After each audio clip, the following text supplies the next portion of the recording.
round the top, won't he?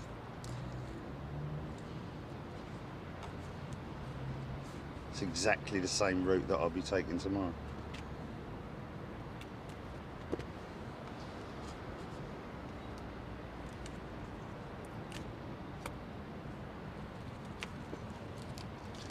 There she is, there she is.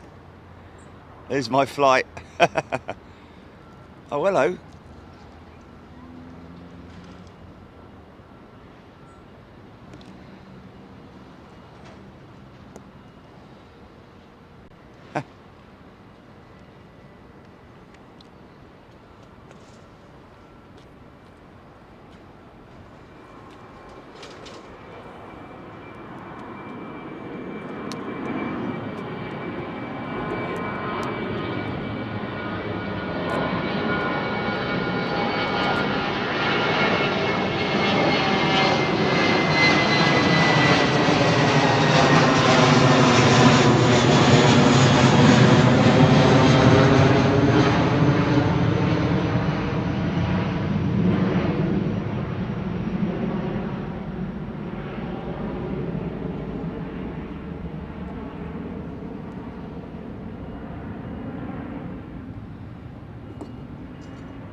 Got audio, GP. Audio check.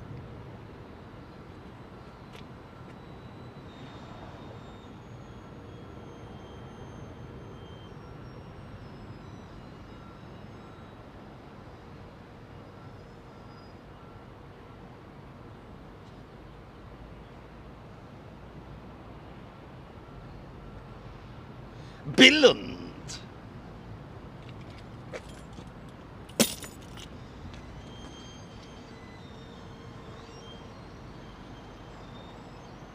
The fact that you're asking what's the significance of it, so the fact that it's yeah.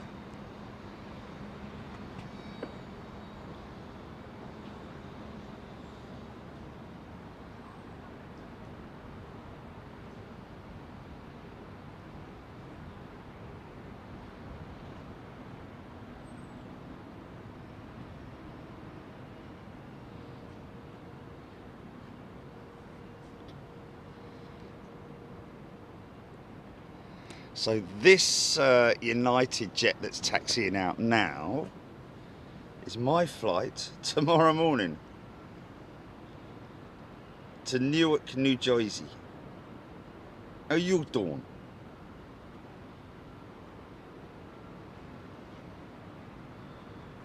Is it 883 that I'm on as well? Or is it this same flight number, yeah?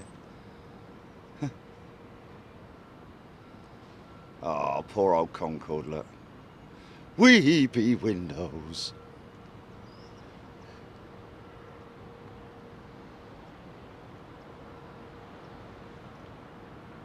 In the Arvo? Oh, right. Oh, it's not Newark, it's New York. Just Newark is New Jersey, isn't it? It's, right. Yeah. Oh really? Oh okay, that's a pretty good time then. Yeah. We can do recce's and everything. Cool.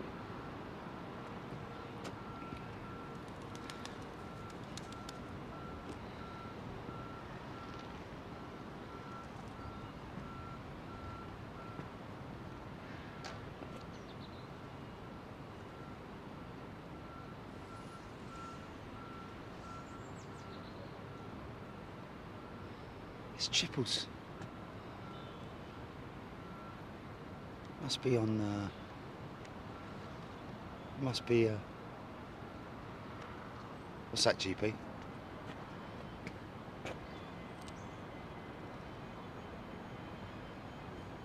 Oh, right,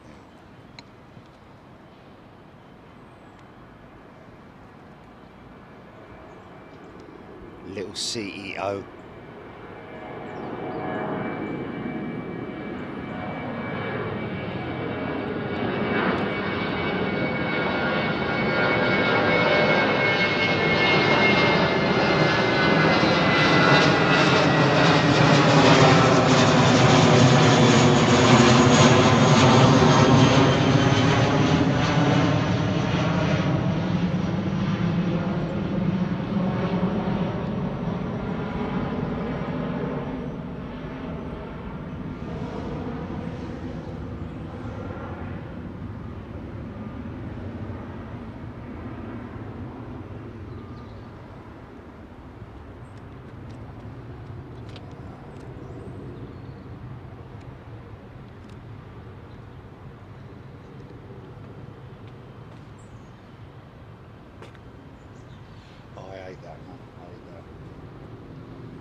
in the middle of the night.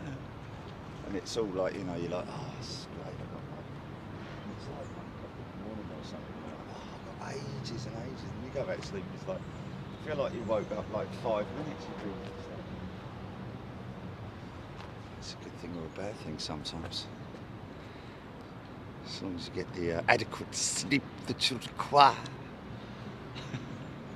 Oh.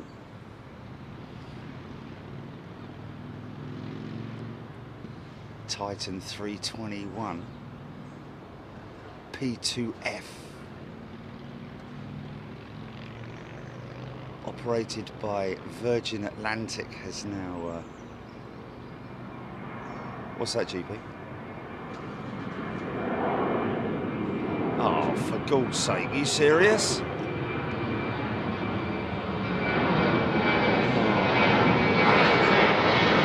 Was he getting a 404 or what?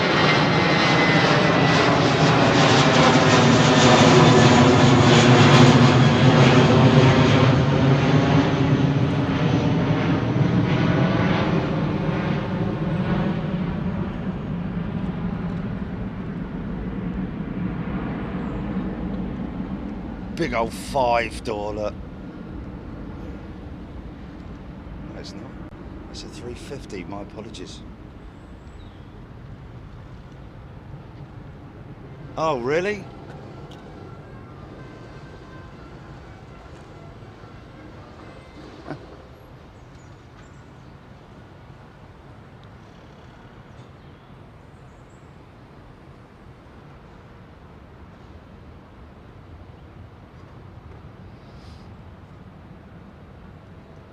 Right, yeah. Look at that, the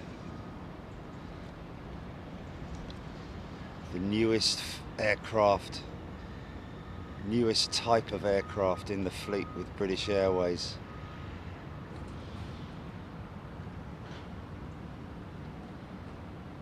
Up against that profile of that beautiful Concorde. I'm sure given the opportunity today, everybody would rather fly on that Concorde, given the chance.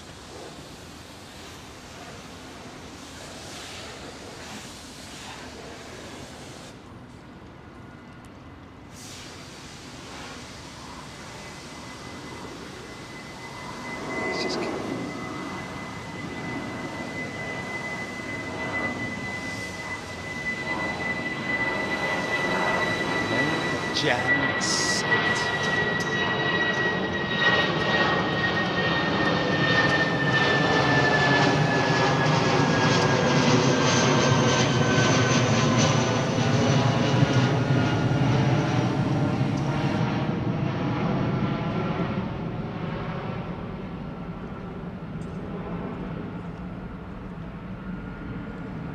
Six. Clementine. Clementine. Oh, how it is to be old and naked.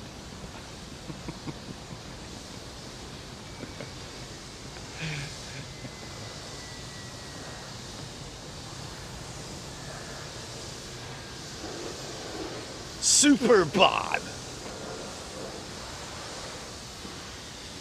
Jan Saint. Right, let's just do a little, well, we've got a little bit of time. Got my Newark bound United 767. Morning, folks. Are you well? How you doing? You all right? Good. Midweek show. Funny enough, yesterday, this is how crazy the timings are with forgetting what day it is. Yesterday I did a whole piece that you would have seen last night, but I did the whole thing, and I was saying, well, it's Sunday tomorrow. We're going to be live, and I did the whole thing as the weekend, like on the Sunday. You had to be there, but Jilly was like, hold on a minute, you just said it's Sunday, but it's not. It's Wednesday tomorrow.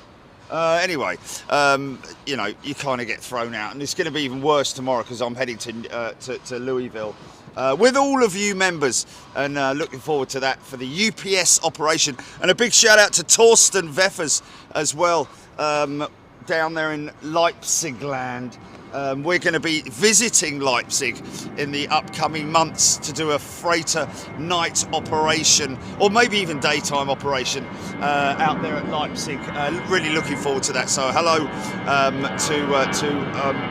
Torsten and all the crew down there. So we've got a special departure going out this morning, folks. Emirates EK8, headed to Dubai. Some people say Dubai. What's that all about? It's Dubai, isn't it? Not Dubai. Anyway, we have Lee Nightingale, Senior First Officer Lee Nightingale, flying this aircraft out, and I want to tell you a story. I want to give a quick mention as well, of course, to the captain, who's so this is Lee Nightingale, of course, Senior First Officer on the A380. Now, this is the guy, folks, that we've talked about. I've talked about a couple of times, who went from EasyJet A318. I believe it's way back in the day, because I don't think they operate 318s anymore, but 319 or whatever it was. But he went from that aircraft, applied to Emirates, got on the 380, and that's how easy it is. I always remember, oh, this is my flight. This is my flight. Ah, oh, that's a bad one to miss, man.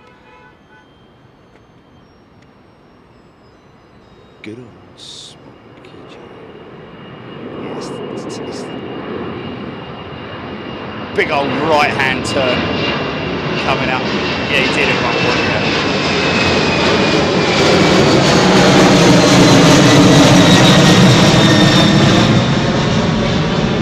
Bit of moisture up there.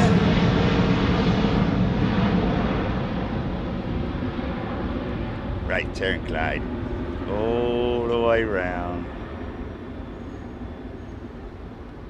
What's that, GP?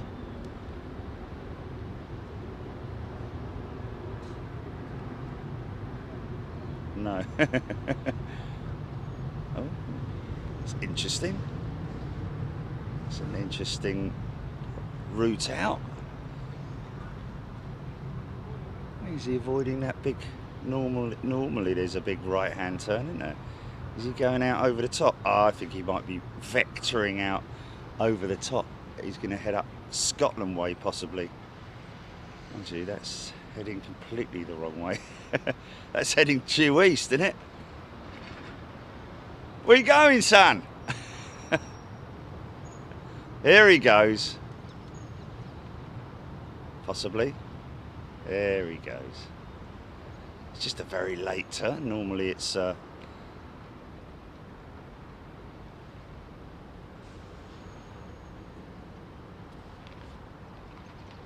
yeah.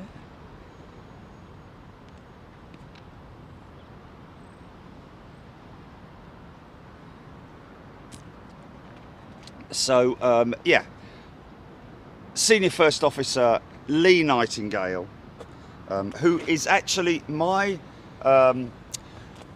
niece's husband. Hello to Amy and the kids and Emma as well. And we have with him in the left-hand seat Captain Angel Casas. Captain Angel Casas, there we go. A very good day to you, sir, and also to Lee. Obviously not in the slightest bit interested in what we're doing right now, because they're going through their final checks, I guess. Run about 9:05, we're expecting that aircraft to depart. And that is it, lined up down there next to the big room. Might get a couple of. We've had Vietnam come in rogue about 20 minutes ago or so. It's Terminal 4 now, completely in operation. This parking area here, which was empty last time we were here, is now 3/4 full. This parking lot here is completely full. So, you know, things really starting to happen at London Heathrow in terms of numbers. However, I think they're still experiencing those issues, which is why they've capped the number of passengers that can pass through the airport of any in any one day, which is around about 100,000, I believe. So it makes you wonder, doesn't it? Imagine 100,000 people. That's Wembley Stadium, isn't it? At Wembley Stadium, 100,000, 90,000, something like that. So, you know, in terms of your numbers, that kind of gives you some kind of idea. So, on with the show, and this is for Amy and the kids, and Lee and the family. Apparently all the families are watching all around the world, wherever they might be, and Angel Casas, the captain. This is Lee's flying this out, by the way, folks. There's not going to be any wing waves or anything like that. Very strict Emirates, of course. Can you imagine that? Whee! What's going on here? Right, okay.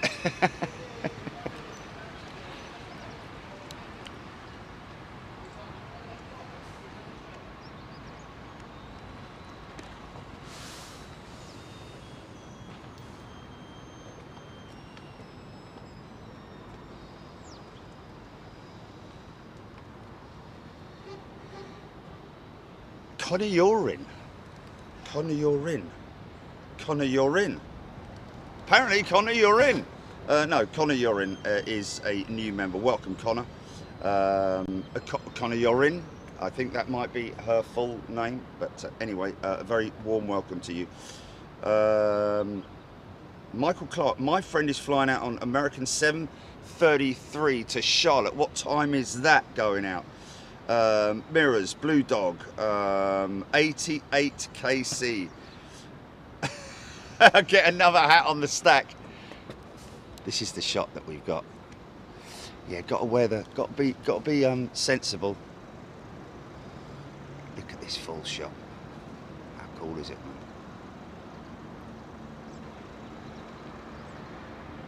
Oh, we'll get that, mate. We'll get that.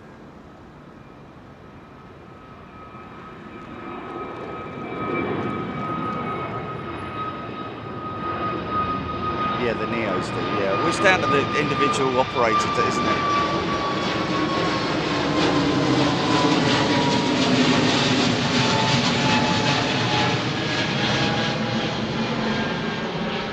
I mean, I know that airlines are not overly, you know, they're not a big fan of charger blocks, you know, the charger blocks that you get. But if you are in any way unsure as to whether or not you have, you've got USB ports on your flight, on your aircraft, it really a lot of the times does depend on the operator, how old the aircraft is, and so on and so forth.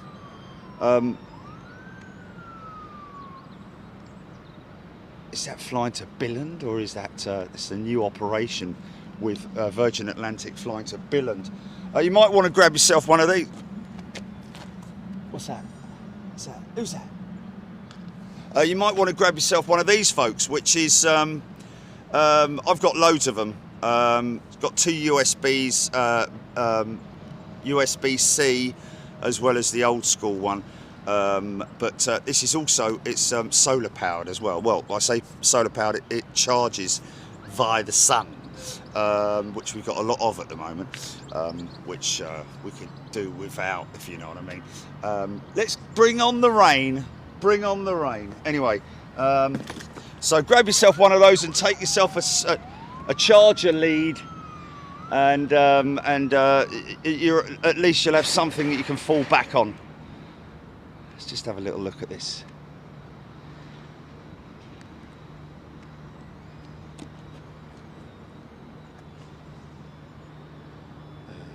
Rusty T due in New York, 10:50 a.m.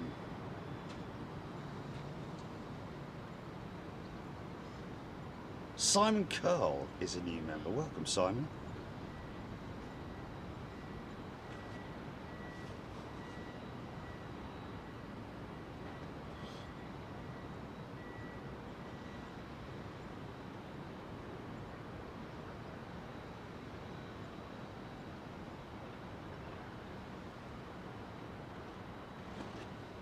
Yeah, it is. Well, not on Wednesday night, hopefully, because I'll be at East Midlands Wednesday night, isn't it? Is it next Wednesday night? I think it is, isn't it?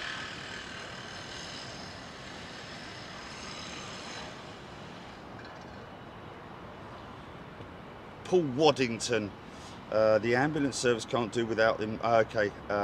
Well, Paul, you have a safe day, and I hope that you are sitting in your cab all day with nothing to do. I know it sounds a terrible thing, but you know, hopefully you'll spend more time chatting and talking and reminiscing, and maybe sitting there and watching Big Jet TV on your phone or something like that. But hopefully you won't have any emergencies to attend to today. Let's just have a little look and see.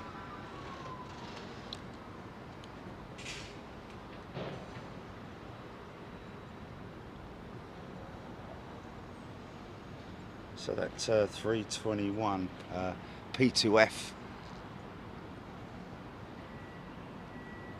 is not on radar at the moment.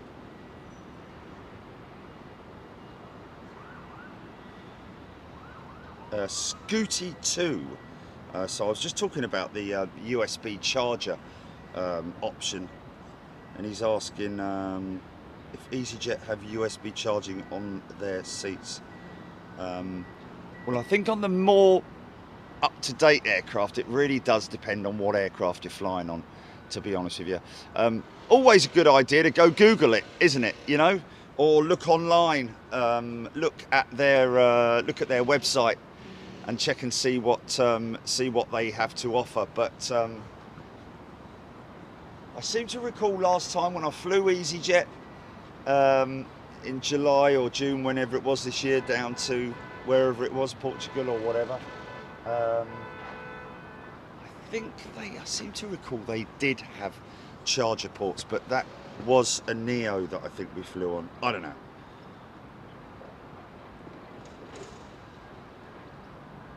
Oh, did I? Blue Dog 10 mirrors, given go duck 572.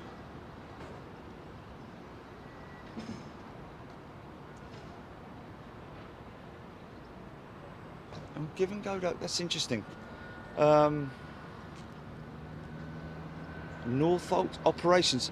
That's the first time I've heard that mentioned. I was under the impression that the reason why operations on 09s remained this way was down to the Cranford agreement, not anything to do with Northolt operations, but that's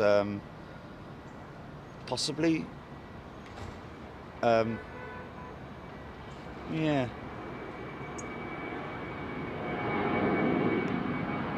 Yeah.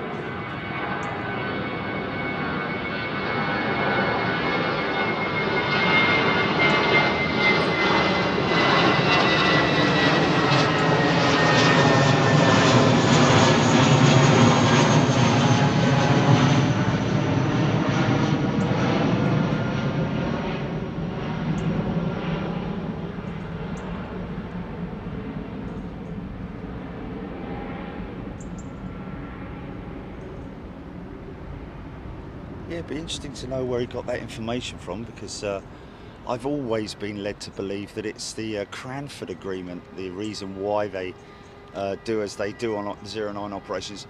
Of course, we were very fortunate. Well, I say fortunate, but it was during COVID, single runway operations, and so we did have 09 left arrivals and departures. They used to swap the runways, didn't they? Was it 1 week on, 1 week off, that kind of thing? So we were treated to 09 left operations, both departures and arrivals, for a period of time during COVID, because of obviously the lack of traffic.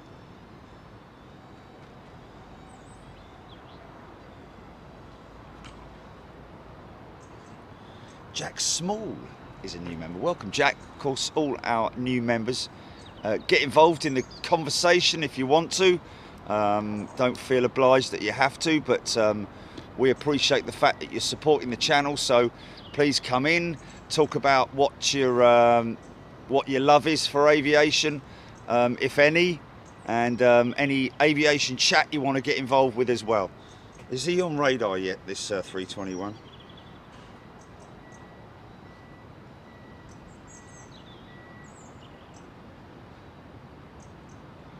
Michael K, I see Airbus got over 400 orders in the month of July. Wow, that's pretty impressive, isn't it?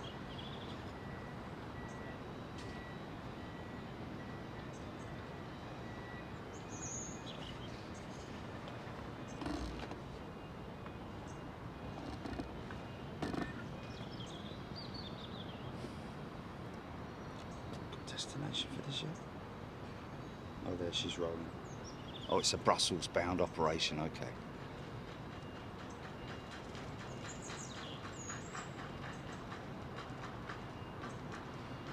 I'm not sure what they carry on this jet. I mean, it is a daily service, isn't it? Whether it's postage, perishables, general freight,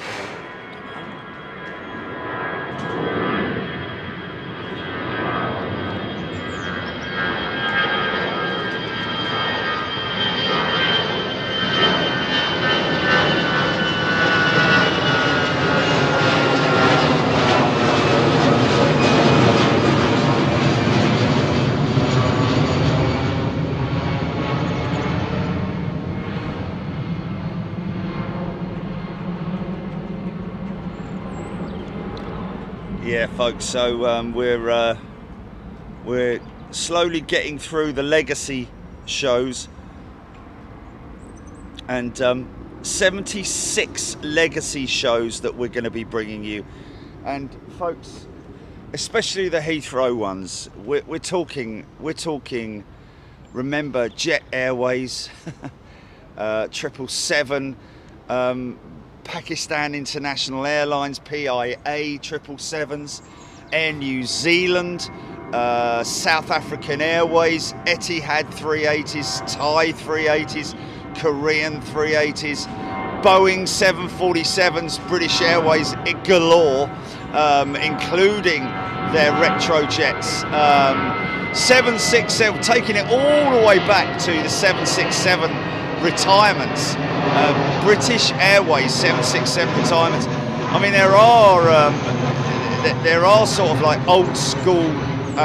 There is old school footage of London Heathrow from way back in the day. The true legacy stuff. We're talking TriStars, DC-10s, DC-8s, 747 100s, 200s, all that kind of old school, real old school retro stuff. However, for us to remember. Don't forget, of course, Virgin A346s as well, out of London Heathrow. There's a lot of stuff that we've got to bring you with the Legacy series, and we're going to be starting to stream that every Saturday, starting not this Saturday, because obviously we'll be in Louisville, but next Saturday. So look out for those. We've got some from Gatwick, some from Manchester, but the London Heathrow shows are something else, and you can really reminisce, sit back and watch those shows and just remember the old school days from 5 years ago. It's a shame, isn't it? I mean, we're talking 5 years, man. All that's a Jet Airways, South African. It's a new Orange, isn't it? I think it's a new operation, Orange, or is it Orange? Something like that. That's been given the go-ahead. It just needs to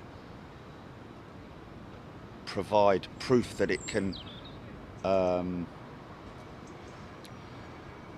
foot the bill in terms of, you know, commit to the monetary side of the financial side, which is of course the most important part of the whole operation.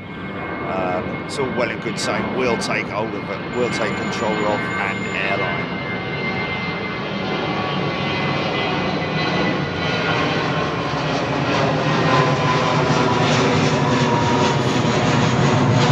I don't know if it's got international operations on its mind, but it's only 5 years ago. Yeah, not like I was doing it when I was 16, is it?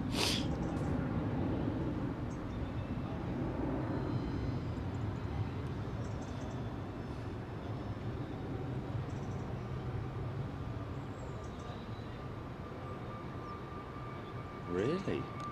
Wow. Yeah, but is that going to be belly freight? We just wouldn't even notice it. Yeah.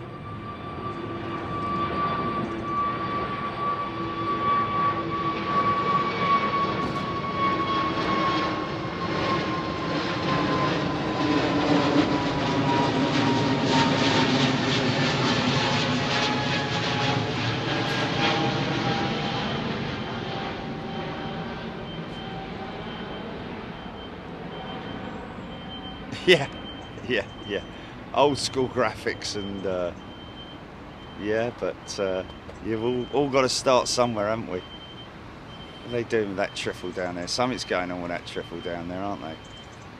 Let's keep an eye on that. Get those big GE90s rolling. Or turn. Look at those blades, man. Well, we were with Emirates at Stansted airside with their 777-300 service. A week ago. Is it a week ago? No, it was Monday, wasn't it? It's a week ago Monday. And of course got up close and personal with those GE90s, 115Bs.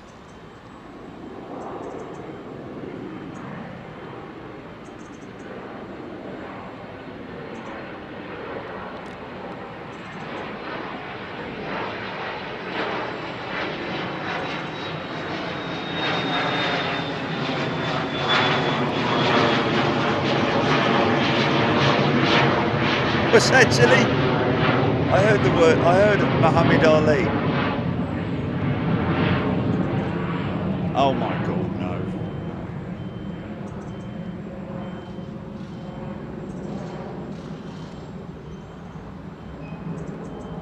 Yes.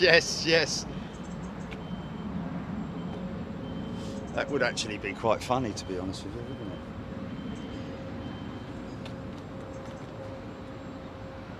Don't want to touch the loader.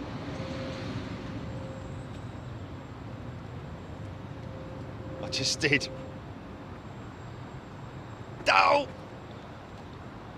Well, all I did was brought it to life and sort of like, you know.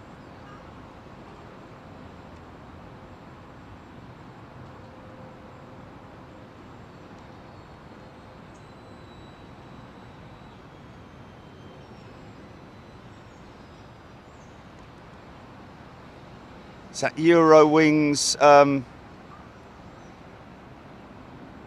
Yeah, it does say on the belly, doesn't it? Discover, yeah.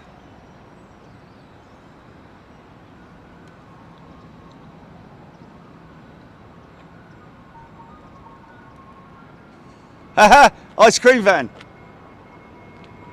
Can you... Oh, that's a shame, man. Ice cream van. Proper old school ice cream van tune as well. Doodle doo, doodle doo, doodle doo doo, doodle doo, doodle doo, doodle doo doo, doodle doo, doodle doo, doodle doo doo, doodle doodle doodle doodle doodle doo doo. Shell ices, peanuts. Get them while they're on.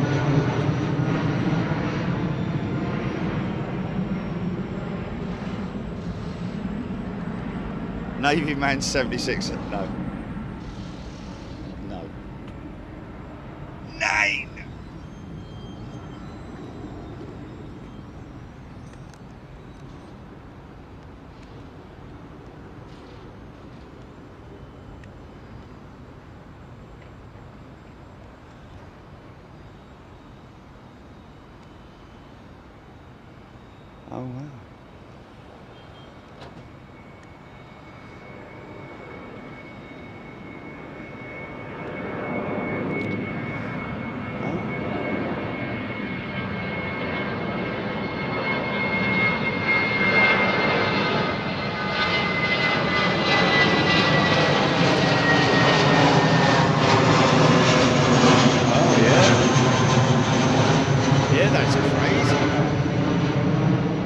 crazy.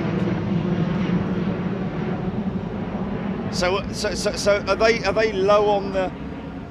Are they low on operations, or you know, have they got nowhere to fly to?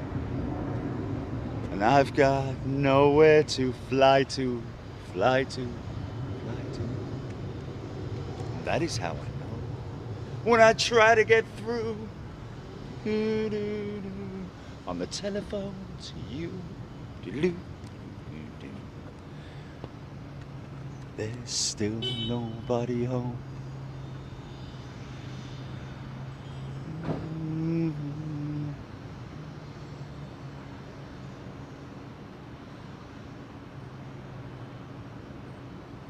Ryanair, probably out of Stansted. Stansted. Okay, first heavy of the day. Well, I mean, we've had the 767, yeah. God, flying on a whole clunker tomorrow. We don't turn round halfway across the Atlantic. Mayday, mayday, mayday. Tony O'Reilly, can I have a double flake?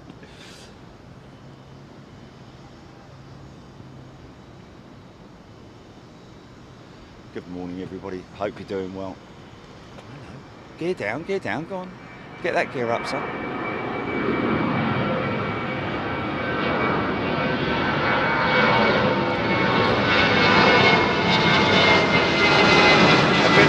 Probably be a bit like the wing flukes one, just worse funky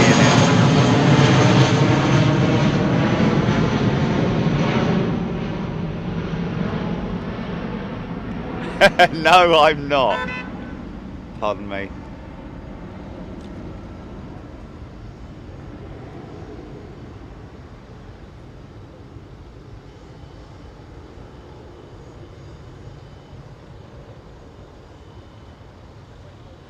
Brandon Planespotter, yes indeed, we are fully aware that next month Virgin will be taking delivery of their first A339, the Neo.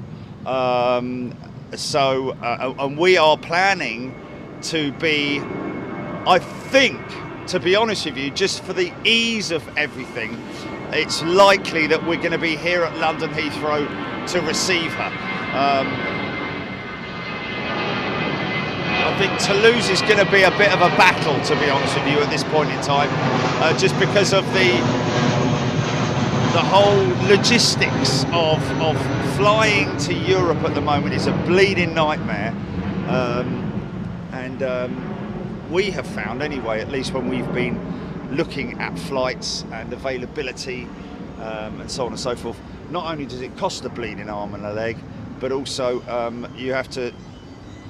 And BA won't even, you can't even book on BA on half of the European flights. And not only that, but you know, you have to sometimes, you know, if you're going to Zurich, for example, you have to spend 5 hours at Frankfurt as a stopover or something like that. It's pretty crazy. Tom Bailey, won't you come home? Won't you come home, Tom Bailey? Is a new member. Welcome, Tom. Scott A tuning in from Pennsylvania. Another heat wave coming across the pond, I hear. Yeah, thank you. Indeed, there is, Scott. In fact, I believe it's going to be cooler in Louisville over the next few days than it is going to be here in the UK. We don't need it anymore. We're done with it. Thanks. We don't want any more of this hot weather. Come on, you can forget it now. Let's, you know.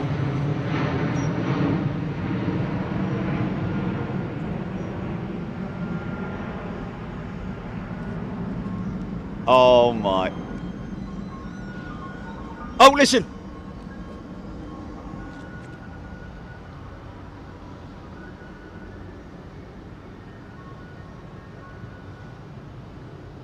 Don't you love that sound? That sound and the sound of bells on a Sunday. Don't hear that anymore, do you? I was watching an episode of Minder the other day, and you know, just the sound of the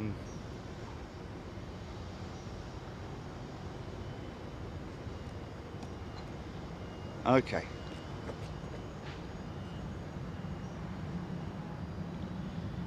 It's BA 777 headed to Tel Aviv. Antonio Fonseca.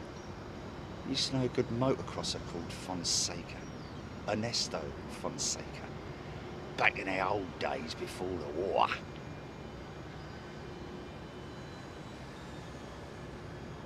Tom Bailey's originally from the UK, but now live in Tokyo. Look forward to each show. Keep up the good work. Thank you, Tom. Great to see you, folks. So many people from around the world watching right now. Here we go. She's rolling.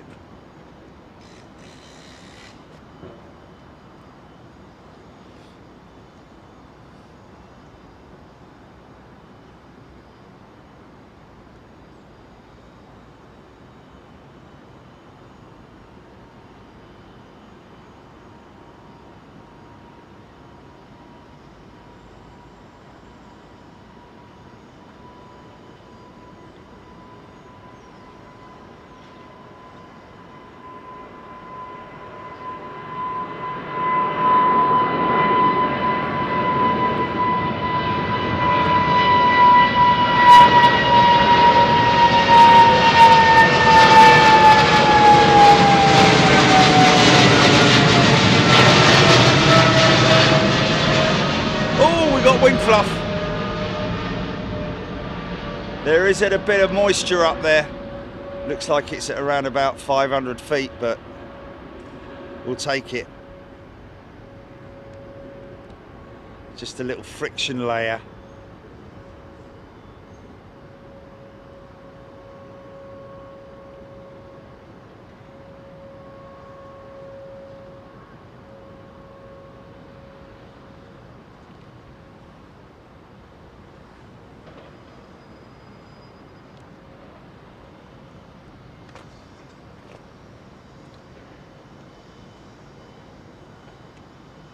I mean, you know, if you don't get your notifications, folks, it's not down to us. It's just down to there are so many different factors involved when you're sending a message out. You know, just a blockage somewhere, just don't get it. It's just like sometimes you need to refresh the app, uninstall, reinstall. There's all sorts of you know. It's not down to us. Once we hit that send button, that's it. It's no longer in our control, under our control.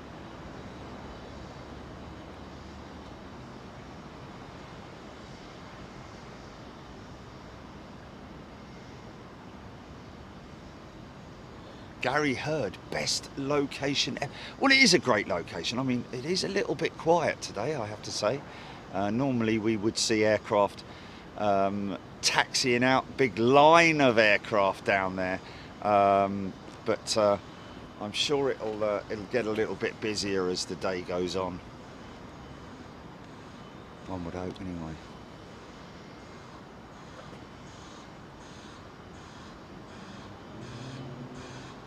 This little fella off to Sofia.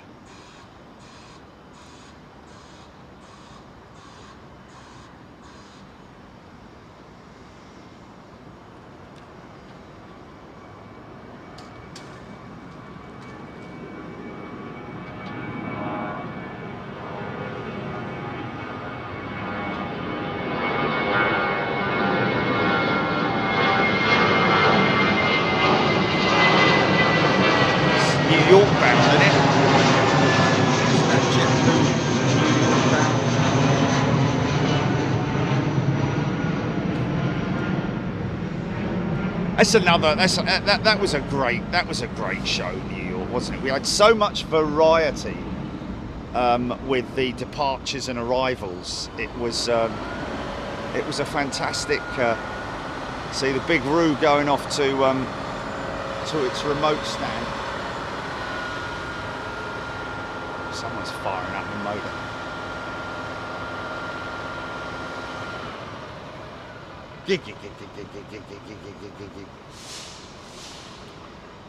So the big Roo is on radar, but she will be just being pushed to remote, or taken to remote, should I say. Look at that size comparison, folks. And that 737 is a long way away from that 380 as well.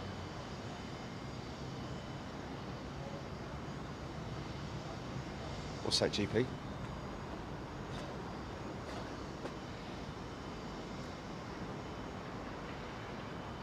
Yeah, can get to Toulouse, but they can't get back. What was the layover? 9-hour layover in, oh my God. It's just a bleeding nightmare.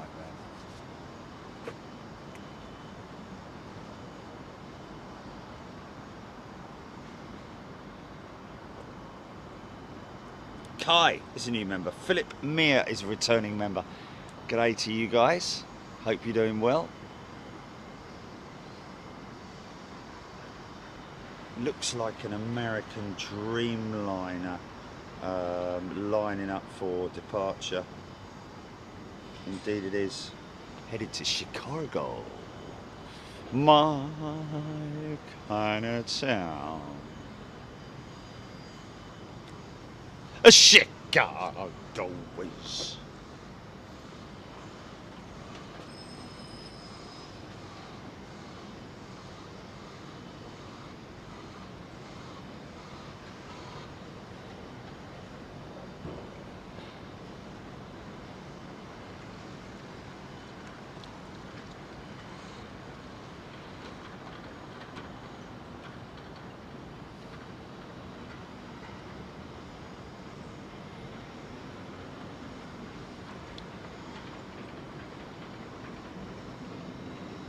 Yeah, picking up a bit of moisture in the intakes. Look at that, look at that.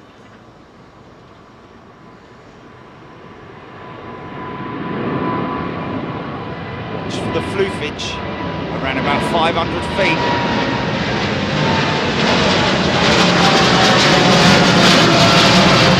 There it is. Oh yeah. Oh yeah. Yeah!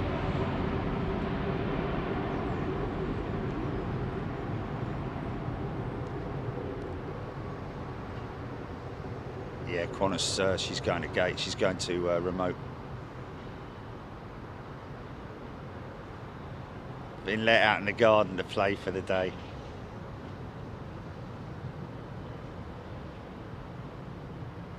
Yeah, she came in around about an hour ago.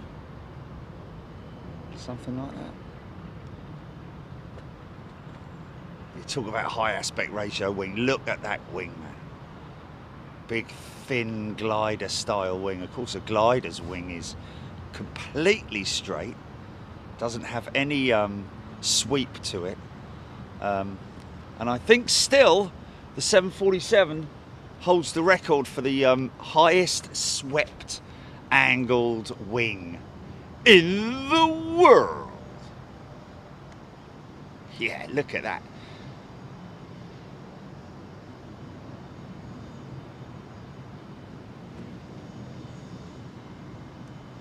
Philip Meir, a very warm welcome to you. Thank you. Good to see you. Bootle lad, beast on the move. Yeah, she's unfortunately she's just going to gate. She's sorry, going to remote stand. Look at the split rudder on the 380, which I think will link at a certain speed, I believe. Find that out. Philip Jones, Qatar 380 lining up. We have a Rogue, ladies and gentlemen. We do have a Rogue, and it's Qatar's A380. Makes sense. It makes sense because she'll use a lot less fuel, and because she's just going to literally turn right as soon as she vacates the runway. She doesn't have to taxi all the way around the bike sheds, burning up a load of fuel.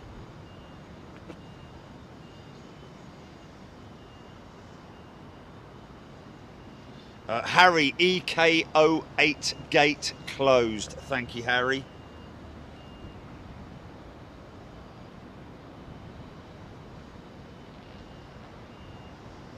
LFC Dan Dare. Good afternoon to you. Good morning, sorry.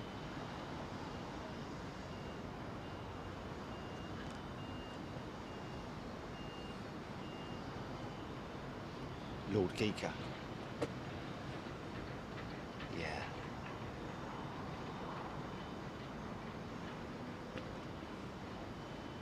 Alex Hilton, Philip Lowry, Mark O'Kane. Boeing indeed do impressive wings. I mean, don't get me wrong, you know, Airbus do the same. It's just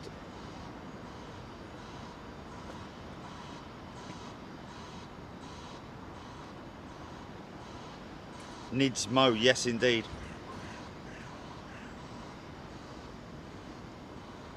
Mirrors, ITA ETA 350 south of London Heathrow.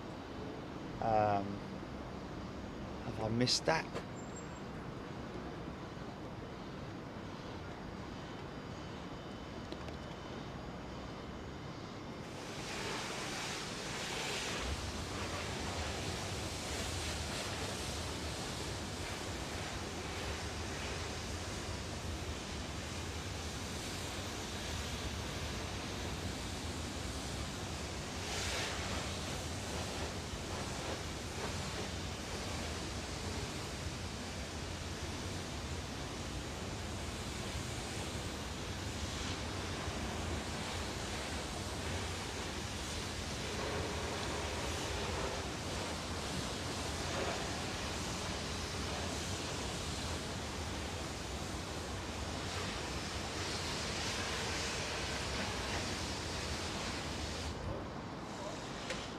Wow, that was smooth.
Breeze is nice.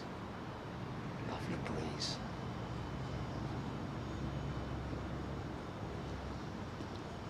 You see why people call it the bread bin, can't you? That the cargo facility here at Heathrow.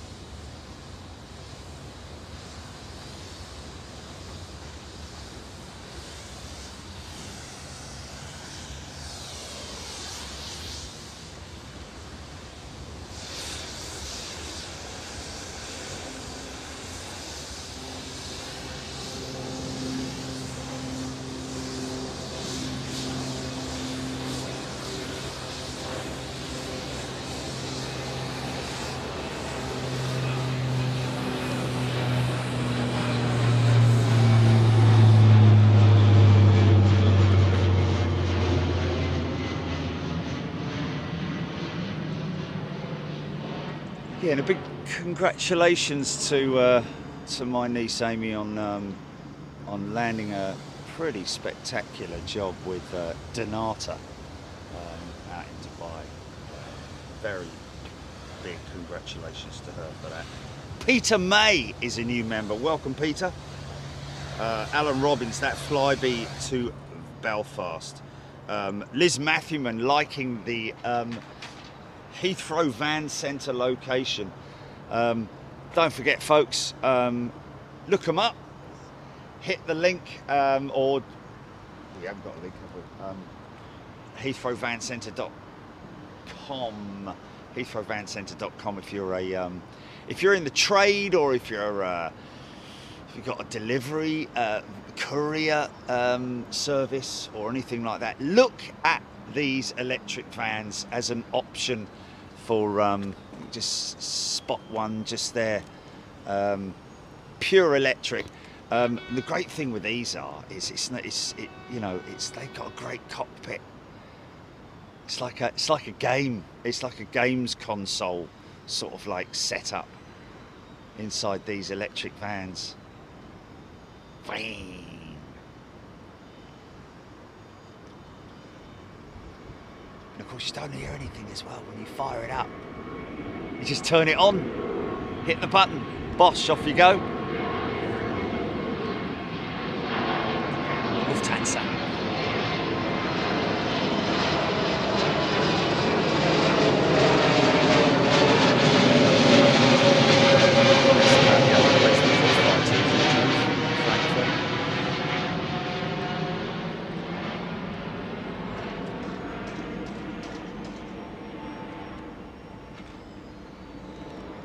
Worth another go there, and you can't really know, not with the amount of A340s, 747s, 380s. Just it's a great place to go and watch aeroplanes. Yeah, the three main ones, aren't they? Mind you, Zurich's pretty damn good, isn't it? But not, it's Zurich's got a busy time of day, hasn't it? And then that's it, really. The odd freighter here and there.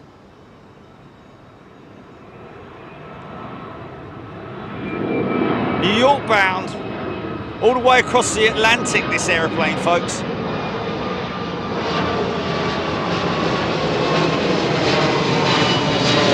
Catch a bit of floof.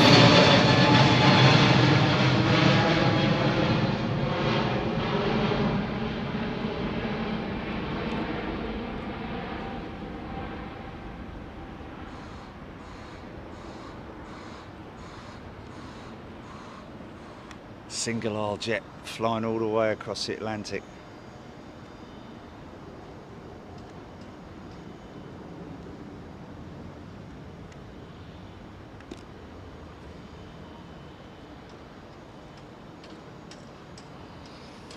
Yeah, but I must say, I can understand people not hearing them, but you've got to stop at the side of the road and look left and look right. The amount of people that I get just step out into the middle of the road when they're on their bleeding phone, not even bothering looking. Worst ones are the parents with prams or something, on the phone, arched between their shoulder and their ear, like, no control at all, got the pram, and of course what's first that goes out into the road? The pram. I've had quite a few dopey parents doing that before, and I give them a right earful, I tell you. Proper Mr. Angry, I tell you. Honestly, come on, man. Stop. It is literally taking it right back to the green man, isn't it? What's his name? That fella doing the Green Cross Code, Stop, look and listen. For crying out loud. God gave you some ears and some eyes, didn't he? Or she, or it, or whatever.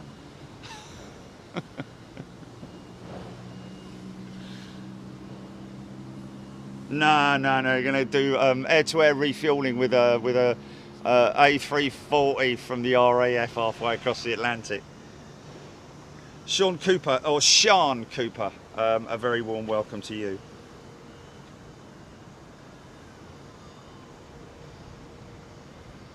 Well, Dave Morgan, I believe London electric buses are fitted with a similar noise to diesel so people can hear them.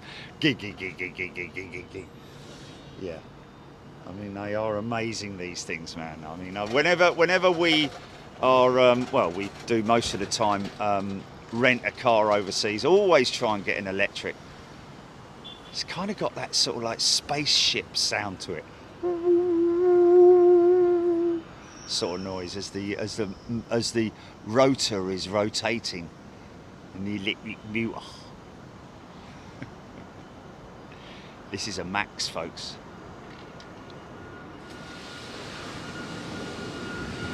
Split scimitar winglet. Splitter! People's front of Judea. Judea's people's front, innit? Right then, Reg, let's bring this meeting to order. Reg, love it.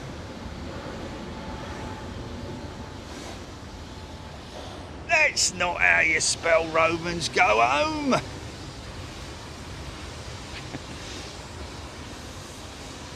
Code 777. Rolling heavy. Oh, yeah. Yeah. They watch for the floofage around about 500 feet. Yeah, he did, didn't he? Oh! Oh yeah!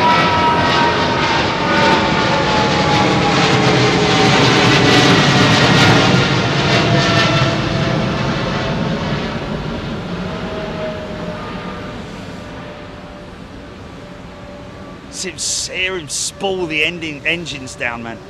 Oh, look at that! Oh yeah. It's a moisture layer around about 500, 600 feet, I think that is.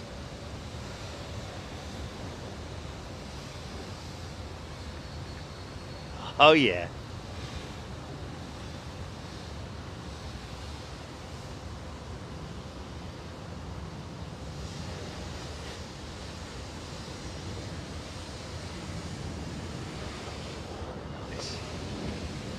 Stateside bound by the looks of it.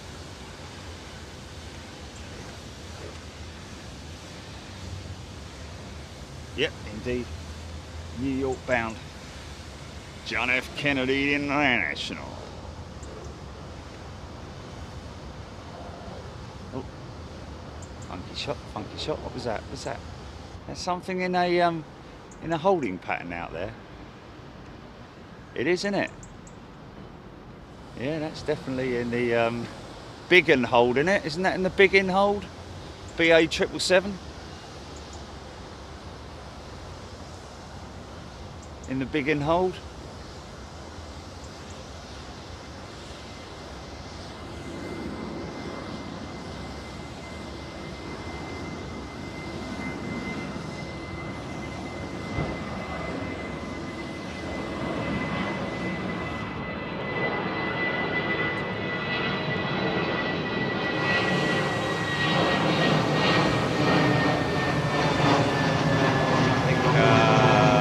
Second runway at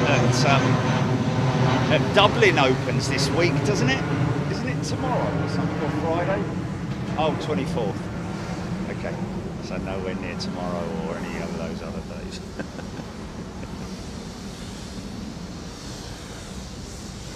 DFW bound 777. Lining up. It's a 5-door. Steep climb out for that.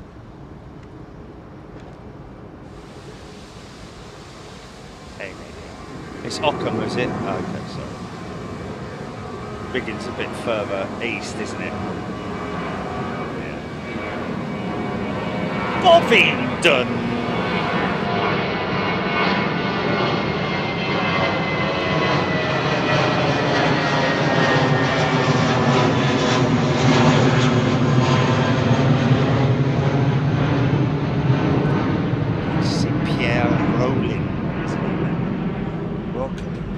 Welcome back, Pierre, should I say.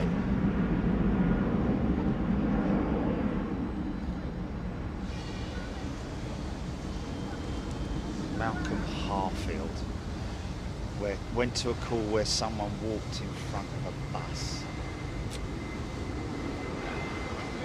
You know, What can I say?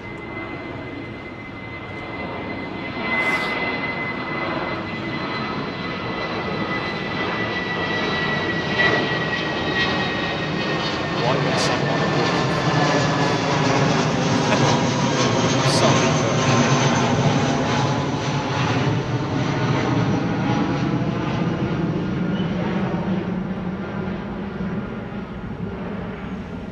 American.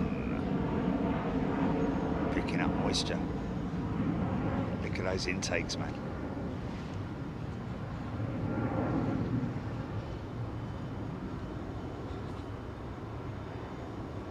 Engine cloud.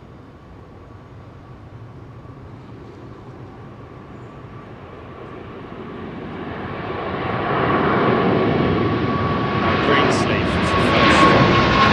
Yeah!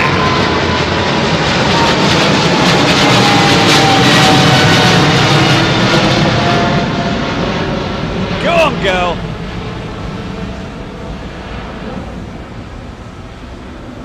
Oh, yeah!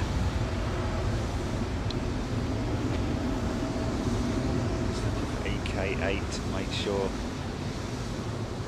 Pushing back in. I can really hear them spool those engines down, man. Pull back on the power. Now, I don't know if that's a result of a manual reduction in power, or whether that is literally applying the autopilot.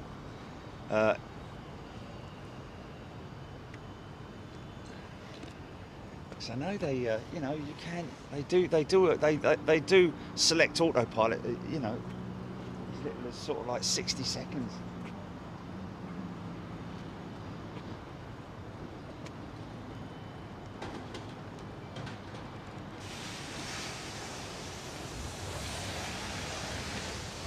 Akil Hussein is a new member. Welcome, Akil.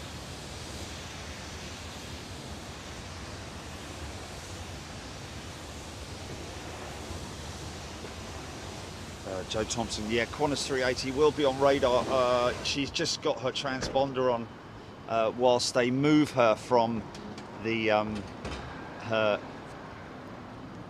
her gate to the remote stand. That'll go off soon, I'd imagine.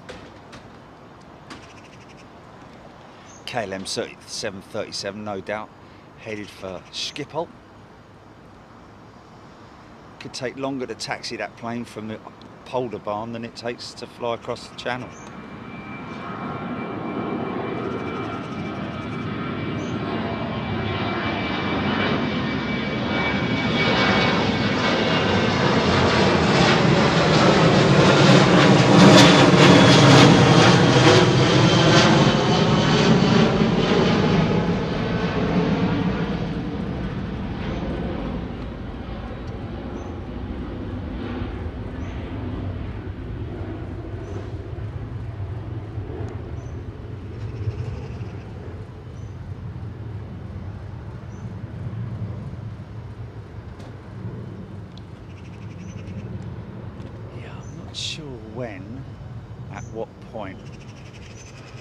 The CFM 56 engine will become, I wouldn't say obsolete, but because, you know, the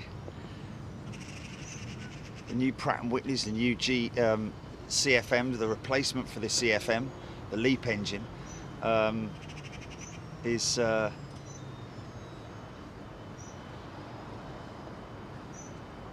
seagull having a... Oh, seagull?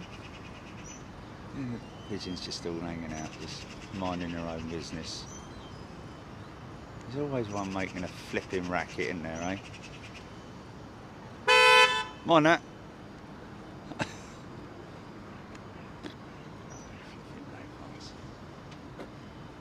My mate finally has stopped saying, "Good morning, Mr. Magpie, how are you today? How are you and the wife and the kids today?" Whoever said that? Yeah.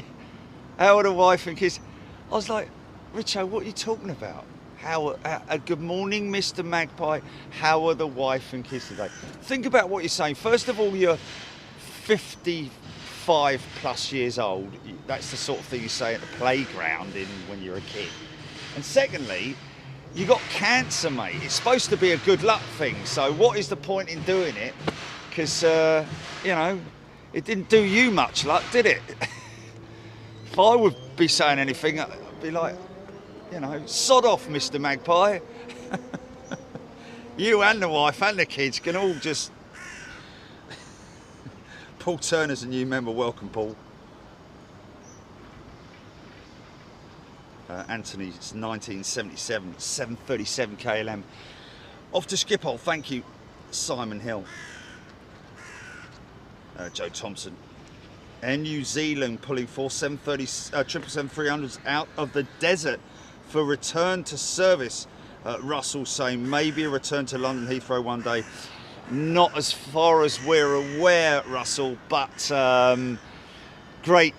That's another aircraft that we will see regularly in our legacy shows. Look out for those.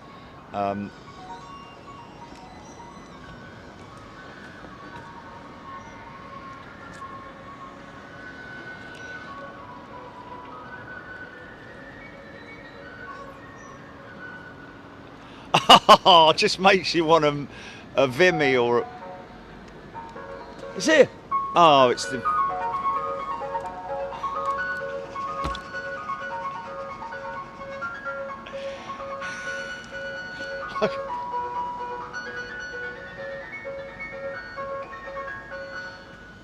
I thought it was a proper ice cream van. It turns out to be the... It's the the sandwich fella in it. Oh, I wonder if he's got any. I think I might have to go and get something because I've only had a very small amount of breakfast today. Do I have time to quickly nip down there and grab something? I think I do, don't I? We've got. Okay, folks, stand by. I'm just going to go and. Mind you, they're all heading for it now, aren't they? Like flipping. Yeah, but they're grabbing their stuff either for lunch or so. I'll wait for them to finish.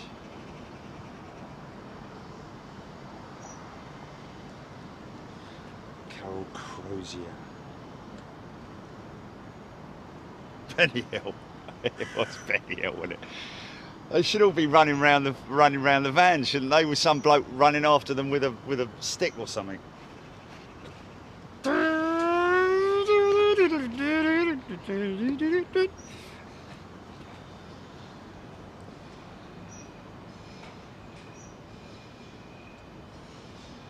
Mike Roger. Tom Coogan, Tui were flying a Dreamliner from Gatwick to Heathrow during lockdown for cargo flights, indeed. Yeah, lots of sort of like odd stuff that happened during lockdown, wasn't it? Almost all of the, well, I'd say all of the passenger jets being used for cargo operations. In fact, had a very lengthy discussion with my good friend Mark from Stansted the other day about how cargo saved the airline industry, basically. Okay, Emirates EK8 is now on radar, folks. We are waiting for this aircraft, headed for Dubai, obviously, with Lee Nightingale at the controls. Senior First Officer Lee.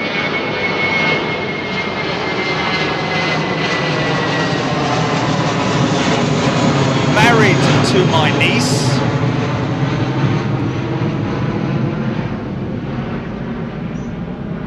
And the kids and Amy are watching right now, so, along with Emma and Mabel the dog. Flipping dogs. It's like it's 900 mile an hour all day till about 9 o'clock at night, then bang, that's it, it's done.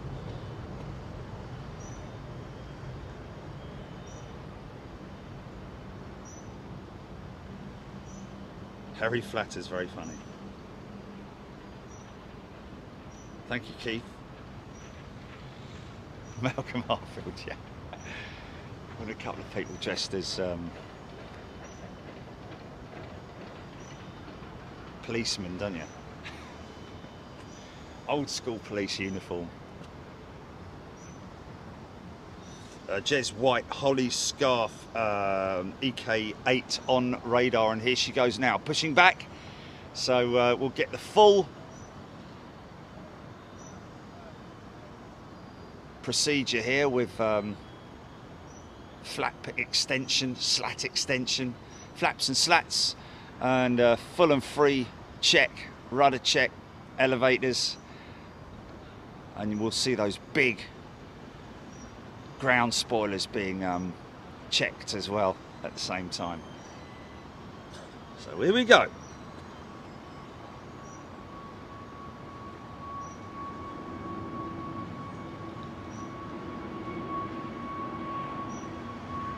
Lutas, good morning.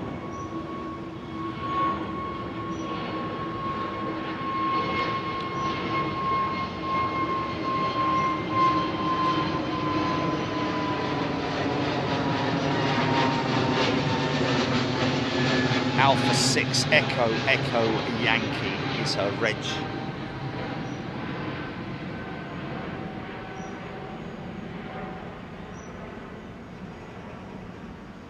Moonjam Saint. Flight time starts at pushback, question mark. I would have said it's wheels off the ground. Wouldn't you say it'd be wheels off the ground?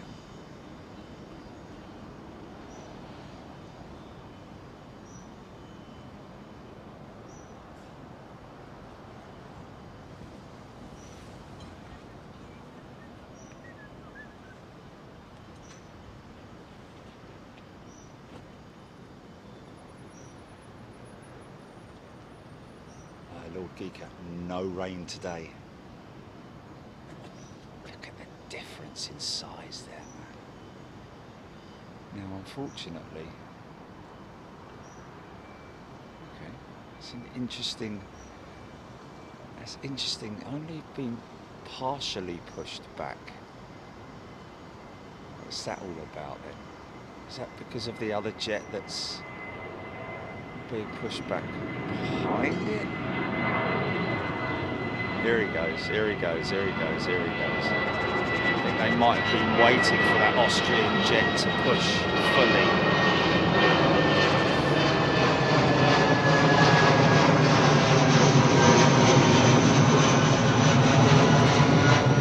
Akil Hussein, there we go. Wheels up is when the flight time will start. Yes, indeed, because you could,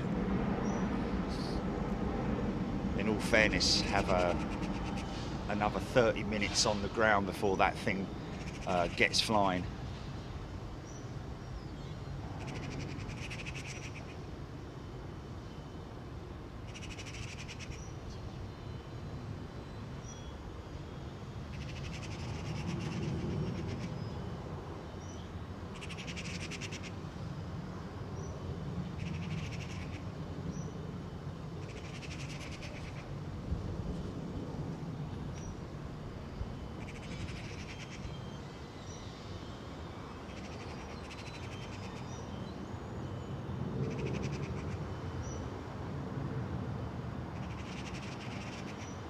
Melanie, for the crew it's wheels up, for the airport passengers it's doors closed in terms of timings.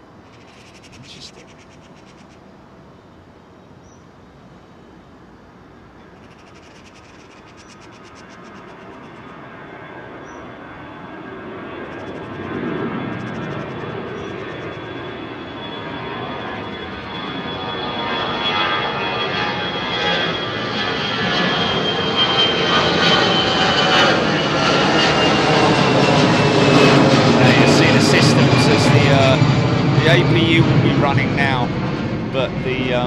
Once the first engine number one is started, there you go, elevator has come up to its neutral position.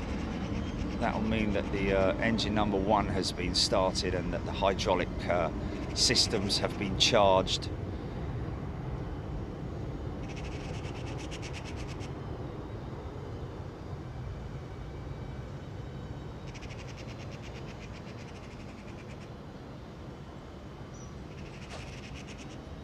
Yeah, I missed the food.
Be interesting to know capacity on that jet.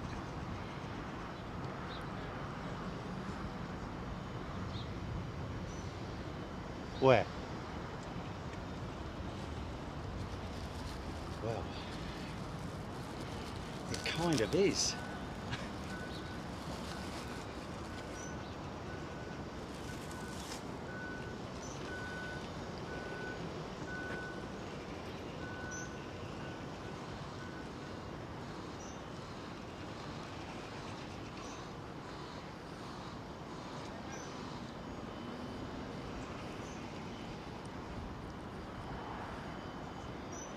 Well, yeah. Yes. Good question, that. The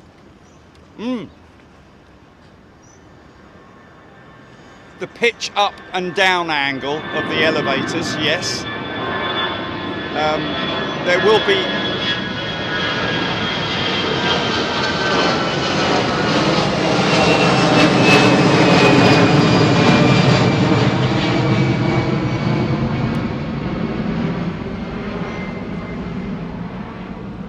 Alarm. I've seen that name before. Yeah. Welcome back, Kushro.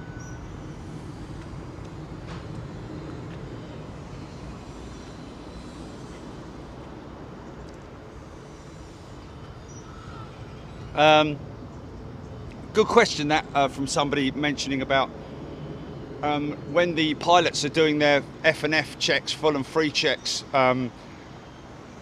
as they can't literally turn their heads and see out the window. How do they know? And the answer is that there are indicators on the instrument panel in front of them, the glass instruments, the screens, the best way to describe it, where they will see the pitch angle, the left and right, the up and down.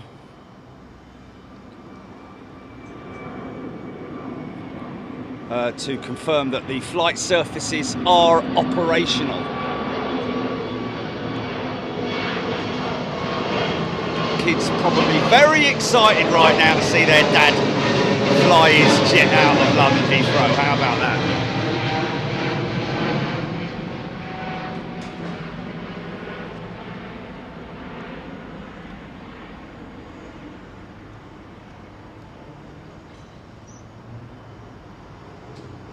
Harry flatters on some aircraft, they'll see it on cameras. Well, I guess you could use the tail cam, yes. But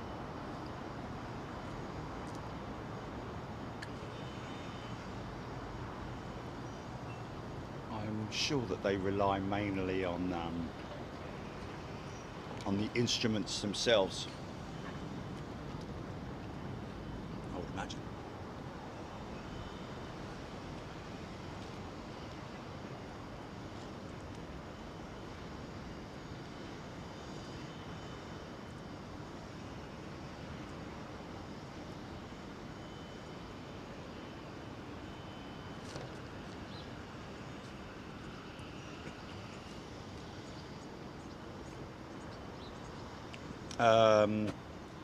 Yeah, Sandy, I wasn't talking about what is the well, I can understand why you thought I was probably asking that, not what is the capacity, but what is the, what is the load numbers on this aircraft going out, whether it's 3/4 full or half full or what.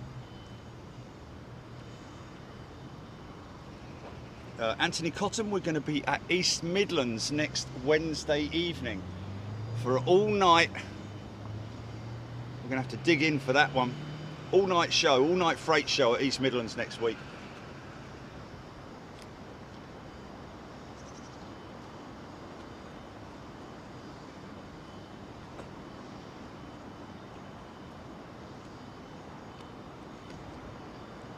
Ben R. No idea.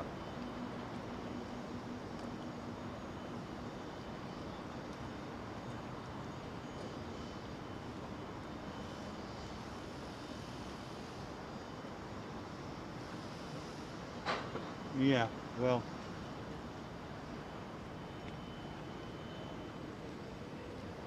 Wow.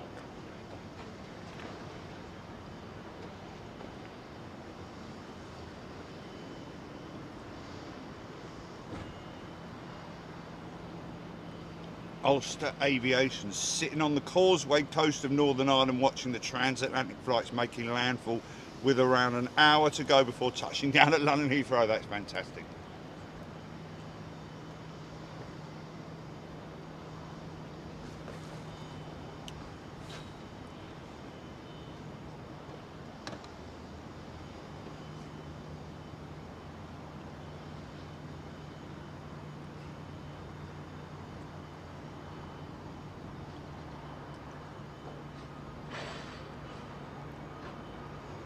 Yeah, yeah. Well,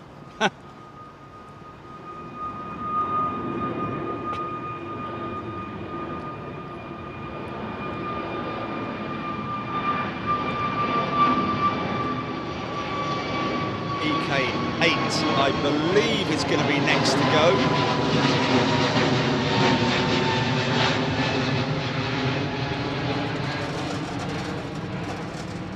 Got a lot of text from United saying it's time to check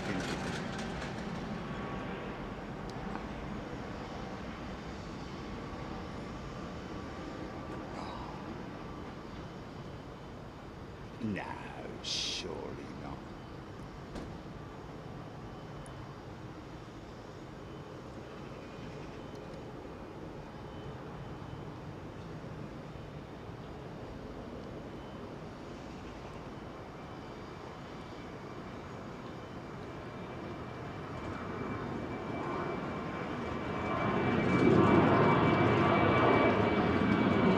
Here we go then, folks. She'll turn and burn, I'd imagine.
We do track it. Are we going to get any as he climbs out?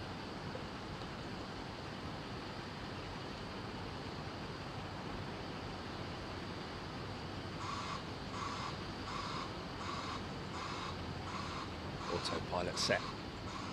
Probably by now.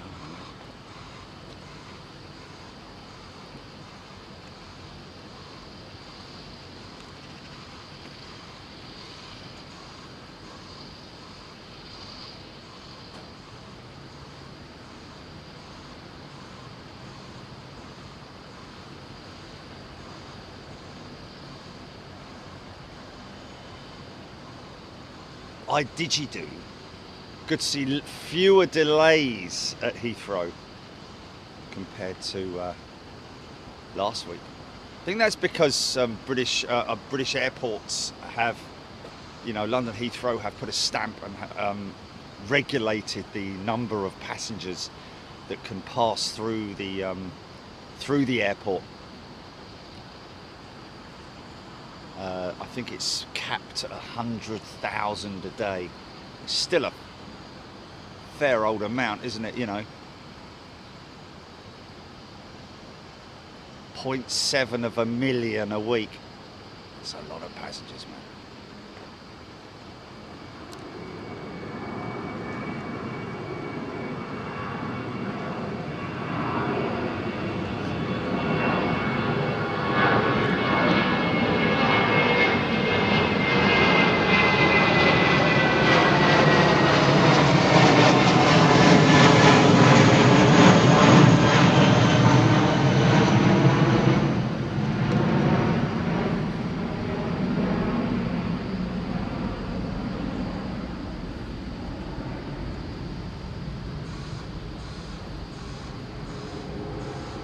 Big Nose 747 joined to enjoy some UPS action at the weekend. There we go. Well, we'll be live on Friday and Saturday, Big Nose.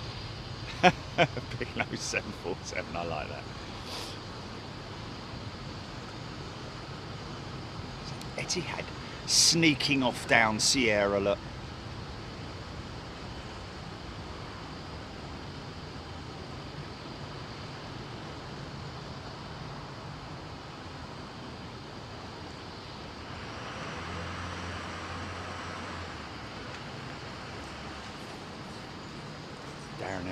The way you panned past Concorde looked like Concorde was pushing back. Yeah, wouldn't that be a great thing?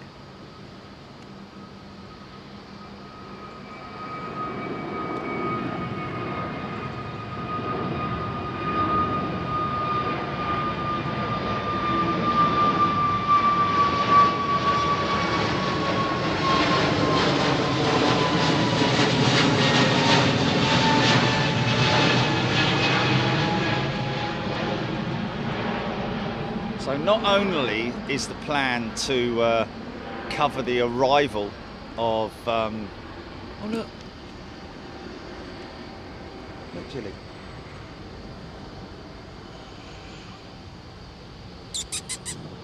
Hello.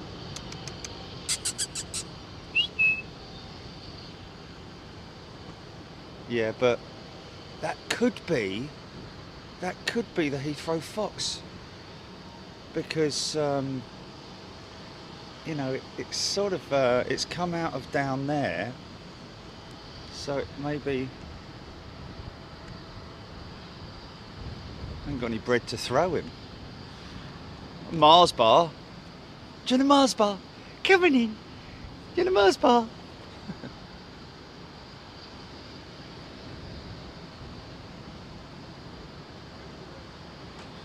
Big Nose 747, great shots of a big departure. There we go. Kerry Davis. Monjam Saint.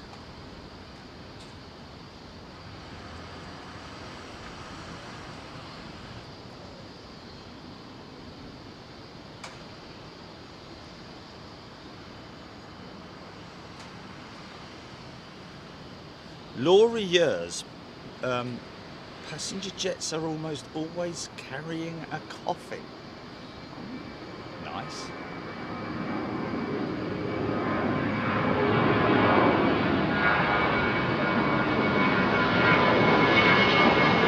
Terry Stately, 12 Squadron Mascot.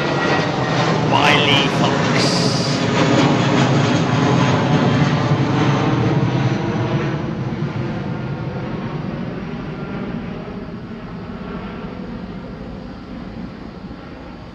Christopher Knoll, does the Concorde ever get washed, and who does it? Good question. Group of volunteers, I'm led to believe, maybe once a year are brought in to clean the Concorde, but they obviously haven't been able to get airside because of COVID and so on and so forth. However, I don't see any reason why it's just time, isn't it? You know, if you've got a group of ground crew who if you put the word out to the ground crews and said, right, listen, we've got anybody wants to, after they finished work, voluntarily come and clean Concorde, because we obviously can't do it during your working hours, if you know what I mean. I think that might be. Did I just see something?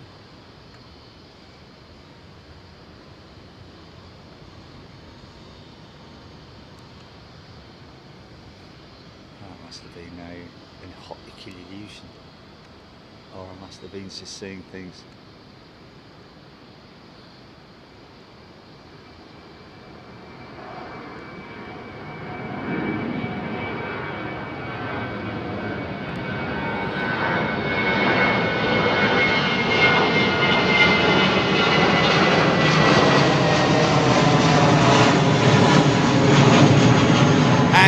Weber is a new member. Good morning and welcome to you, Andrew. There was a Virgin Atlantic 747 that showed up on Flight Radar 24 a week or two ago. I wonder what that plane is being used for. That was probably Cosmic Girl, I would imagine. I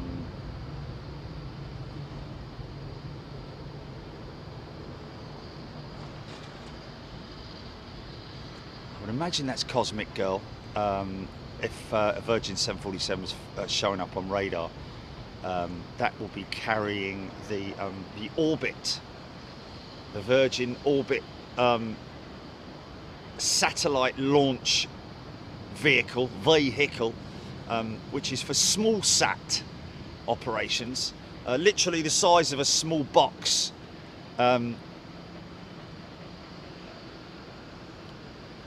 Which they launch from, well, I say they launch it from the wing underside of the Cosmic Girl, the 747 Virgin Atlantic X747.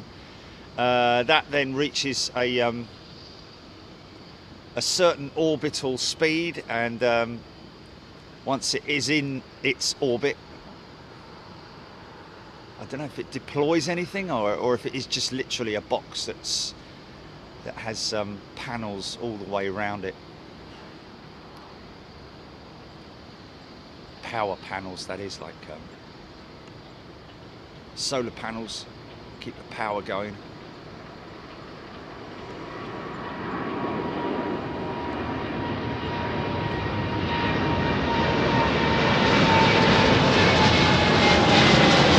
The wings loose.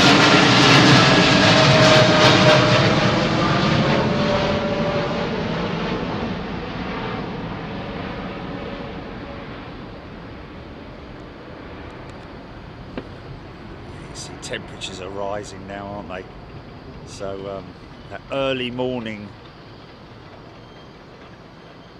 over-wing vortex is starting to dissipate now, and well, it's just not going to happen, is it, until they reach, that's what we need. We need some cool. I do look forward to the autumn, I have to say.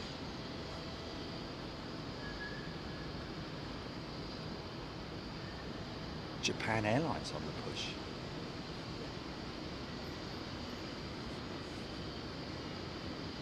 Terry Slater, BA380 from Miami, 10 minutes.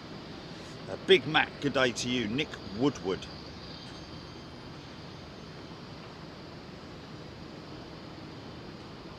I would think it would be deployed by a smaller craft to reach space. Well, of course, it's no, it doesn't. Well, it isn't. They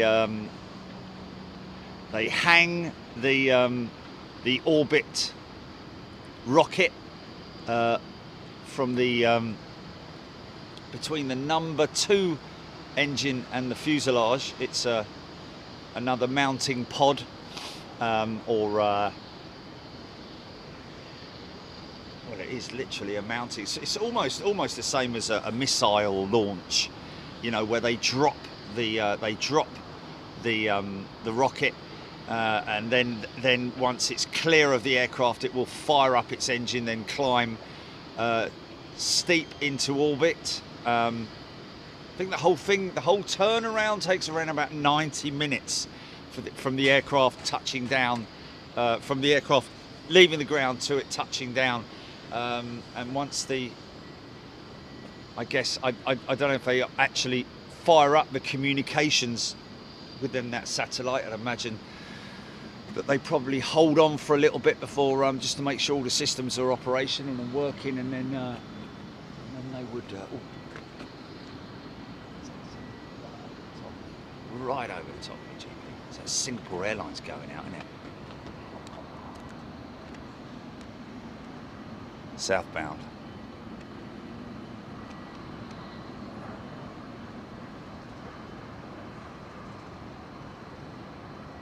Sun Class Airlines, A330. Interesting.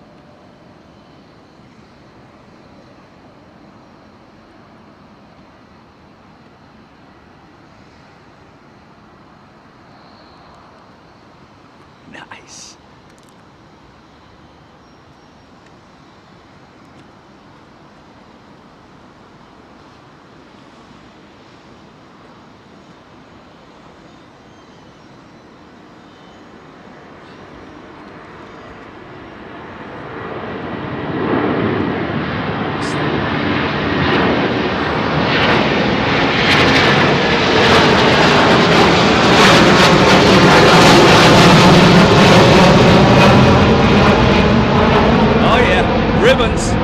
We have ribbons.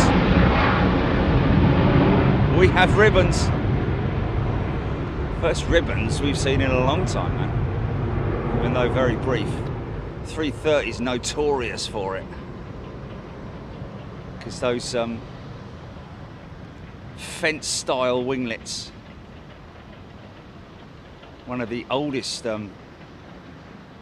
style of the larger winglet that was implemented by, well, of course, Boeing 747 was the first of them, wasn't it?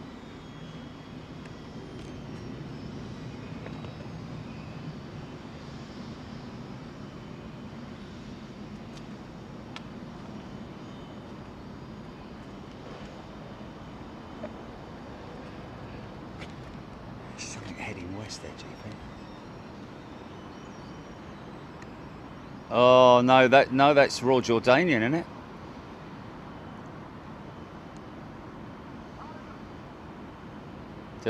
Did I say west? Sorry. Ah.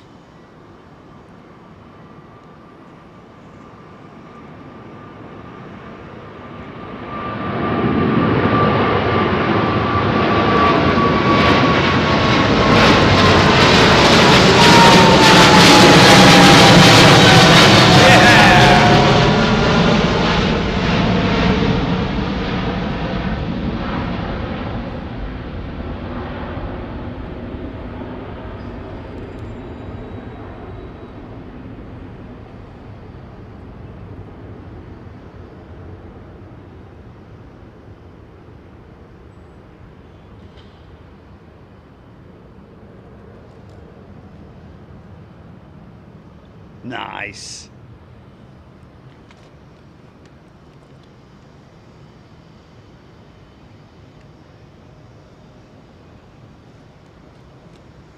Q8's in the room.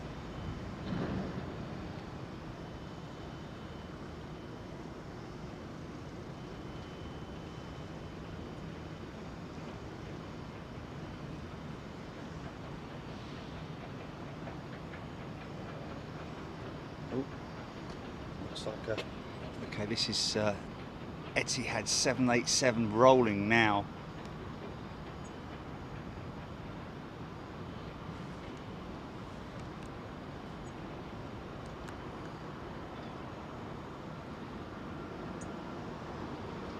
just lifted off there, didn't it?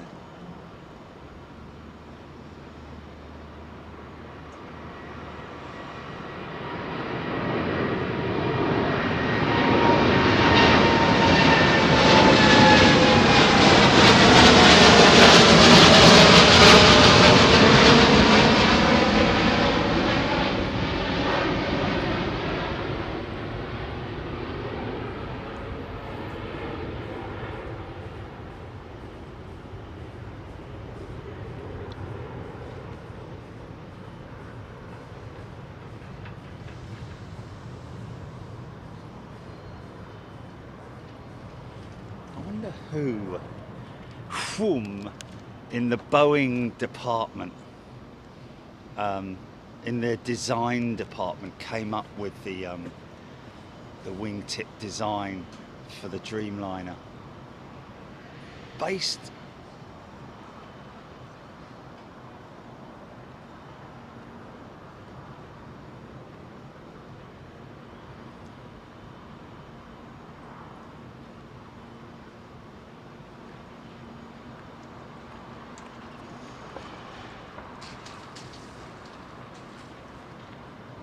Oh, which is your favourite? Oh, that's a tricky one. I'd have to say I think the 350 will probably win it. 330 winglet is very sort of like, in a funny sort of way, depending on what angle you're looking at the A330 Neo winglet, or otherwise known as the Blade.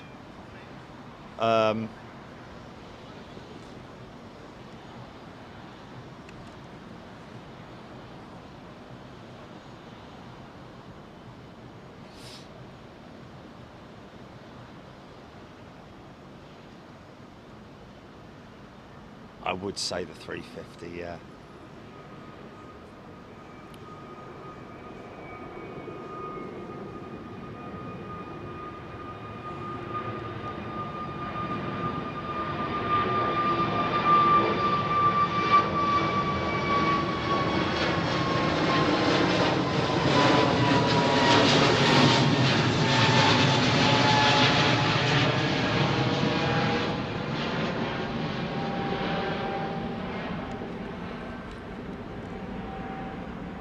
The 330 Neo winglet's very, bless you, it's a very unique. I remember seeing that when it was in its early stages of development and testing, attached to an A330 CEO back in 2017 or 18. When was ILA? 2018, wasn't it?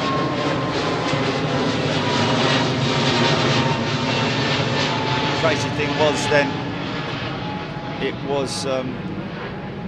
was actually a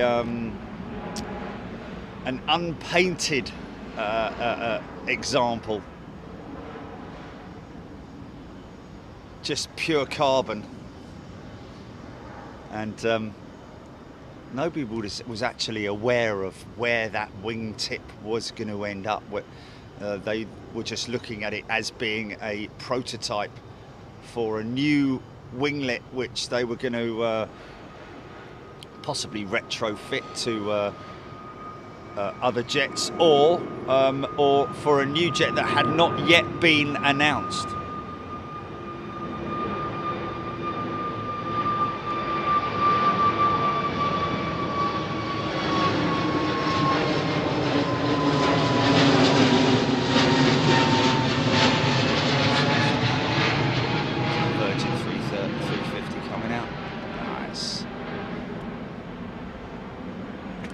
Didn't you say that someone on a Delta jet was going out? Is that a Delta jet that I can see facing us there?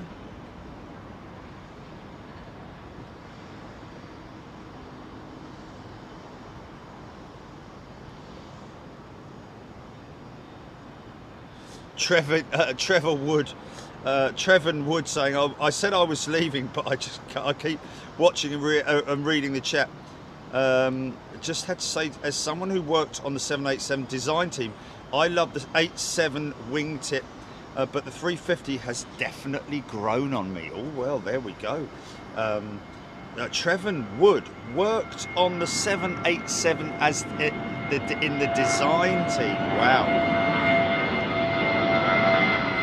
Crazy Gaming Girl, good morning from East Sussex. Helen Previtt, love this angle for takeoffs. Isn't it great? Aren't we lucky? And a big shout out to the folks here at Heathrow Van Centre for giving us that access. And like I say, folks, a little bit of housekeeping.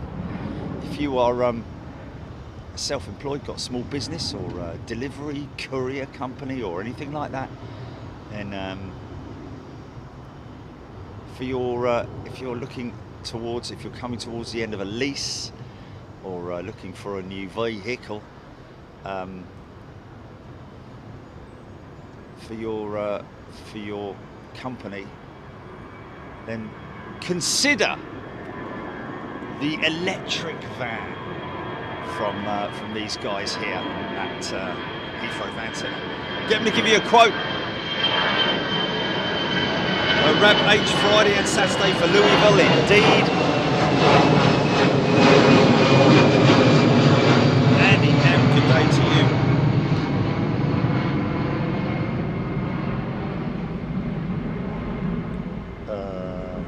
Looks like one of the high letter BA 787-10s will be the first to BA. Interesting. Well, BA have got how many 787-10s on their fleet? At least 2, isn't it? I think.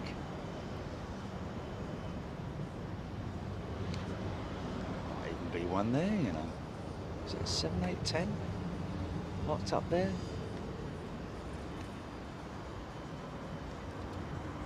Bravo Kilo Charlie. Okay, Delta 760. No? Okay, it's a 900, is it?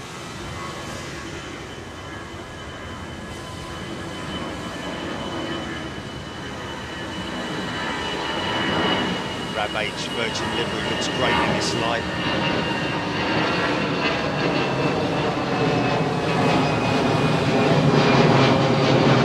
Margie-Ann, almost 1 AM where she is. Way up there in Alaska.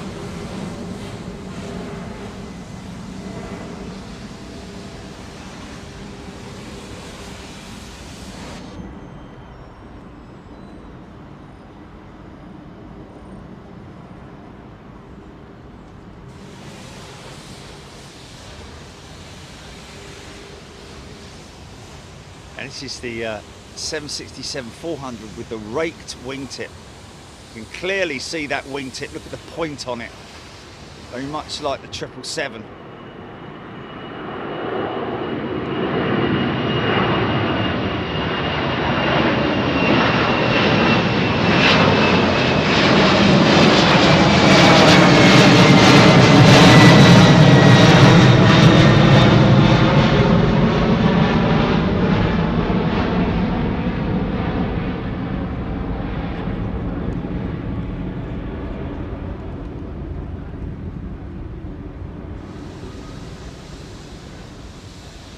Oh, cool. Is that John Stoner, did you say? Make sure he mentions Big Jet TV if you call these guys up at Van Centre, at Heathrow Van Centre. Make sure you mention Big Jet TV, because that always sort of like,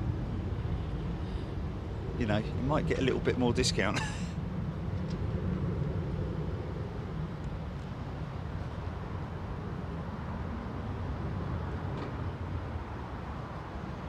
Free sticker.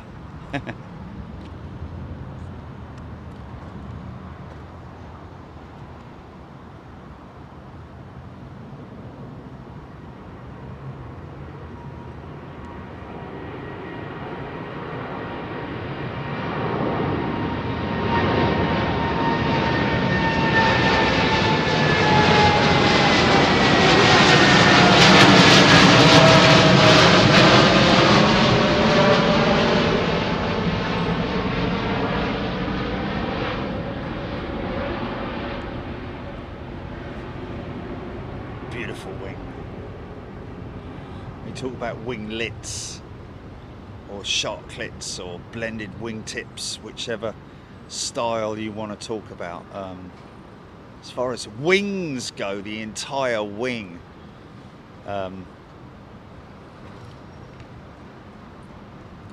probably give it a Boeing and the 787 wing. It is a thing of beauty in it, the way that thing flexes. 12 feet. Hard to imagine, isn't it? 12 feet of wing flex. Nice, noisy American 777. It's a 200, is it? Yeah! Go on, girl!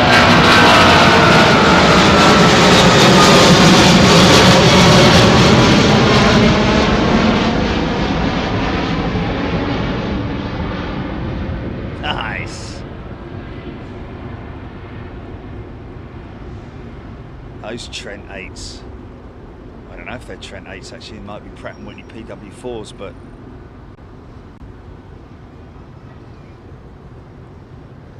certainly sounded like rollers, growling like an old 747.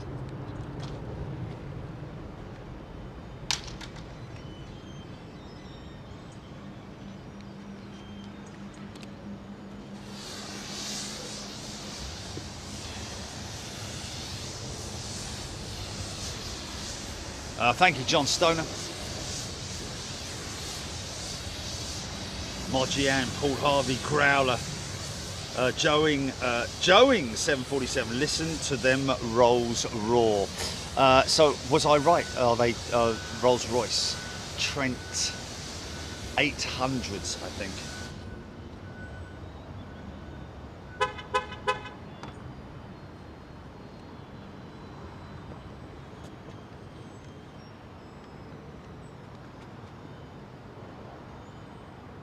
You can literally see these wings flex as the aircraft gathers speed.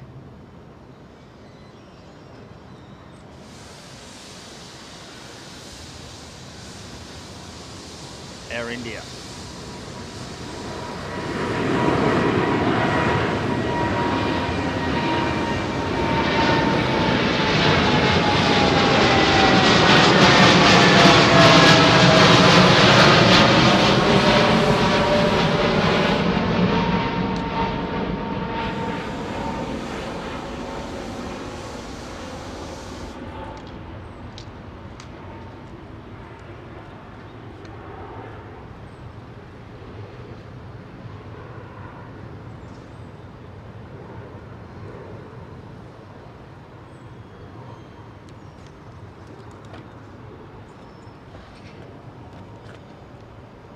Sending them out now.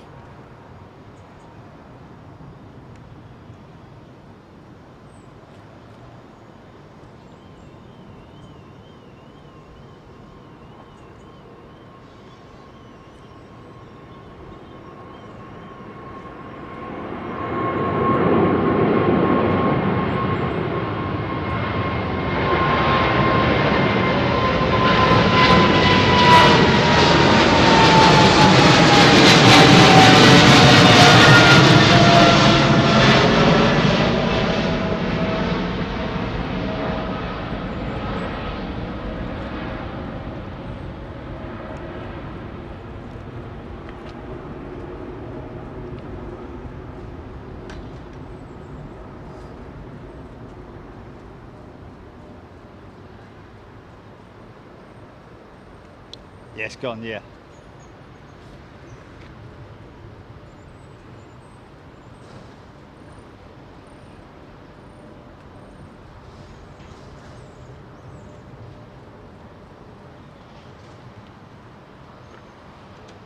It's still quite a sexy shot, isn't it? I need to let this go.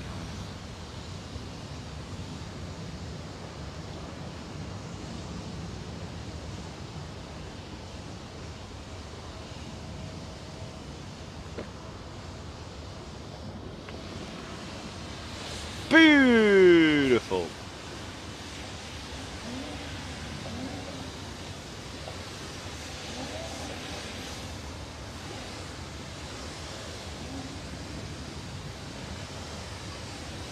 Digi dude, yes. Hey, this is a look at how short that takeoff run was, man. A220.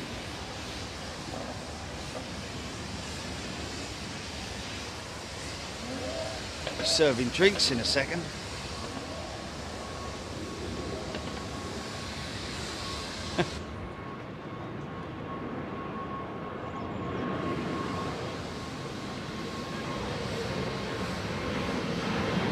Now you can really see that wing on the 220.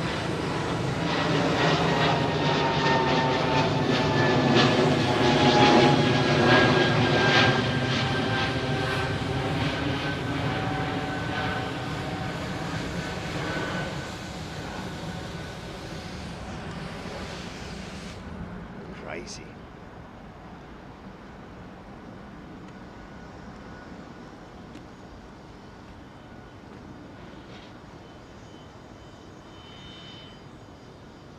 Paul Harvey, yeah, it's an amazing. If you're ever lucky enough to fly on a 787, try and sit yourself a few rows back from the wing so you can actually see the wing picking up flex. I mean, it happens on the 777, don't get me wrong, but it's just so apparent on the Dreamliner. And also when you land, you'll see all that flex just drops away as all the lift is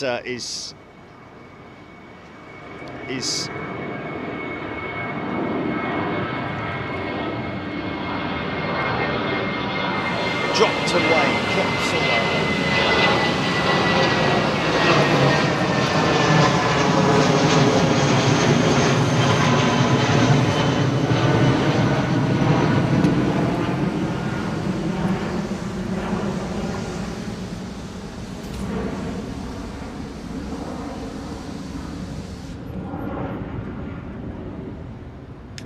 Rab H, majestic departure from Lee, all caught up now. There we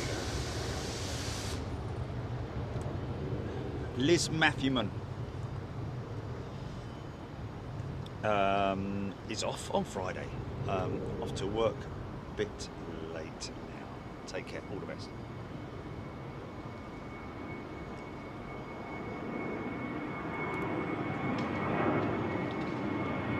Jason Matten, JetBlue has extended its transatlantic service to London Heathrow to at least October 2022.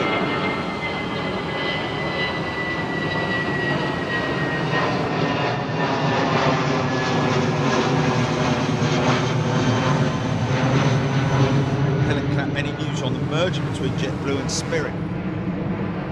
Nothing that I'm aware of, Helen. No news, no additional news on that. Google it. What's that? Okay. Some heavy hitters coming out.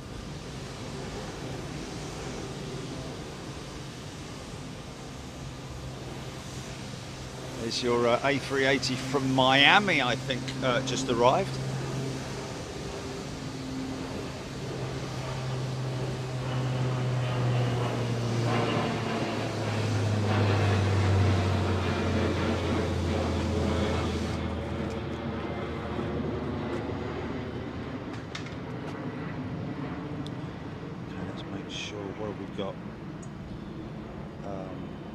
Virgin Atlantic VS3 headed to New York. Tiddler behind him, so we'll get this. A350. Look how great this aeroplane looks in this livery.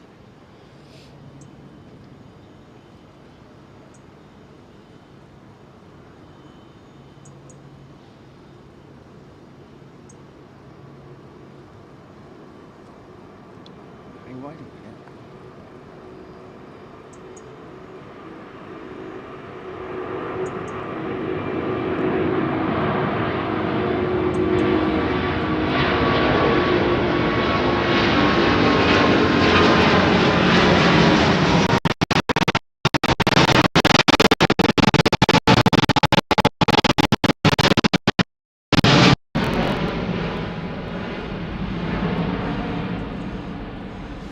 got James going out, Jilly.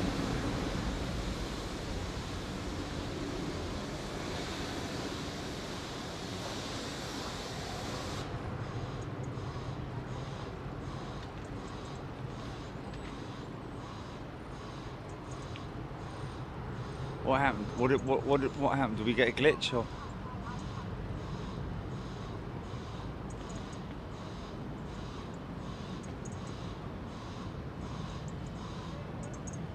That's a network issue, isn't it? Must be a network issue. Yeah.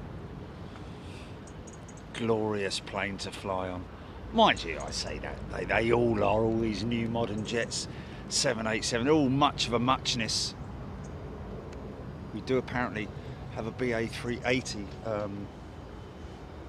on radar. There she is at gate, headed to Chicago. That's BA 295 that we're looking at right there.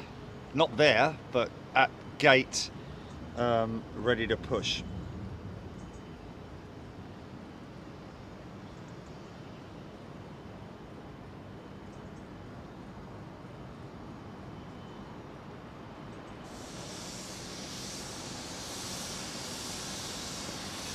Paul Hodgson missed the longest flight, Singapore 350 JFK to Singapore, 18 hours, 20 minutes.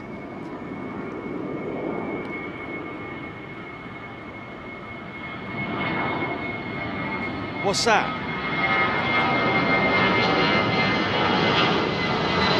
Oh, we missed it. Oh, no, man. Oh.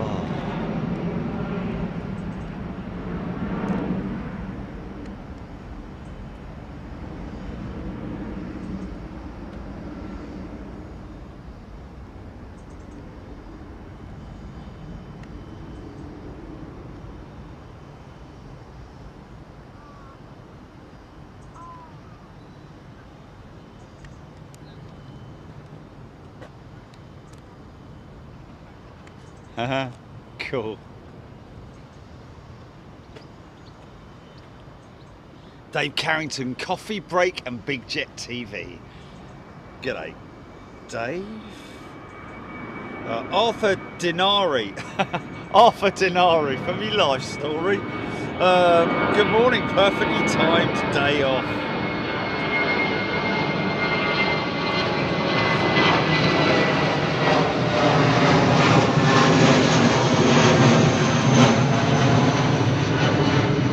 Yes, Keith flew in 99 to the US.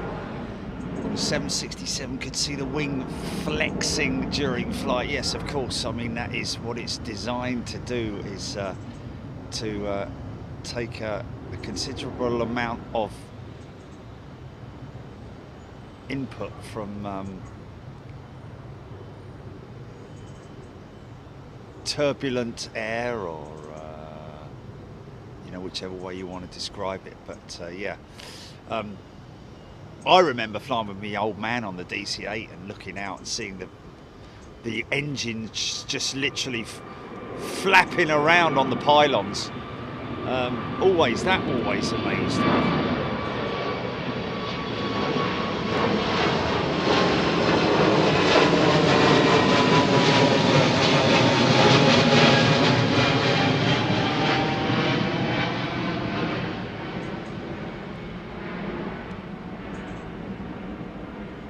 Something you really see these days, because the technology of attaching the engines to the wing is far more advanced now, using stronger materials. Obviously still allowing a certain amount of flex in there, because if it was too stiff it would cause fractures.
okay. This will be a shot. Right, now watch for the ribbons off of the wingtips here, folks. You might be lucky enough to get it.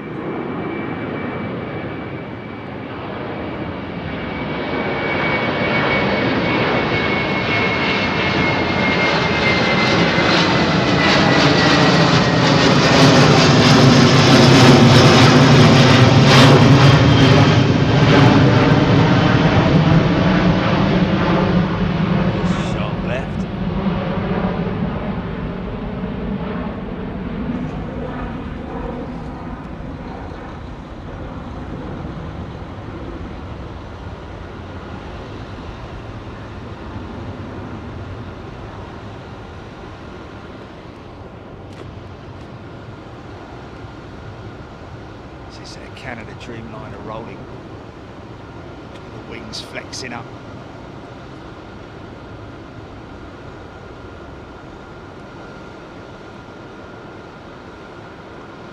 Of course, it's only the outboard section of the wing, not the inboard section.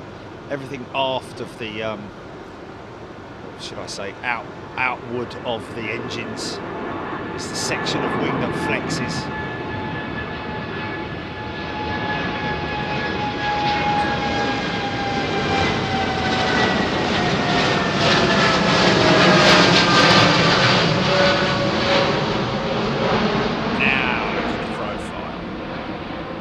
There it is.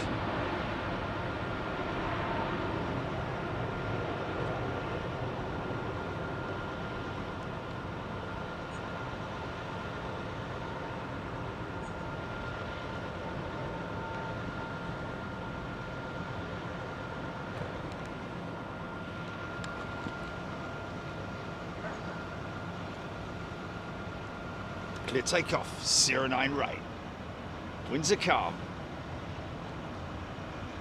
Jeanette Haynes, yes.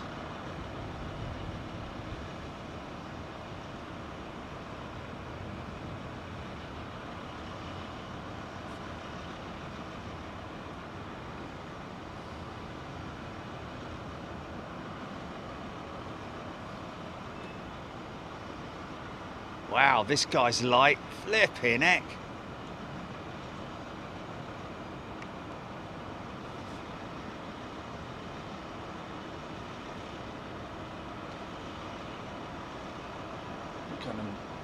Cardiff for maintenance or something crazy like that, is it? Oh.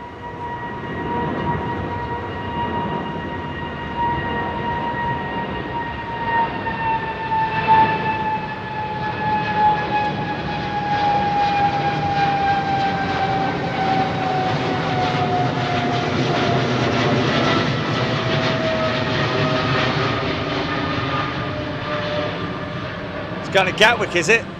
It's a positioning flight. Right, there you go. Heaviest thing on that plane is the pilot's wallet.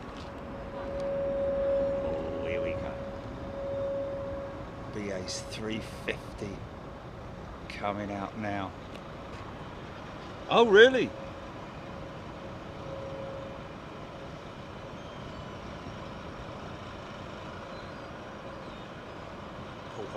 Had little ribbons. Oh, no, he's on tow. Say it again.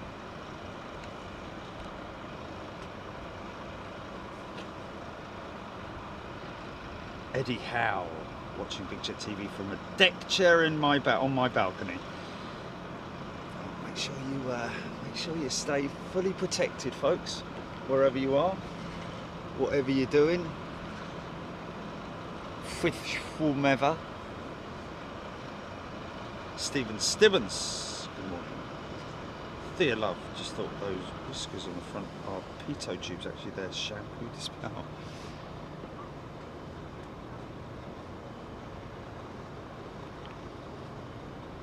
Yeah.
taking quite a long route out the some of those westbound jets. When I say a long route, I'm talking about like a big arc, as opposed to their normal quite sharp right bank.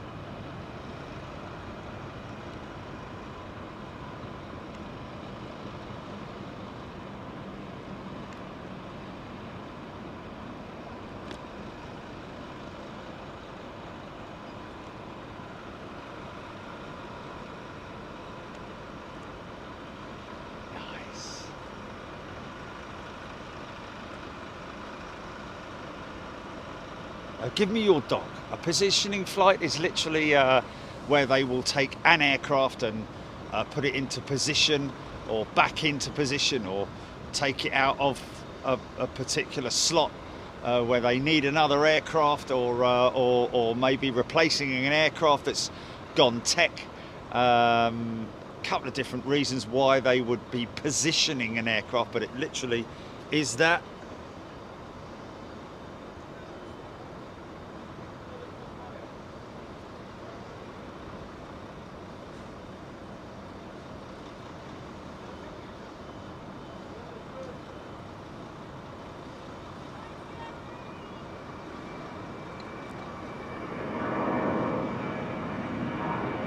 I mean, if you had the opportunity to have a live screensaver, as in a moving screensaver, would you want that? It can almost put you to sleep, that, couldn't it?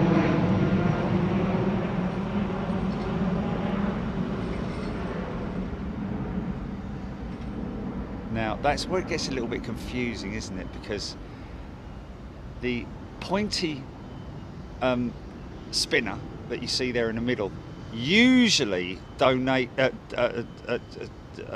indicates that it's a Rolls-Royce engine.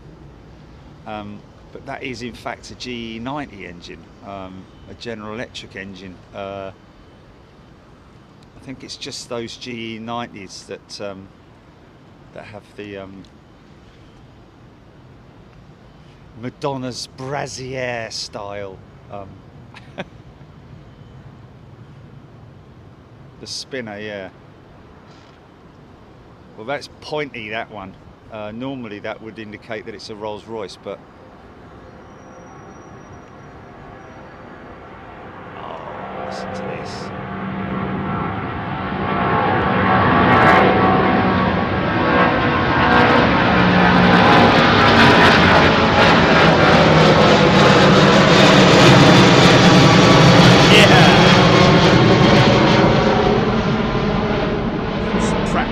Powered 777-200s with American are now flying back into the UK once again, having been cleared by the FAA, I'm guessing.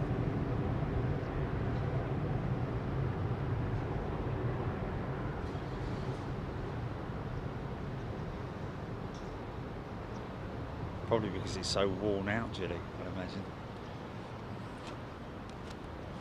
Yes, a very faded colour scheme, that 777, isn't it?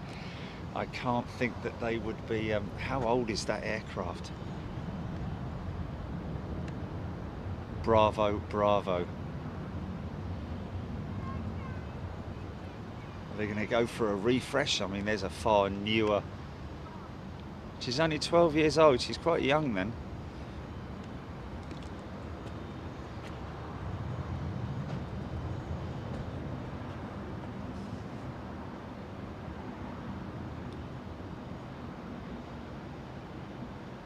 Eddie Howe. Remember when they used to push back 747s with a Douglas tractor beneath the belly? Really? What, using the main gear to push it back?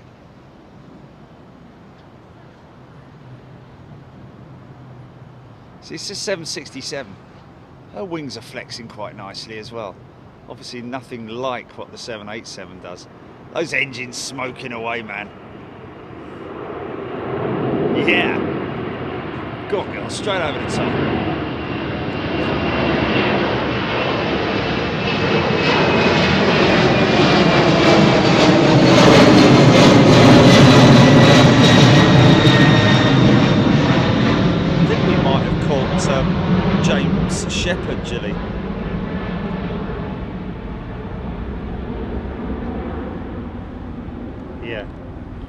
BA training pilot. No, I think we got him. I think he left at 9 something. Let me just have a little look and see. Yeah, he's Dreamliner, yeah.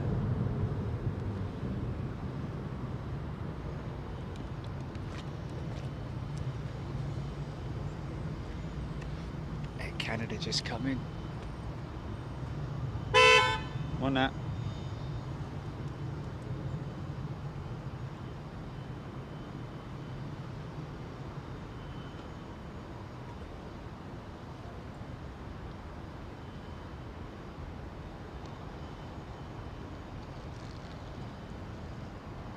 Oh. Okay, well, Amy's asked me to mention a shout out to another senior first officer, Adam Thomas, who's operating EK32 today out of London Heathrow. Not till a lot later in the evening, but a big shout out to Adam Thomas. And it sounds as though the kids were absolutely screaming and shouting as their dad took off from London Heathrow. How about that? Fantastic.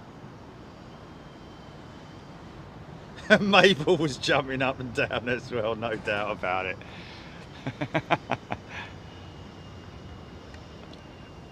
Ears flapping all over the gaff.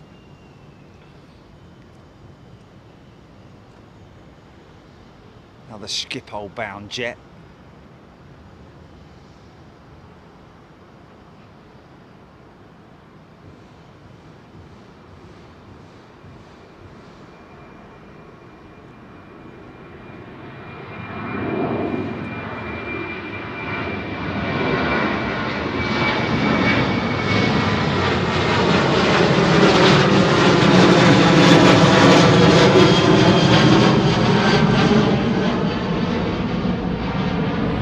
Moisture in the air. Everywhere I look around. Funky shot, funky shot, funky shot.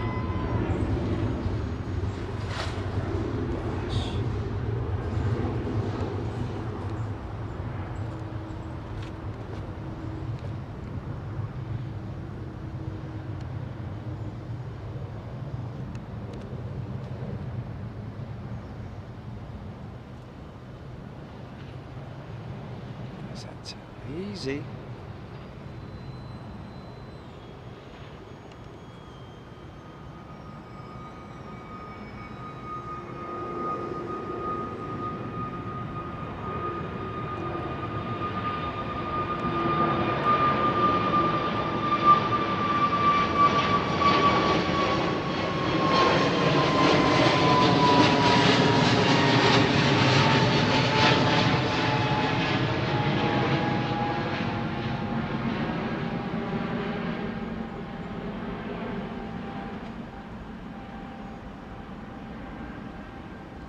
Oh, no, right, okay.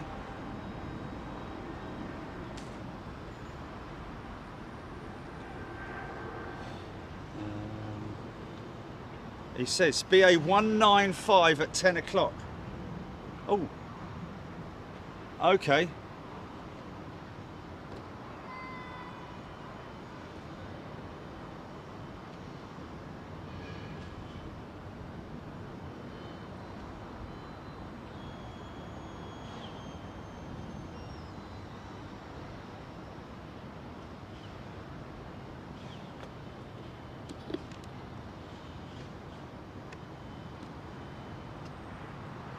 Hold on a minute. Oh no, hold on a minute. It was yesterday.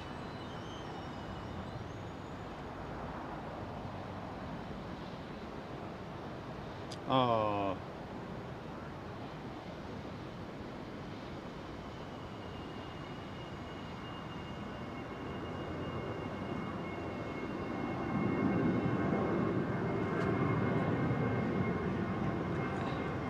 Well, he sent it to me on Monday and he said I'm flying out tomorrow, so...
777.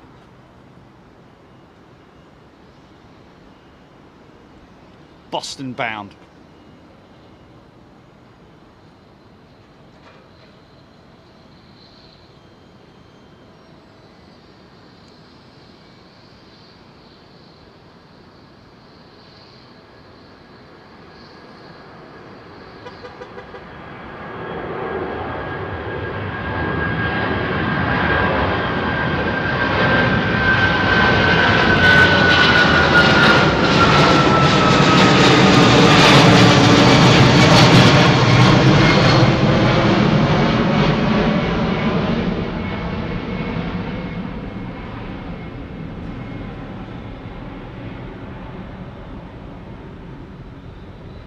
That's the normal turn.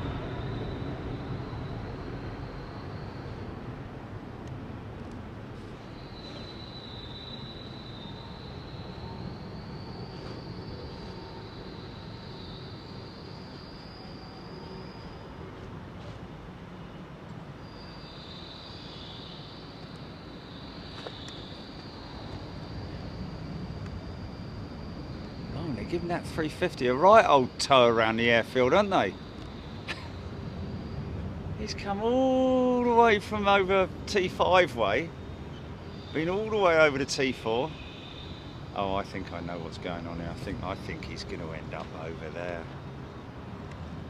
somewhere.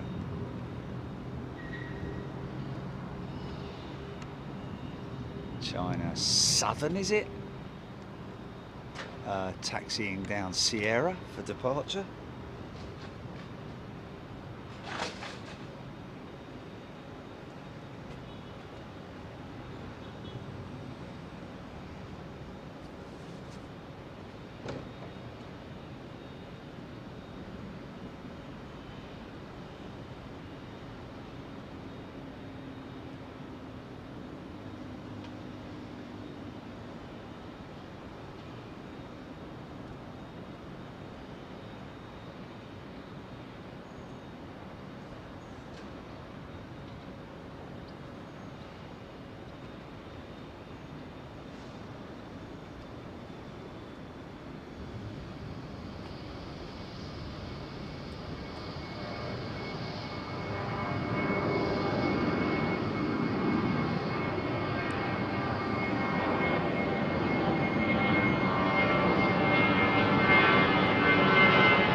Wasn't far wrong, was I?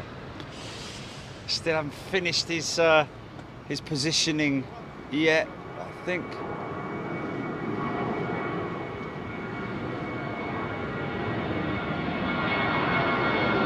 It's a little sort of like temporary stand area over there for British Airways.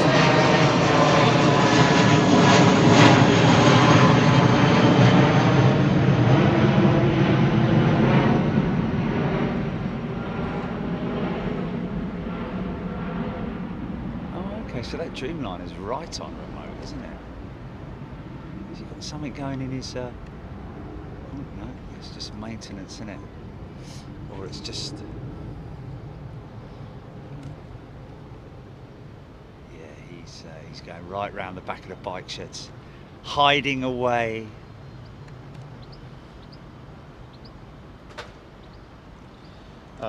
Katie Coates, in half an hour, a BA 777 from LAX is due to land. Okay. A big nose 747. Can you zoom in on the ridge of that A350? Yeah. Did we get it? WB Foxtrot. WB Foxtrot. Whiskey Bravo Foxtrot.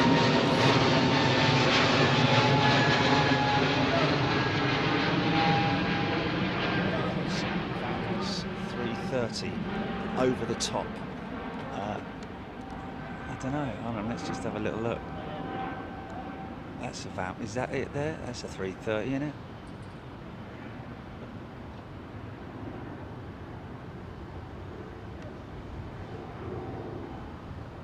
No, that's not red.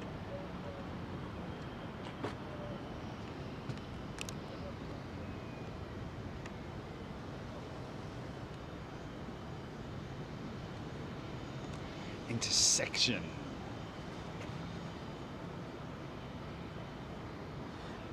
Lee Hale, we can see arrivals, but only just little glimpses of arriving aircraft. Oh, is it? That triple that we saw going out about 10 minutes ago is just about to touch down at Gatwick. Jackie Green, good day to you. DMC BA380 from IAT to Richard Mortara, good day to you. Red Vamos 330 operating for TUI at the moment, based at London Gatwick.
Shadow right over me.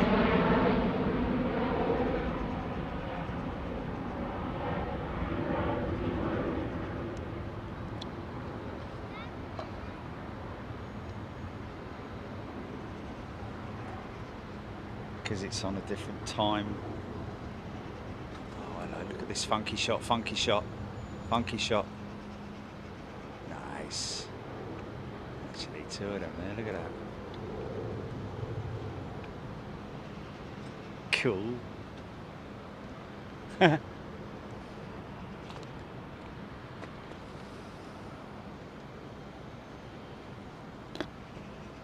Funky.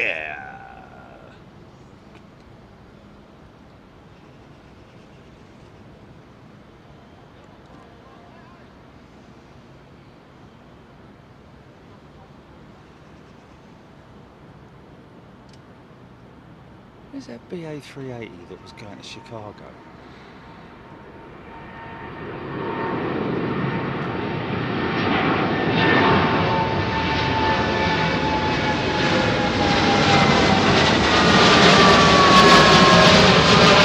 Oh, someone give that Dreamliner a wash. Flipping heck. Filthy dirty belly. Scrub. Could be a funky shot coming up here. Could be a funky shot coming up here.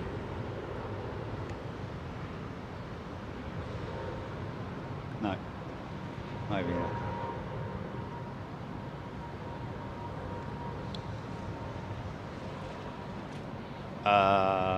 Not at the moment, no. I've got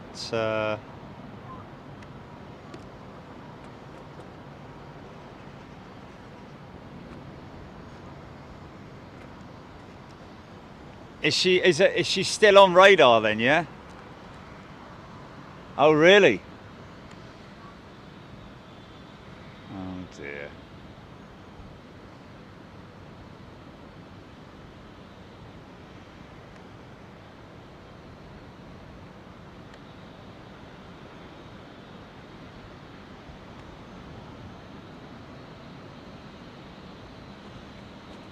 Float like a butterfly, stream like a bee. No, maybe not.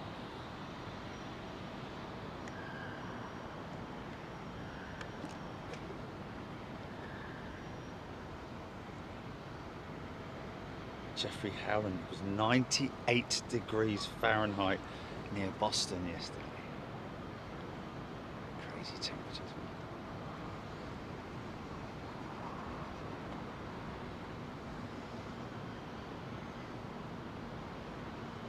Yeah, and all that hot air's coming over here, isn't it?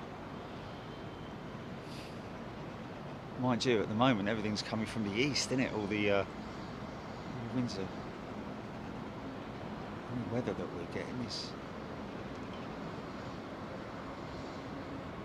sort of swirling around us, isn't it? The weather.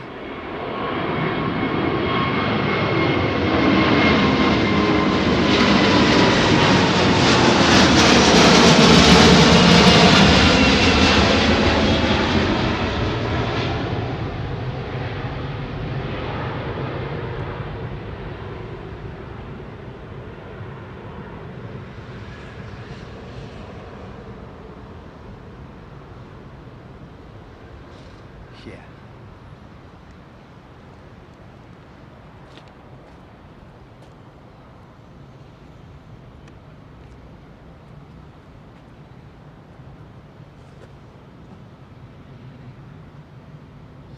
Brad Langmaid.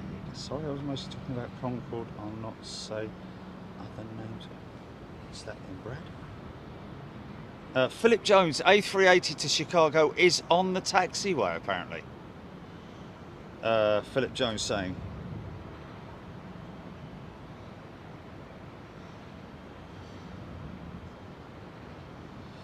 Jazz Kudale, do they actually sell fried chicken in Kentucky? Oh, I guess they probably do. United 777-2.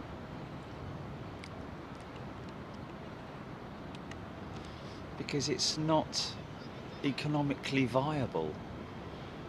You might be able to put her back into flying condition again, but you'd never get. It costs too much to operate her. As a commercial concern, you know, like airline operations need to be as cheap as possible. They never made profit out of Concorde, I don't think.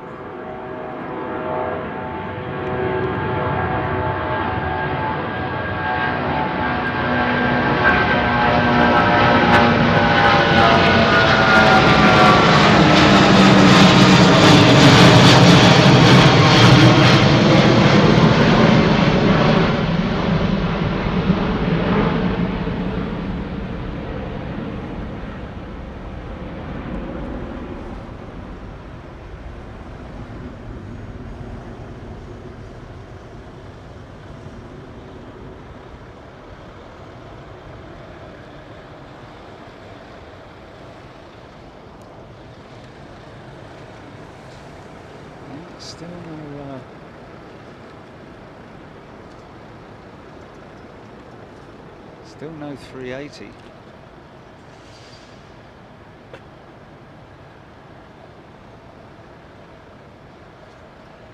I think Louisville's going to be, what, 8 hours, Julie? Oh, only 6. There we go.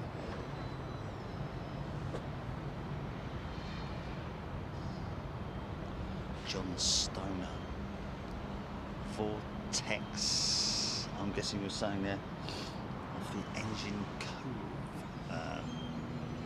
Possibly off the engine Vortex generator. That's an example of the Vortex generator that you can see right there on that engine there. that little plane there, that little wing, is actually guides the airflow that's hitting the engine, separates the airflow to clean it up, because around the engine is actually the most heavily the most draggy part of the aircraft, obviously, apart from the undercarriage. But the undercarriage obviously are only up or down when absolutely necessary. But in terms of flying, become a lot more apparent when we get to winter conditions or cooler conditions, where we'll start to see Vortex generators doing their job, literally. Cavicolis.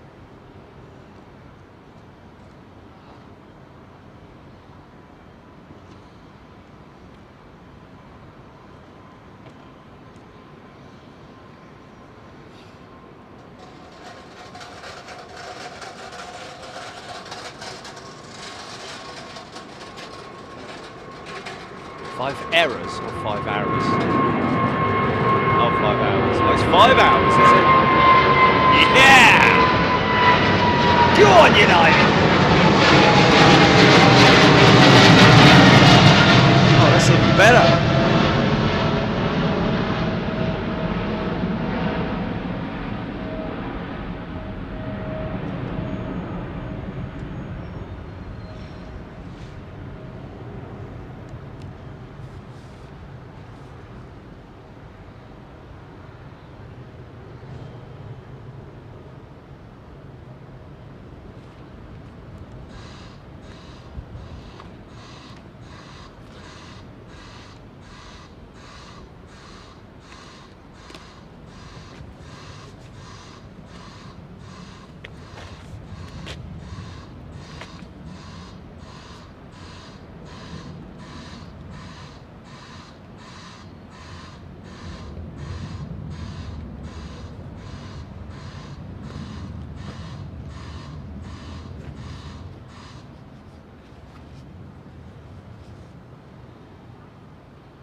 David Hammond, we were discussing 346 yesterday, lofty 346 just gone over the top.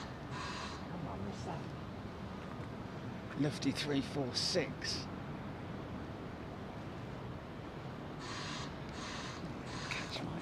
Catch a bit of. Oh, hello, wait a minute. Is that one in the hold and one outbound? Nice shot.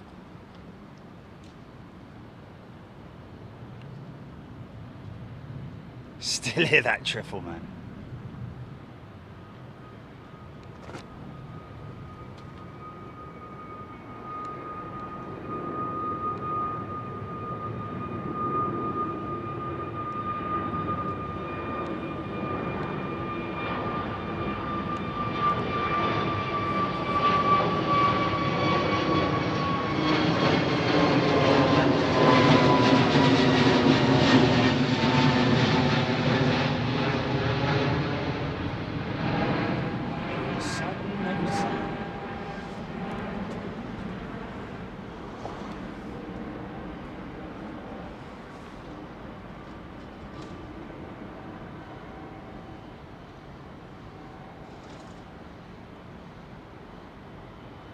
Josh Avey back on Monday morning on the Monday morning service into London Heathrow from Newark, I'm guessing.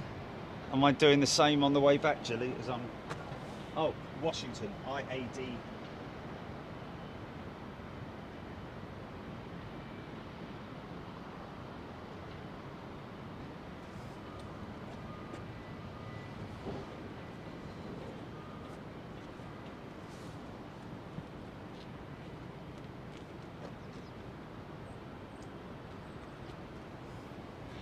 But it's there when I look in your eyes.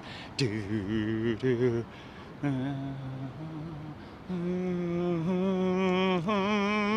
Moisture in the air, do do do do do do, moisture in the air.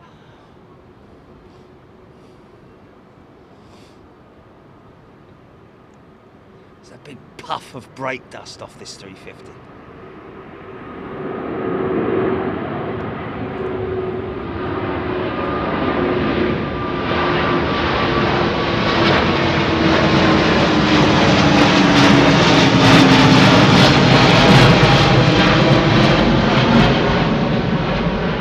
Unless I wrap myself in brown paper and put myself on a UPS flight.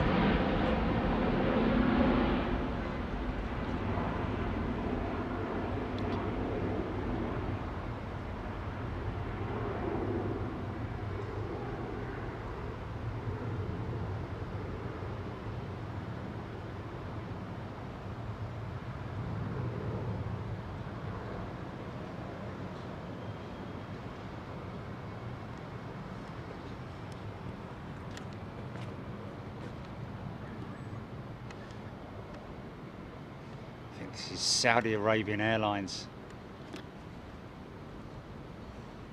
Philip Jones, BA 380 is over Coventry.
Seattle bound.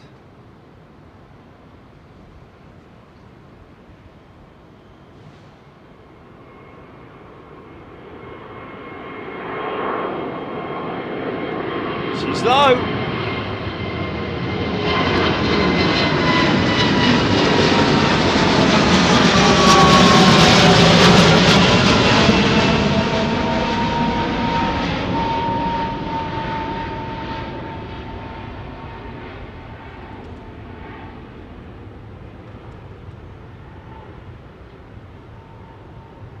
See that wing flexing.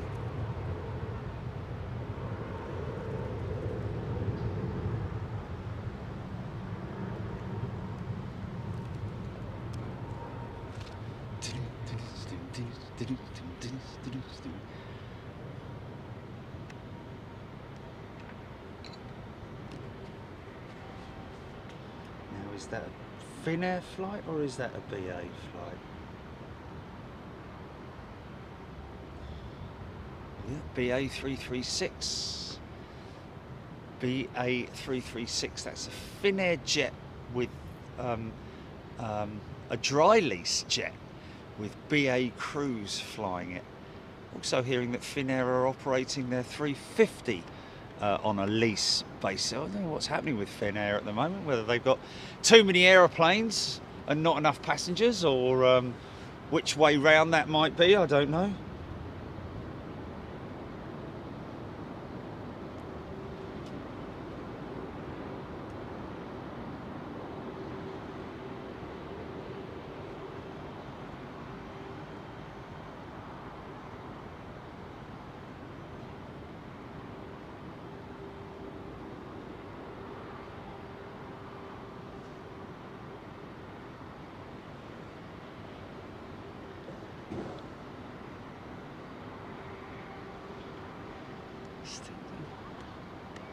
Okay, we have BA, what was it, 239? 295. BA 380, BA 295, back on radar, folks.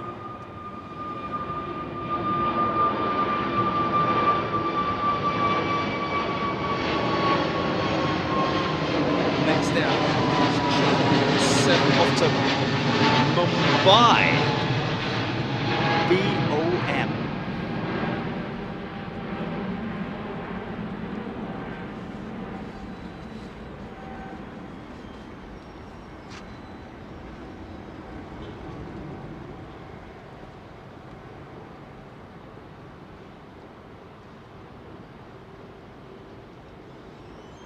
Dane Grayson. Aer Lingus flight to Boston yesterday, medical emergency on taxi. Couldn't land in Boston due to weather, and then taking off from Hartford, Connecticut diversion. Had a compressor failure on the right engine. So a medical emergency and a compressor failure. Not a lot of luck for them then. I'm guessing that was a 330. Ellie, I'm a new member and absolutely love planes, terrified of flying. I don't understand it either. Fabulous singing, Joe. Ellie, honestly, please do not be in the slightest bit concerned about flying. I think it's a massive psychological thing, isn't it? Just look at how safe. If anything, people should have a fear of flipping driving or fear of being a pedestrian. More so than fear of flying in an aeroplane. These things are have a much better safety record than any other form of transport, I have to say.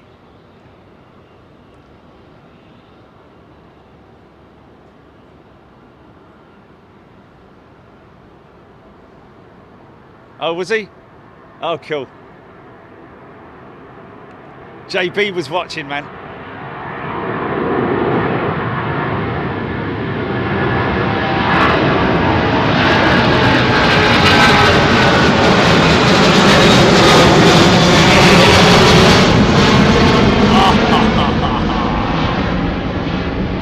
The deep growl of those engines, man.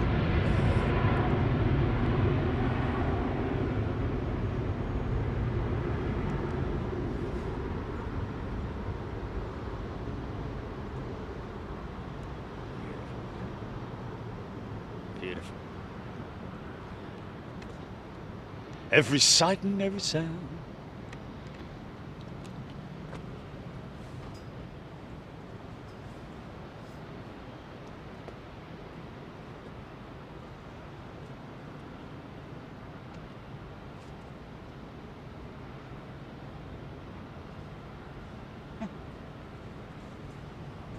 His whiskers on the shoe. Philip Jones, both 380s now showing on stands. Josh Avey, yes. Most. Have we got an APU starting up over there? I think we have. Possibly. I don't know what all these jets are doing here on could be for a number of different things.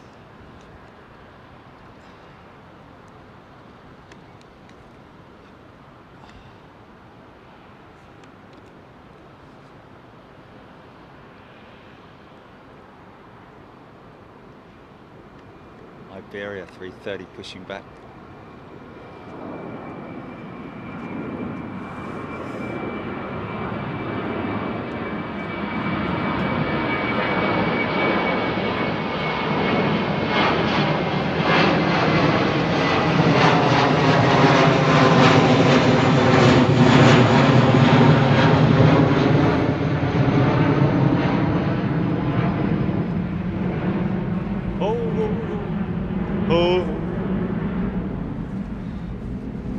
Margie-Ann can't get enough of that growl.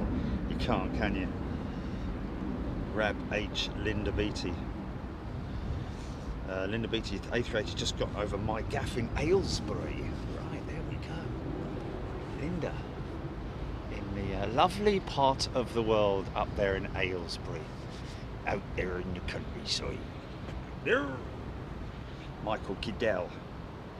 Rolls-Royce Trent 800 Tron Hunter say yes. I don't know. You say the better south. The spool up of a GE90 I think overpowers the Rolls-Royce Trent 800. But once the Trent 800 is up to full takeoff thrust, that's when she kicks in with that growl, and especially when they're coming past you at high, when they're on full takeoff power.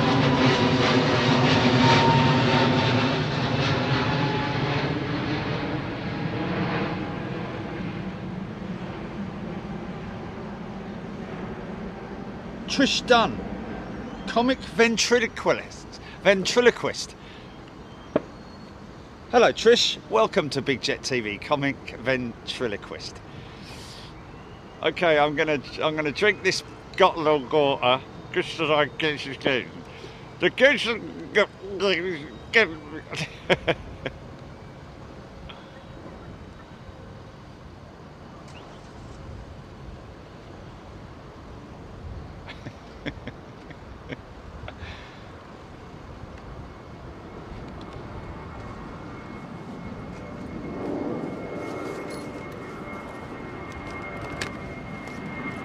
I shall now drink this drink whilst reciting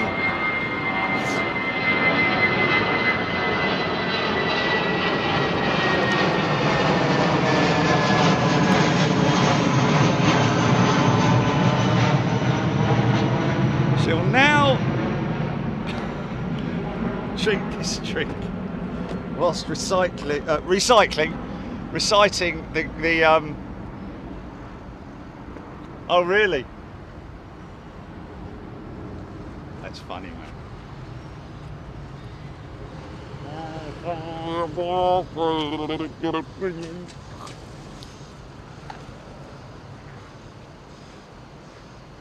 Oh, that's nice.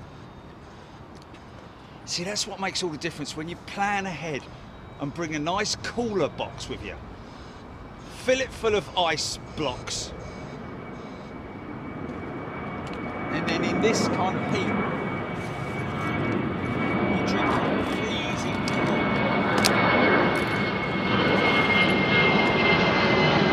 Oh, it's almost too cold, this cold. Got a leg here.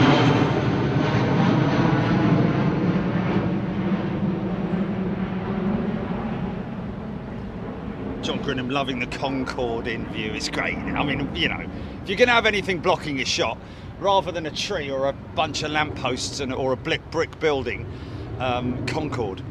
And she isn't completely blocking the view either. She is. Oh, you're getting a full takeoff run.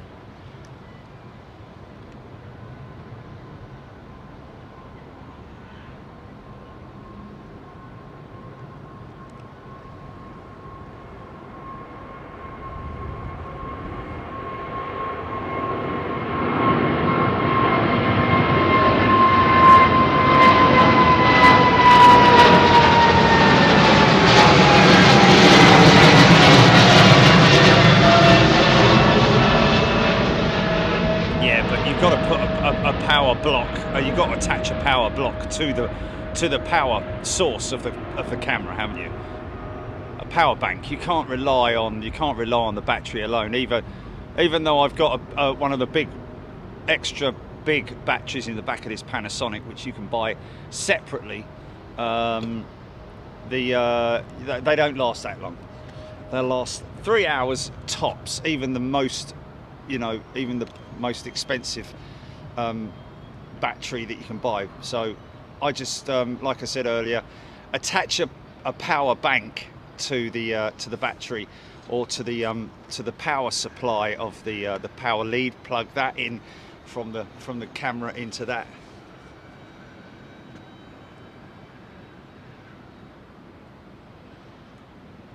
Bottle jar jobble. Ha ha ha.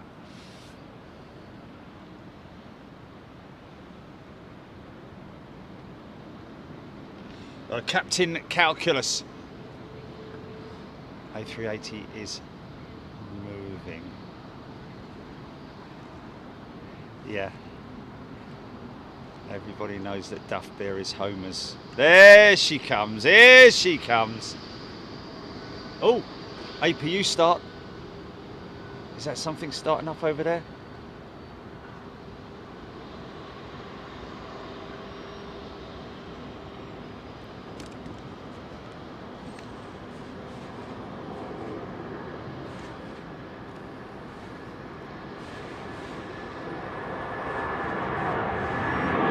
Sounds like another set of rollers.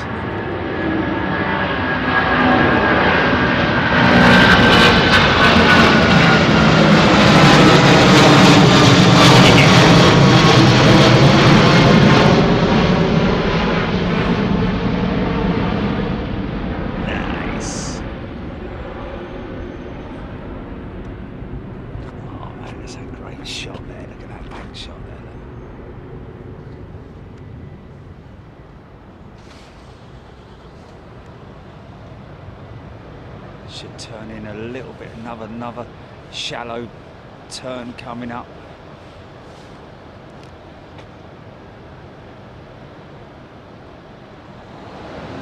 Say Lot Max is coming up next, yeah?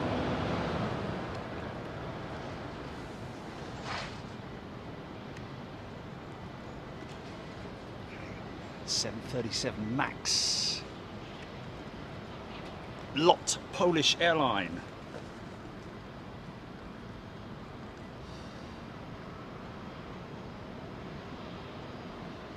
Mythical Island. I got it before you, Jilly. No, Mythical Island. And isn't Ireland a mythical place? Beautiful, beautiful part of the world, Ireland. Especially, and apologies to all our friends in Northern Ireland, in the northern part of Ireland, but Southern Ireland is just as beautiful, amazing places to visit. I don't know where the Blarney Stone is. I think that's Southern Ireland, isn't it? But I have kissed the Blarney Stone. At least I think it was the Blarney Stone. I did have a sore on my lip the next morning, but you know.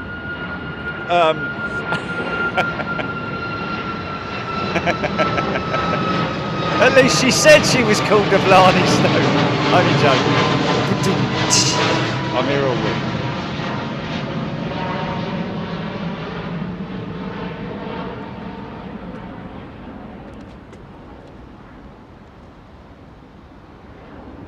Kiss my face. Back of the net.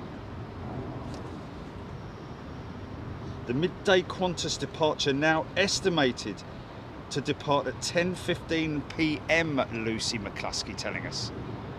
Yeah, I think she was late in this morning, was she?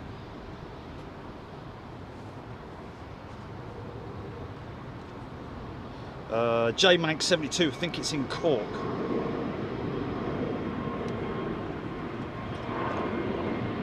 Mark noticed a few planes dip the left wing just after takeoff. Yeah, Mark, that's because the wind direction is slightly, let's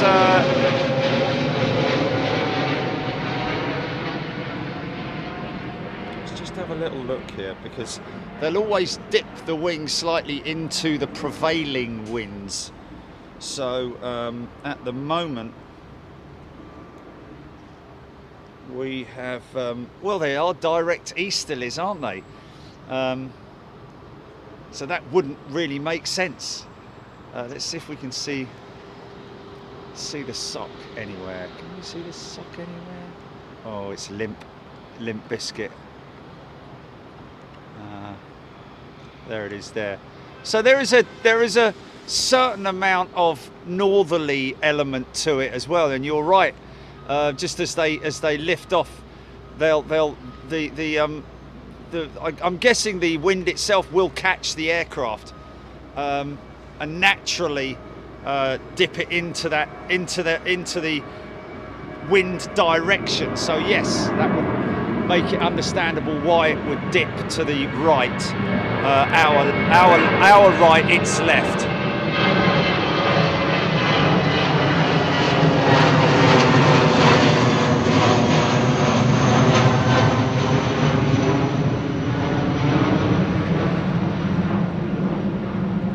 What's that, Julie?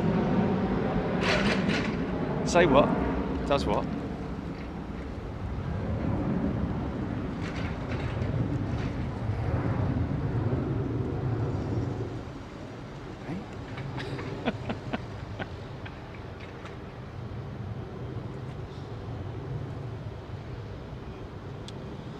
So a very warm welcome to you, mythical island. EGPX. So Iberia's A330.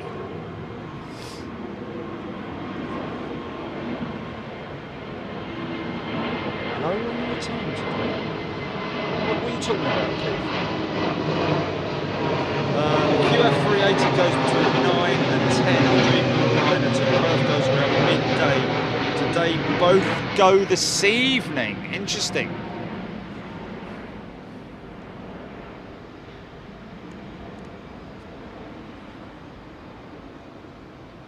John Grinham, great sounds. That's, along with everything else that we get, that is great feedback to hear. It's always lovely to hear that the audio is good, because that means a lot to me. You know, I mean, the visual is never really going to change in terms of what we see because of the quality of this fantastic camera, but always good to get the audio feedback, and much appreciated. Thank you. Patrick Mendel, BA380, lining up for Chicago, and there she is, right behind this Iberia 330. So we'll get this 330 as she banks away from us and come straight back to that BA380, because I guess he's going to be going out pretty quick.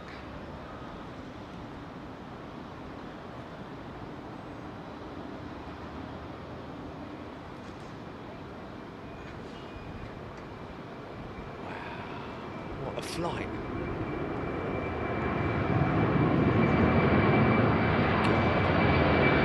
That's why. Oh my God, you're kidding.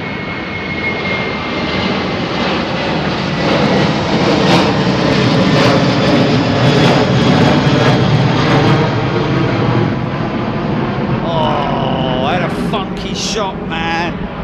I had a funky shot with that. Just look behind me and yeah, darn it. Oh well, never mind.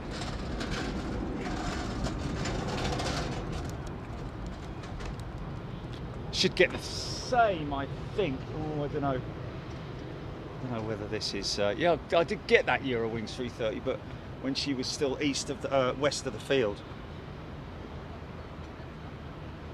Laura Years. Planes sound great. Oh, that's fantastic. Thank you, Laura.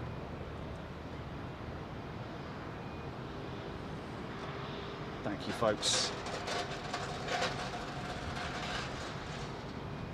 Kevin Mottershaw, audio great until you pipe up singing.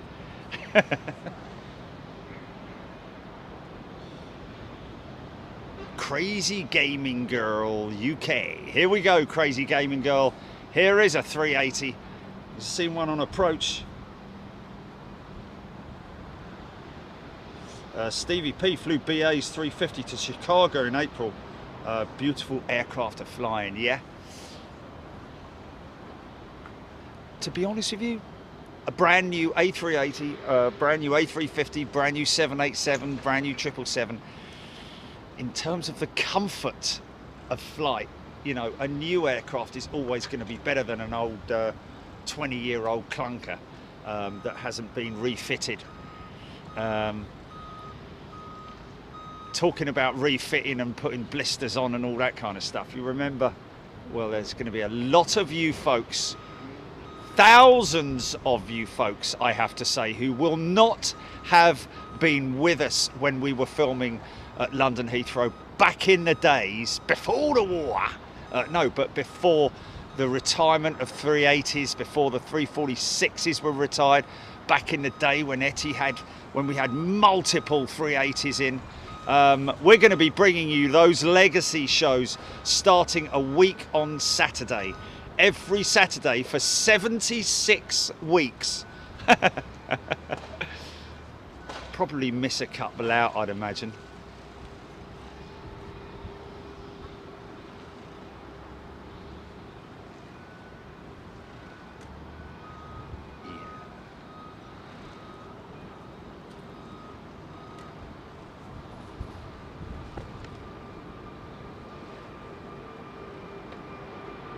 Ah, she's heavy, man.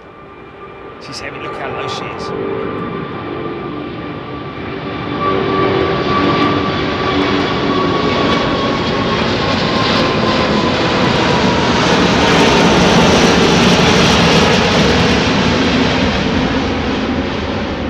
Yeah.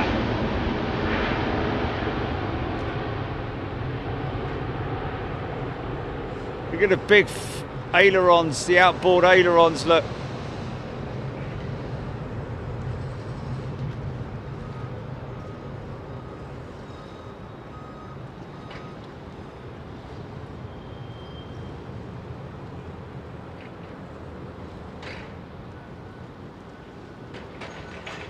All that being done by the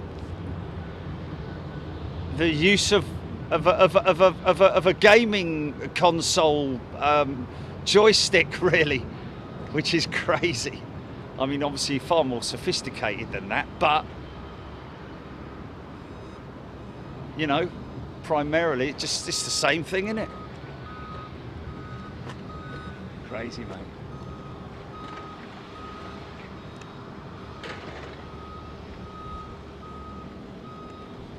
So this guy waiting because of the wake turbulence left behind.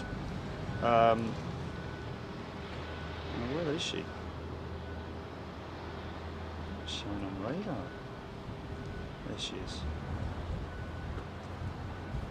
American. Is it an American 787?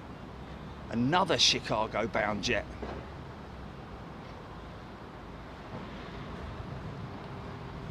Iberia 346 in the old livery, yes.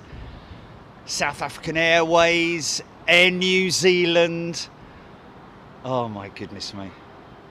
Air Belgium 340-300 that used to operate on behalf of BA. Oh my goodness me. And of course, just handfuls of 747s with British Airways. Like we never lose them.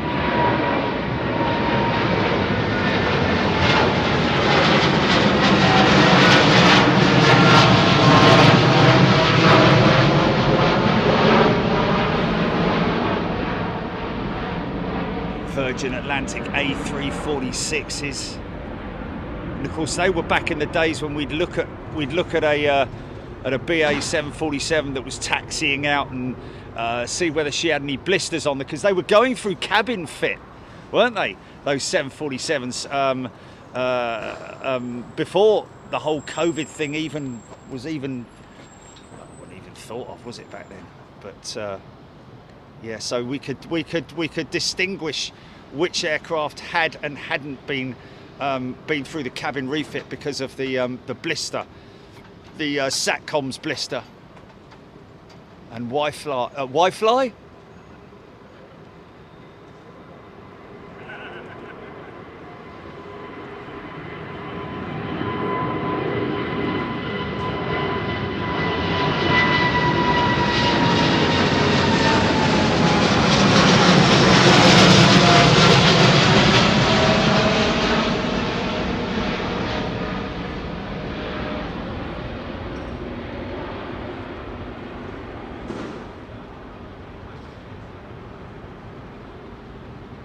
Wow.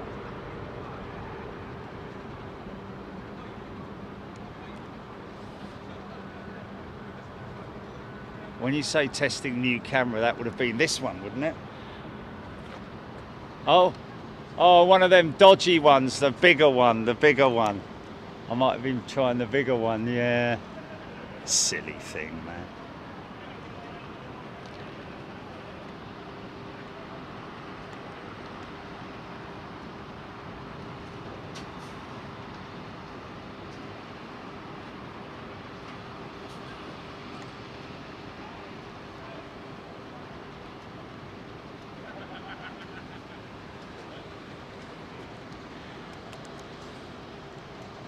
Yeah, it'd be the same as all of them. It's a shame it's not the triple, but there you go. Oh, I'm coming back on the triple, yeah. Yeah, there's going to be a lot of people who weren't with us in the... Oh, where's that Qatar triple come from then? Has he taxied out from T5? Because that would be a... Or has he snuck... He hasn't come out for T4 because he's on the wrong side of the runway. That's a bit odd. Keith Cornell, 747 BOAC. Yeah, he might be being towed, but where from? From whence did he come? Jez White QR10 is on radar over at T4. Paul Skilling telling us that the other day that Emirates operated their 777 into London Heathrow. Interesting, it's a rare sight these days not to see an Emirates 380 at gate. That is definitely not at the roll-on point. That aircraft is being towed to Terminal 4. Where has he come from?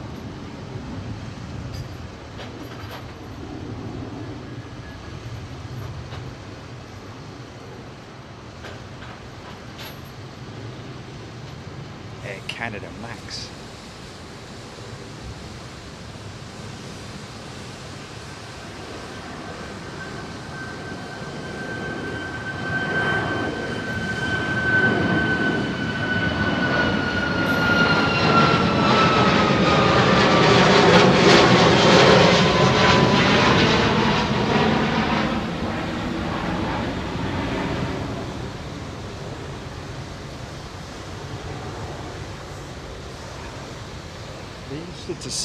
Interesting to see what, if any, Vortex. Oh, hello. Wait a minute. That's a 343. What am I saying? 777. That's a Qatar Amiri flight, and that's just come in. That's just come in. Bloody hell!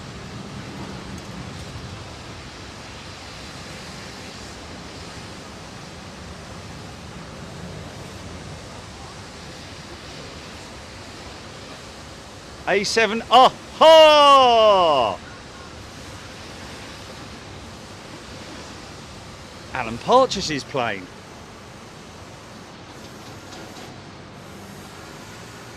We're running up that hill.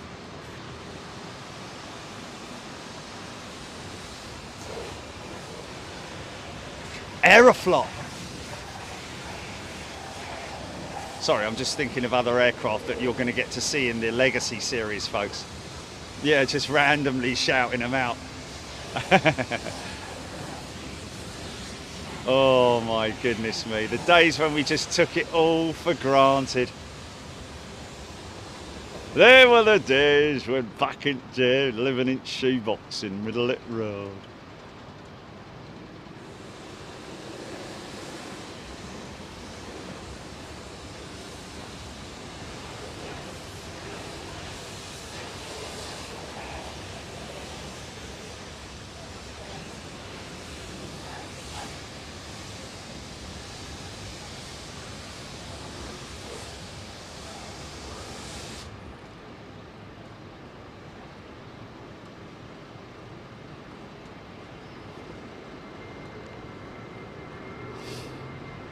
Popped over for a bit of shopping.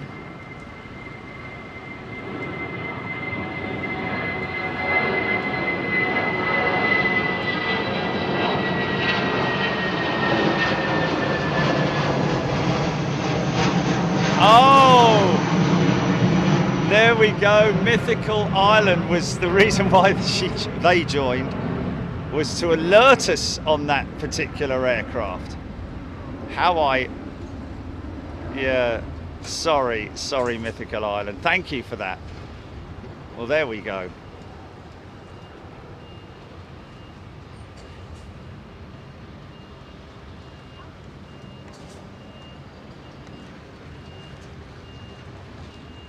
Right, yeah.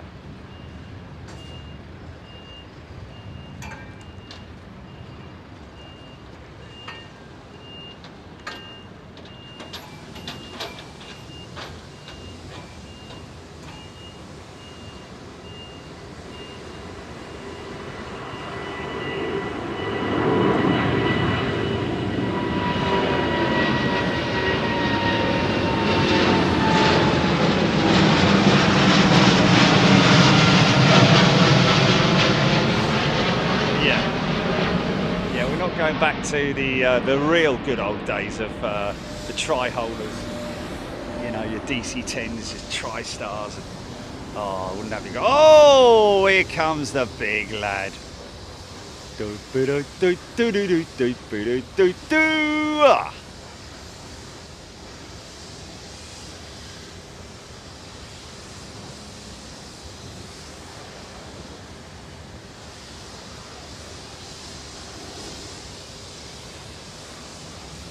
sorry. It's A340 300, isn't it?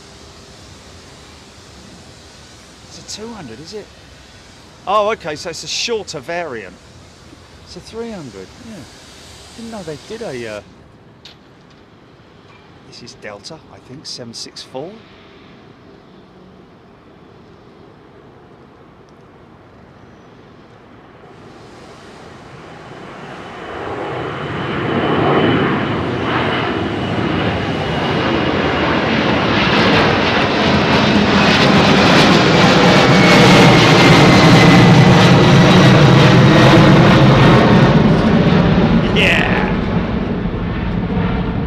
Those old Pratt & Whitneys or CF6s. Giving the old Trent 8s a run for their money. Or PW4000s. I think they're CF6s by the look of them. Just about see the pointy, or can you? No, I think that might be a Pratt. Or a long exhaust shroud CF6. Give it a few more months, and we'll see those wing Vortex in all their glory.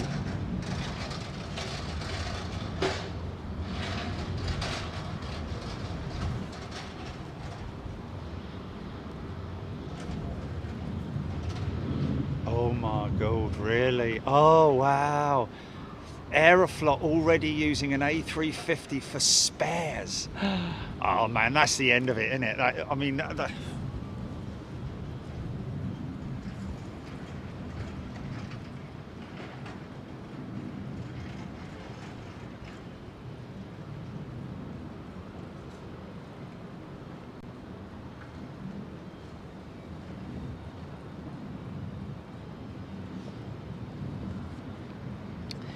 yeah, I mean, the operator has the option of turning on or leaving on or turning off the transponder bouncing indicator, whatever it might be, on the on flight radars, so that you can't pick it up.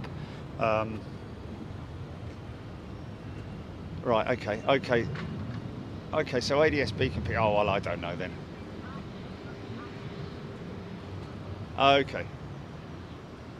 Okay, so they ask flight radar not to show it. Loco 764 is exclusively GE CF6 powered. There we go. So it is a CF6, but with the longer exhaust shroud,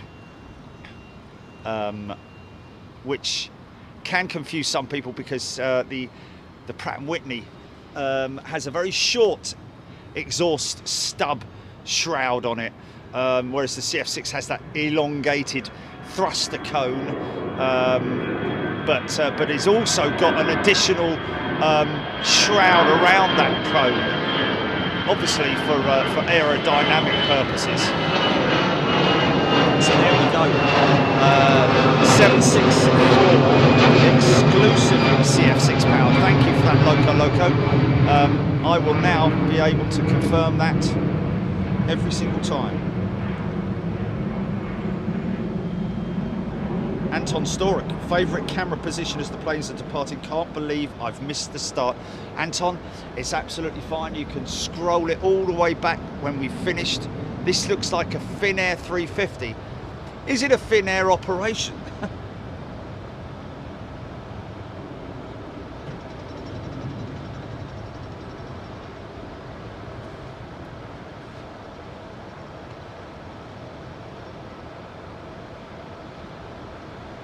Oh, okay.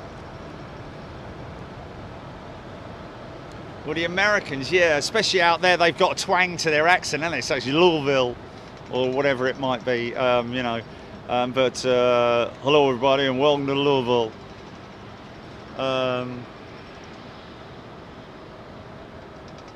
Philip Jones, I'm glad the 380 was quicker than the other day crossing the runway. Yes, of course. It caused the Dreamliner, Virgin Dreamliner, to go around, didn't it? This is Finnair's 350. Is this a BA operation, Julie? Or is it Finnair operated? Yeah, it's Helsinki, so it is a Finnair operation. Look at the way she just glides like a balloon, man. It's insane. Never roll it on the mains for very long, do they? So much good lift on it. She's up there already.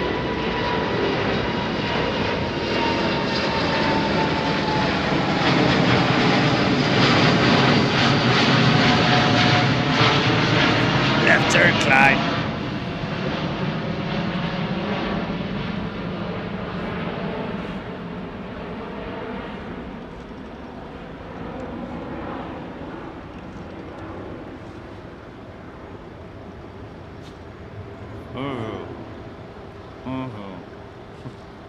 Okay, fair enough.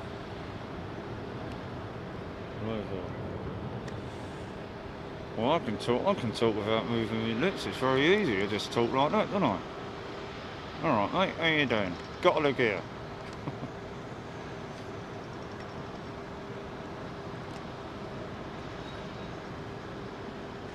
I think everyone's done it, haven't they? Everyone's practiced that, man.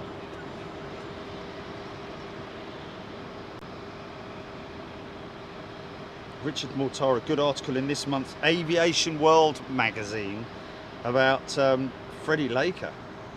Yeah, he was the instigator of all the cheap flying, wasn't he? Sure, he was the first person to implement or introduce cheap flights. Laker Skytrain, Laker DC-10s. They had 707s as well, though, didn't they? I seem to remember. It's nothing like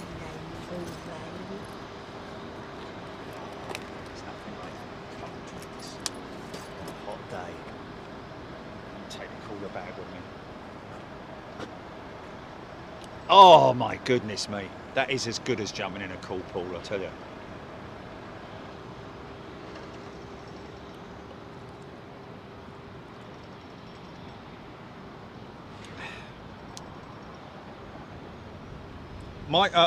Michael Clark, my friend, is going out on American 733 to Charlotte, North Carolina at 12:15. Okay, Michael Clark, we shall cover that one for you.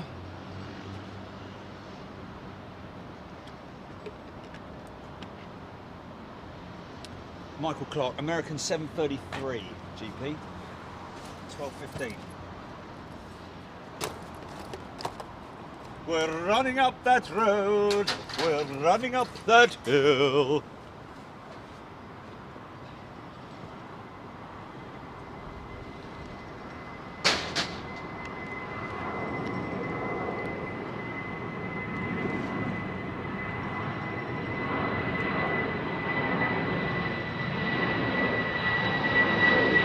That was the Heathrow Fox, but there must be an opening fence somewhere where he's, I reckon he's down on the right of me here. There's that old building, and he's probably living in there. She's probably living in there. Quite a new member. Cob Girl and Cowboy. Is that a typo? Is that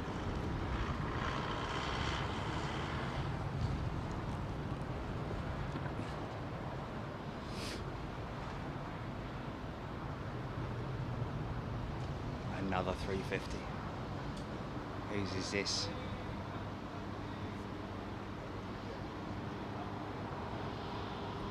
Malaysian.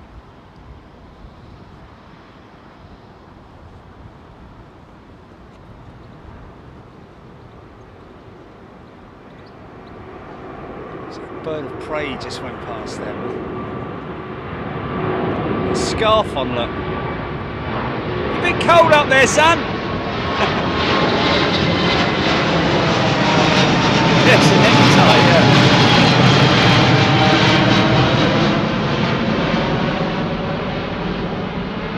No, they wouldn't.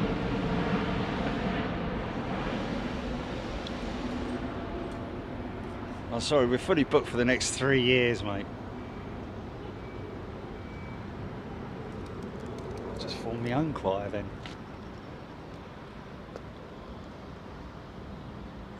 Okay. Well, it's North Carolina anyway, isn't it? Isn't it in North Carolina?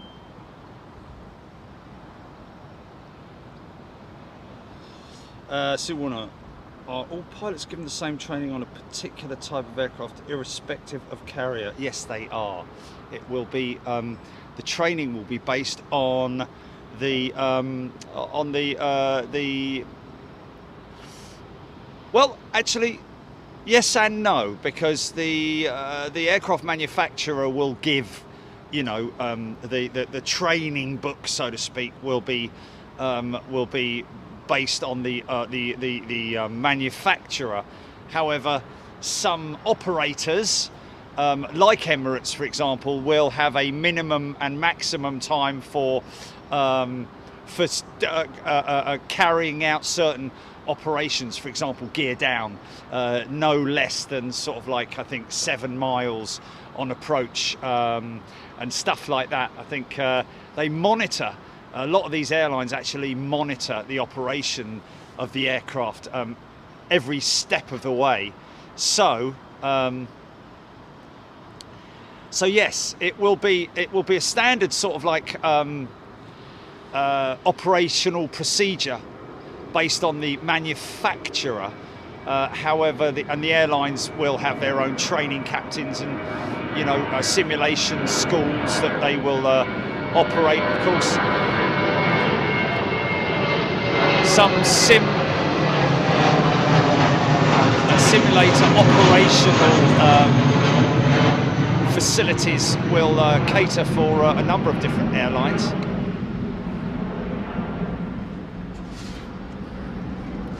Okay, Qatar 380 rolling now, folks. Here we go.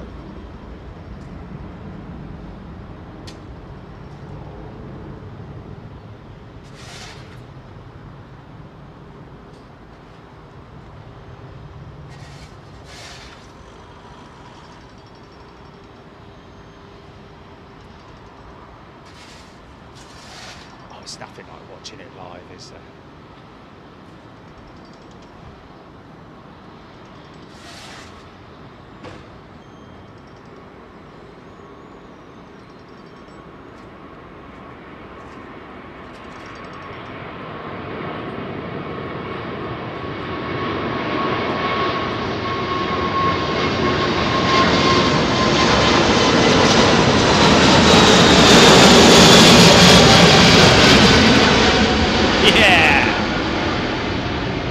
Remember that the other day with the gear down, that would have looked very odd coming past us with the gear down.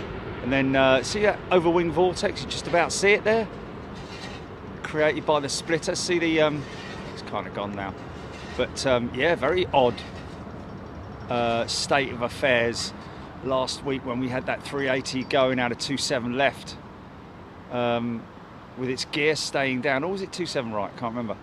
Gear staying down, and then he retracted the gear and then extended it again.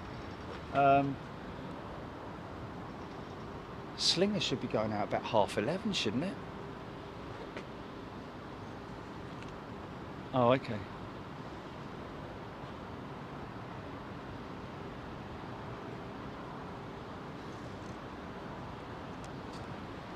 Oh, Stuart has just gifted 10 members. Thank you, Stuart. That's very, very generous of you, sir. And of course, if you are a member, a new member who's been gifted that membership by our good friend Stuart Watson, who's a member on Big Jet TV, please pop in and say thank you. We would appreciate that. Gives you the opportunity to come to Louisville with us, to Kentucky, should I say, as well. I think we need to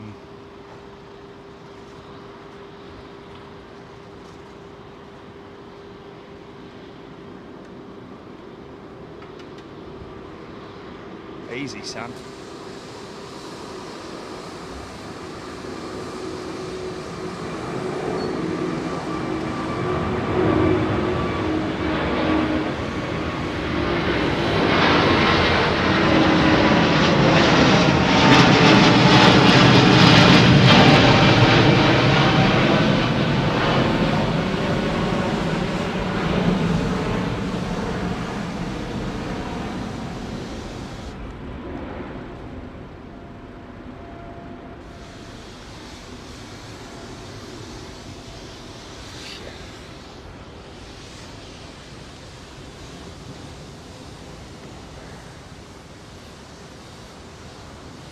What? What's that? What? Yeah. Yeah. Saint Sharma, it did look like I did think, are we going to get a wing wave? It's unlikely because he doesn't know he's being filmed, but you always like to think that way, don't you?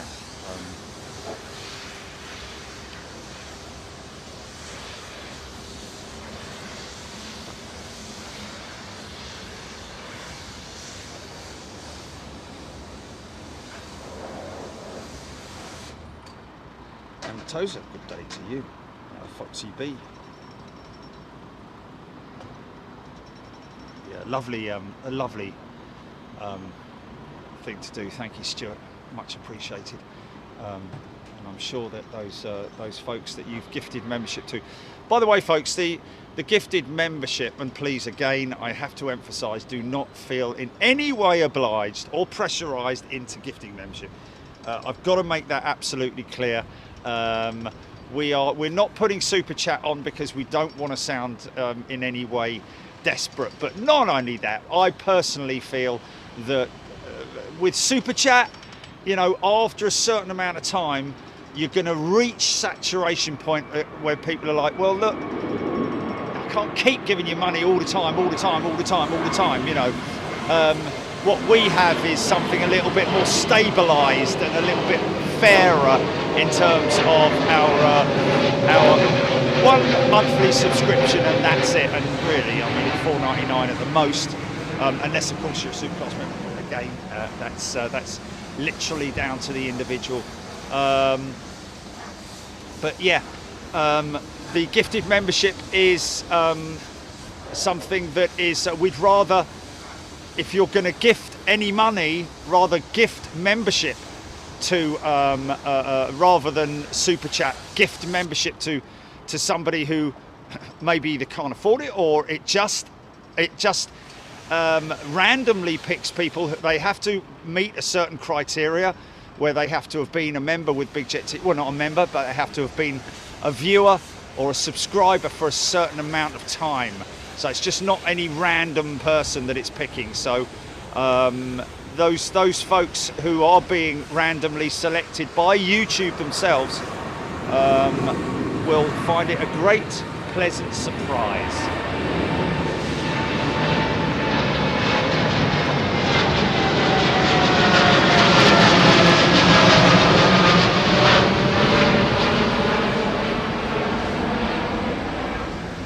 As you know, we do have our annual Christmas Day and New Year's Day, or Christmas Day and Boxing Day, whichever way we do it, for our charity shows every year. But other than that, I don't like to ask for money, you know. And by putting super chat on, I think it puts pressure on people. To think that they have to give, you know what I mean? I don't know, and I don't want that. So rather than that, we've decided, you know, that gifting is a much nicer way for somebody who does have a spare few quid to be able to gift some membership to somebody else rather than giving us money. Let's spread the love and give out some memberships to worthy people out there. So thank you very much indeed once again. Please, again, folks, please do not feel in any way obliged, or that you have to, or that you're expected to, or anything like that. It is something that's very unique, and something that we really appreciate anybody who does. But please, your $1.99 or your $4.99 a month, or even for those folks who spend money on the Superclass membership, we really do appreciate it. Right from the bottom of our hearts, and we do appreciate also that, you know, hard times are ahead for all of us. So even more reason to minimise the amount of outgoings that you have, rather than keep giving to this channel, keep giving to that channel, keep giving. You know, I think super chat is you know, something that is a big ask for people, especially, you know, in the current climate. Kevin Pope is in here. Welcome, Kevin. A good mate of mine, Andy Pope, used to race mountain bikes with me way back in the day. Both an animal. Thank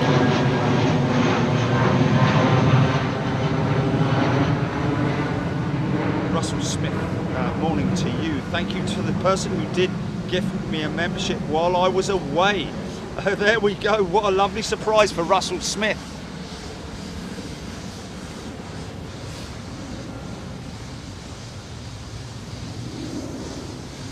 Yeah, I mean, it's a lot of money to have your comment read out, isn't it? You know, kind of puts me under pressure as well, doesn't it? You know, with the whole super chat thing. You know, it dissolves the chat as well. It segregates it, doesn't it?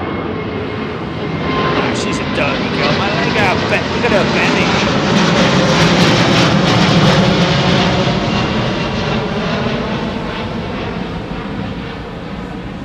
Yeah, and when you do join, if you do join, make sure you join it through Google and not through Apple, because Apple will take another £1, which is a bit, to be honest with you, it's a bit naughty. You know, they shouldn't be doing that. Oh, is that Iceland Air I just see creeping around the corner there? Hello. 760.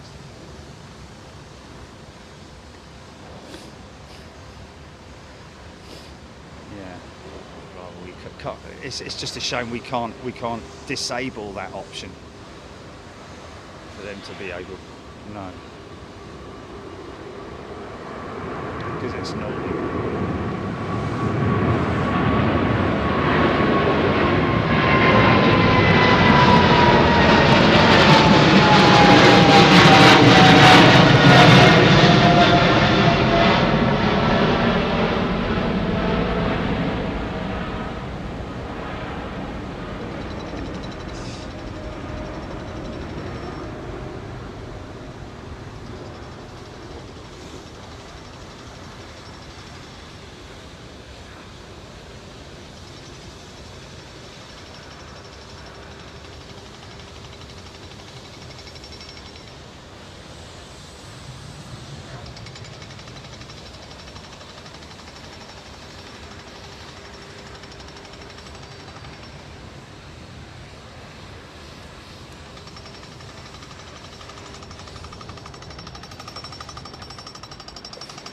Bluebird coming out. Bluebird coming out.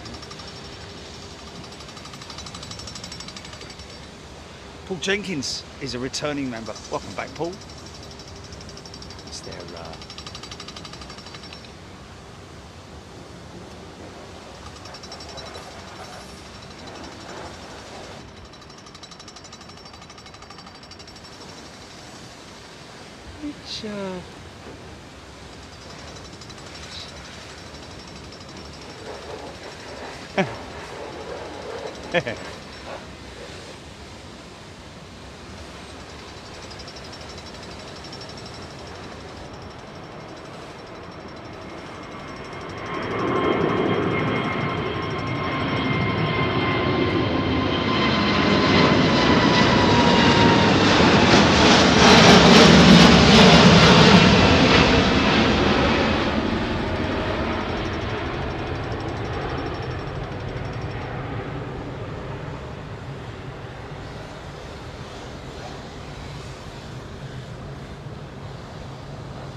Oh, from Brussels. Okay, I've got her.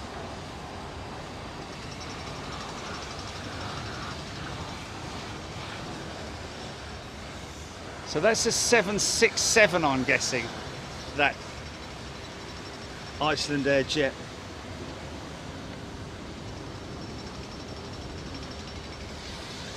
Dean Milner, 2,300 hours in New Zealand. All the very best to you, Dean. Thanks for hanging it out as long as you have. Lucy McCluskey, Titan 321 P2F on final 09 right. That's the one that we called going out to Brussels earlier on, isn't it? So that's returning. Thank you, Lucy. Dean Miller, or Dean Milner, sorry. Dean, you'll on the legacy shows, you'll be able to catch the Air New Zealand 777 flying into Heathrow on more than one occasion, that's for sure. It was a daily service, wasn't it? Yeah, it was daily to Los Angeles. Just ran that service, didn't it? London, LAX, LAX, London, wasn't it? Or,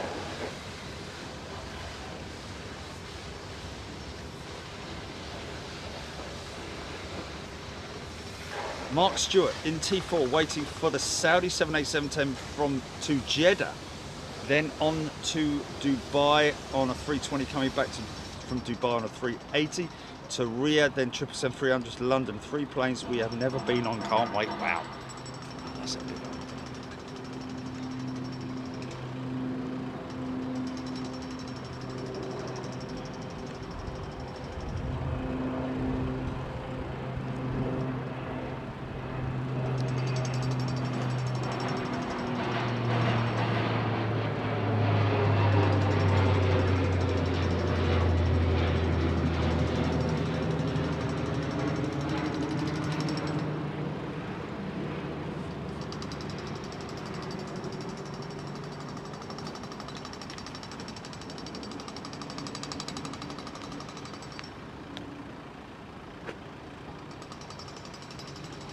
Oh, it's a 757, is it? Oh yeah, right, okay. Just I was looking at its yeah, it is 757, isn't it? Sorry about that. Yeah.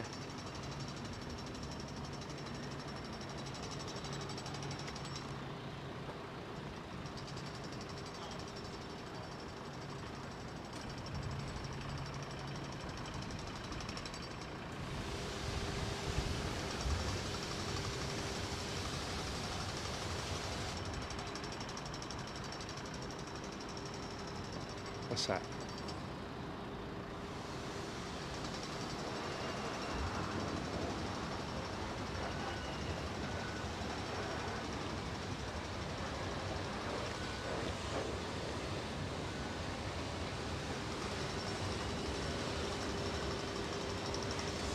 Peter, mate, I'm retired. Join the show now. I'm afraid this could become an addiction. Well, it's not a bad one, Peter, put it that way. It definitely won't stunt your growth or damage your health in any way. I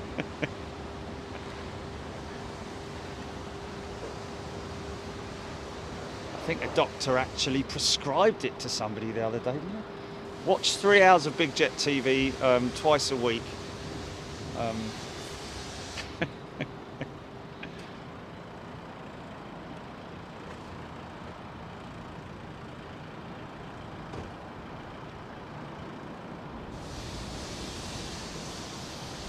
Sant Sharma, I didn't use a hotel when I was in Skiathos.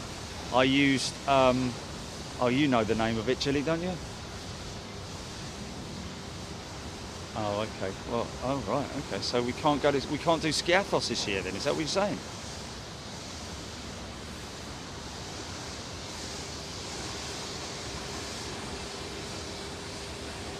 Oh, I'd like to try. When did we go last time? When did we? Yeah, no, you're right. Yeah. Yeah.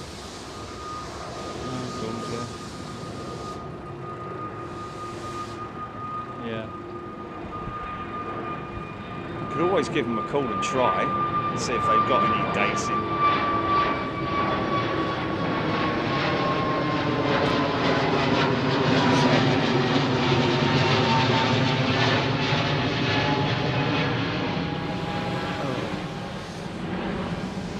Oh my goodness me, no. I don't want to do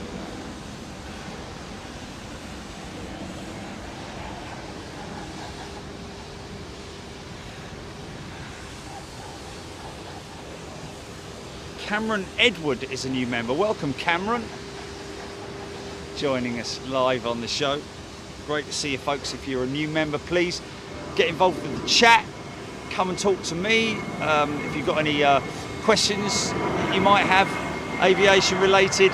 If you've got factoids that you want to throw at me, any information, any technical stuff, aircraft that you see on flight radar, anything that's happening in the aviation world, then please get involved in the chat. You don't feel obliged that you have to, of course. But of course, we really appreciate your support right here on Big Jet TV. Arthur Denari, Skiathos, tour of your digs was a highlight.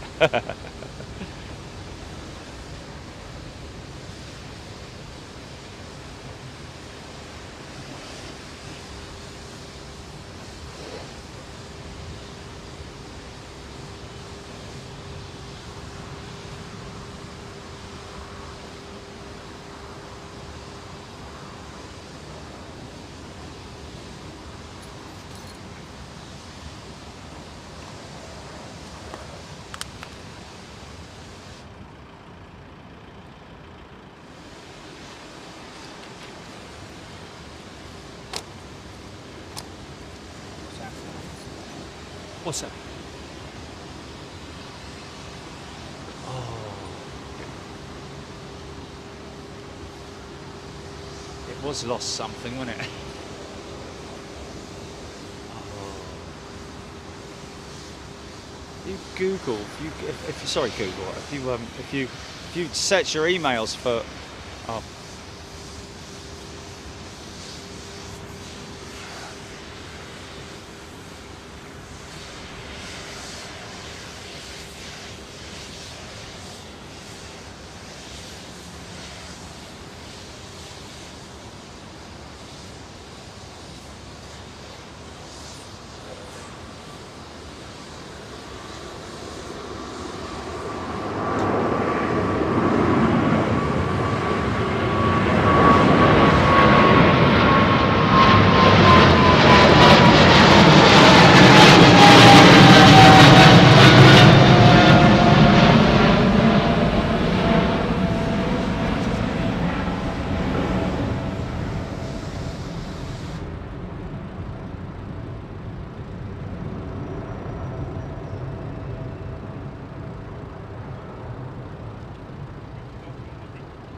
that's it. Just have a look, Julie, and see if there's anything. I mean, I know we're doing. Yeah, I'm just looking. I'm just thinking of. Wow. Yeah.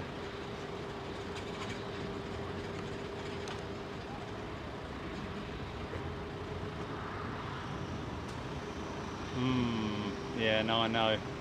Yeah.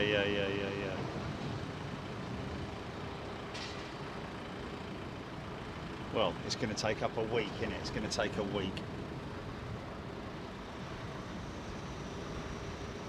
Jeff Anderson, yeah, we talked about that earlier about Air New Zealand bringing back some of their 777s, unmothballing them from the desert.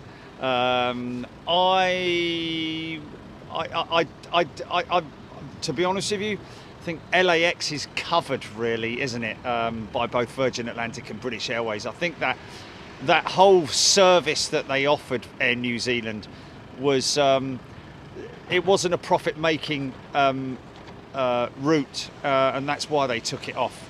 It wasn't the reason. COVID was not the reason for that route stopping.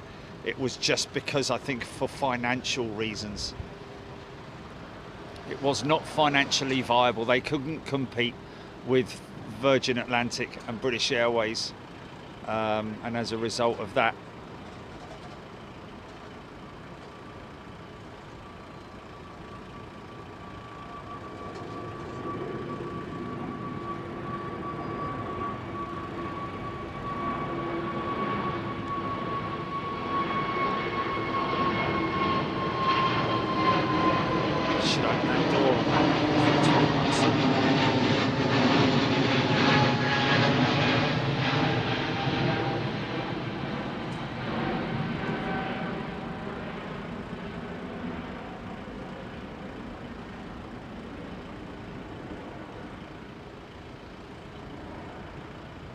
Oh, that's nice, isn't it? From Adam and his wife, made his day, giving him a shout out on the show for EK32, I think that is later on going out.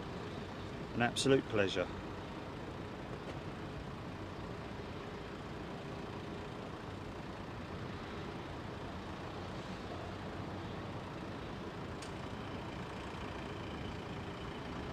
Yeah, but she probably wasn't, you know. Oh, is this a BA 380 coming out?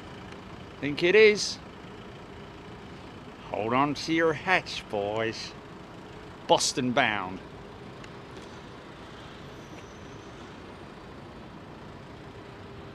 No, Air New Zealand will not be returning to Heathrow. It's not. It's not. Like I said, it was nothing to do with, you know, it was purely down to financial resources, and you know, the operation cost them a lot of money. They had to staff it here in the UK, and especially as it was just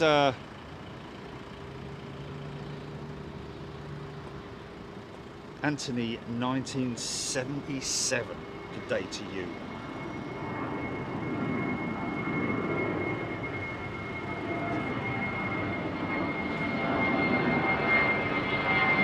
Navy Man 76.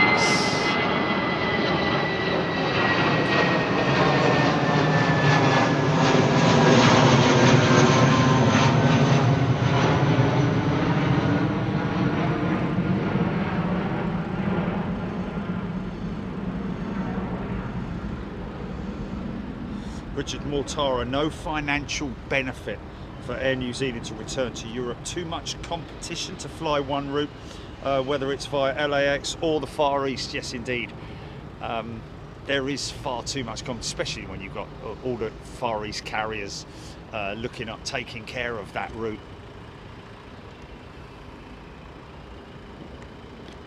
Take care of those routes, should I say. Yeah, 28th or 29th of September, I think it is, isn't it? Yeah. It's a Turkish triple lining up. Big fat engines on him. Look. Yeah, no. They're dates that have to be, you know, sidelined at the moment for anything else.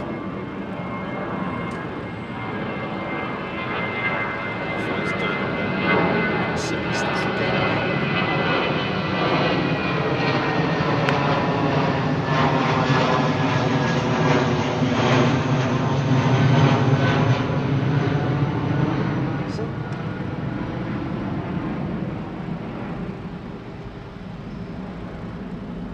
Is there still going to be mosquitoes in September?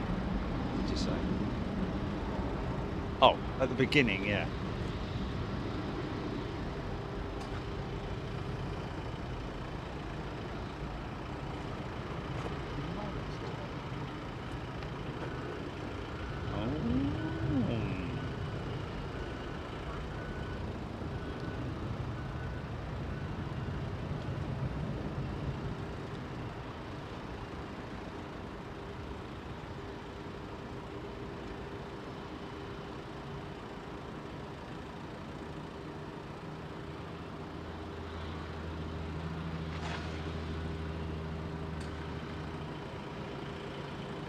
$2017, wasn't it? Or was it 2020? Oh, sorry.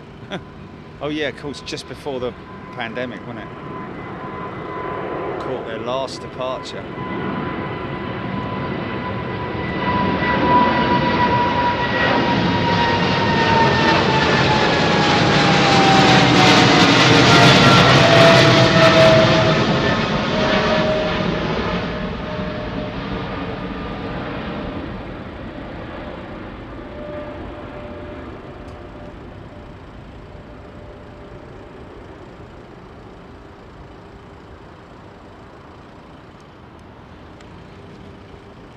Delta 764, isn't it? Or is it 330? Can't see from this, seeing in the heat haze there.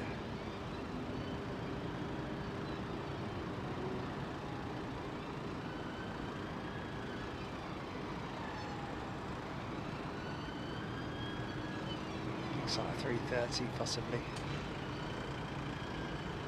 Oh. Yeah, it is. Big old cumbersome undercarriage, look.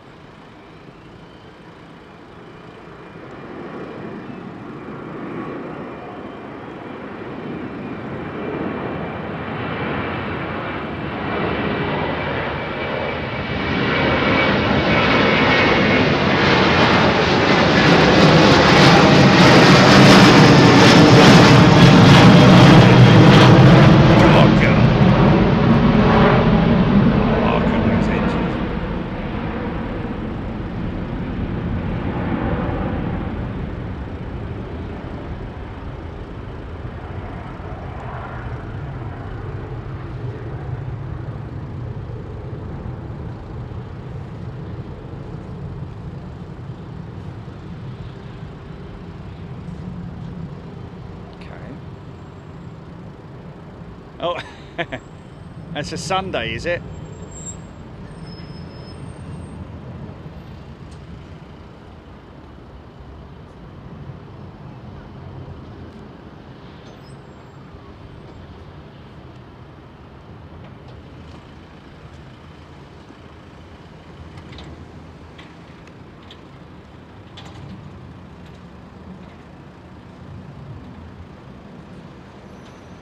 Yeah, what's the point in flying out? What's the point in flying out there on a Sunday, Chile? Are you talking about Anchorage, sorry? Or are you talking about Skiathos? Oh, okay, sorry, right, okay. I thought we were doing the whole Condor thing. Oh, right, okay, sorry, yeah. Yeah.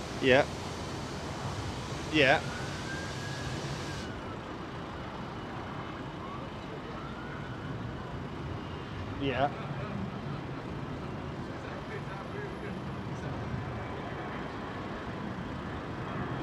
Well then, book that one then, Gilly.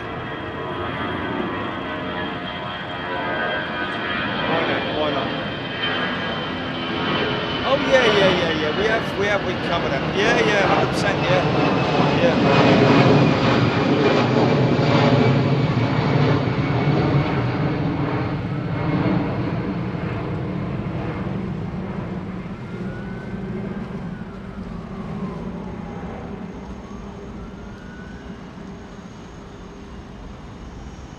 Sorry, folks, just letting the phone cool down at the moment. Screen's gone all dark again. Yeah, it's a bloody long flight, mate. I need...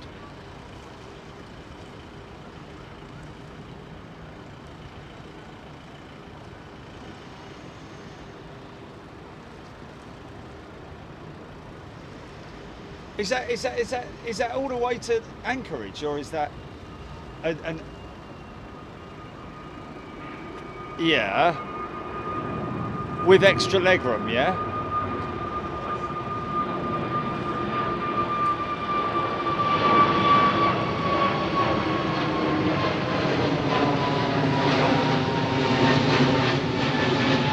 San Charmy, yes, the Del Sol Suite. Let's see if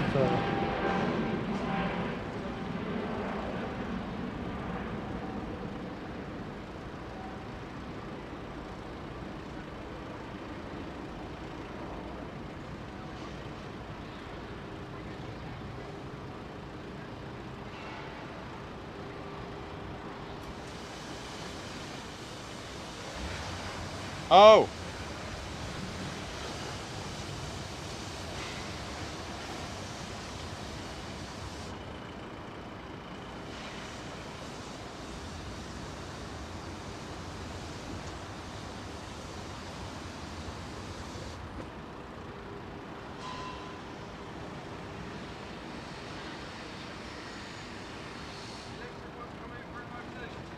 Oh, okay, we got the BA flight going with his... Did he say it's his mate, or...?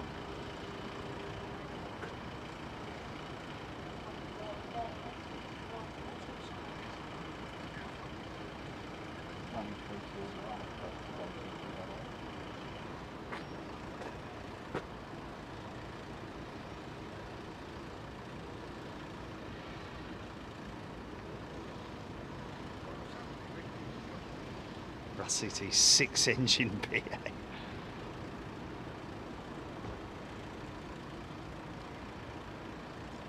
Lisbon spotter Gary Lyon.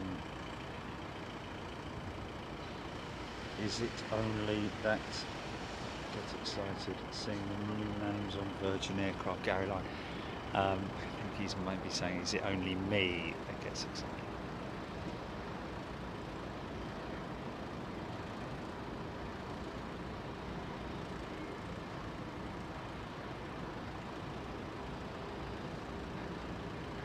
Stuart Watson, isn't that the American departure to CLT due right about now? The Feng Shou brother, right about now.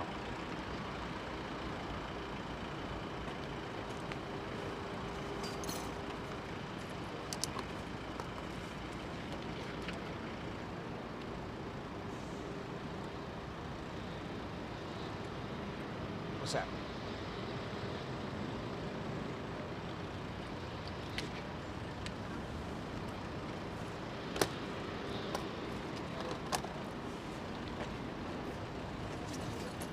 Yeah, of course they are.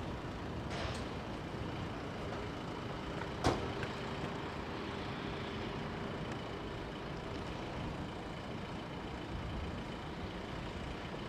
be great if that Amiri flight 343 went out. Good, wouldn't it?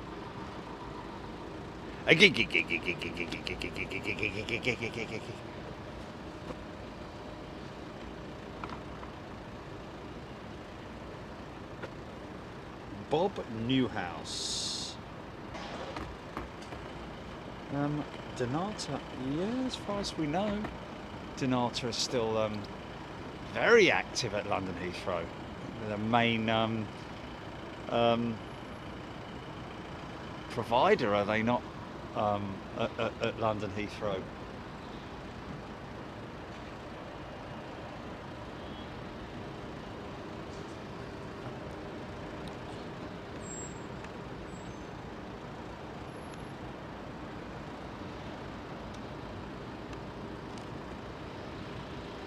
Isn't it the 18th?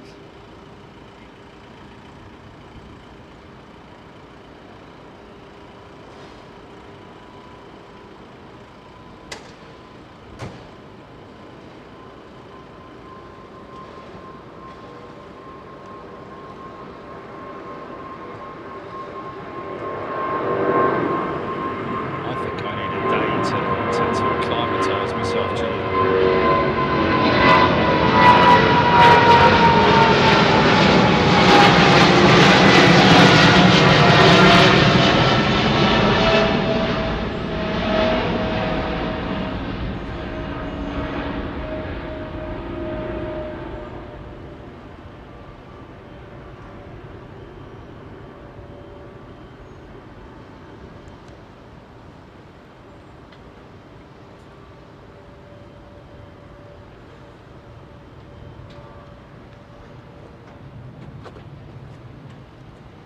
.380.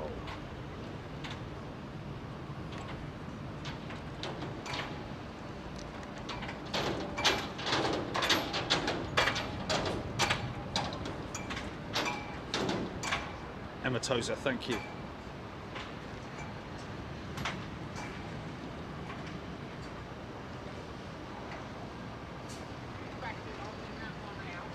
Smat of Hookshire asking his boss, Christoph, if he can keep watching. Only another 40 minutes, Christoph, come on.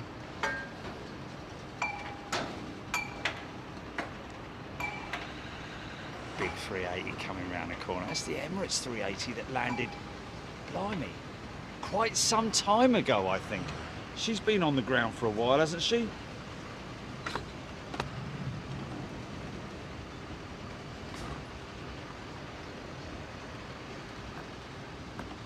The shoe, follow the shoe.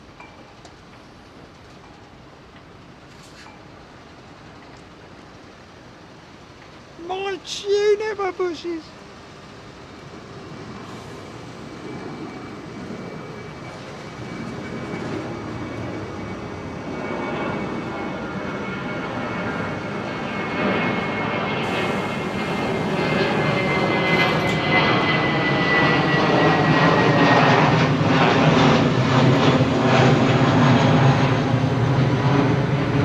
380 rolling. Boston bound. Right about now.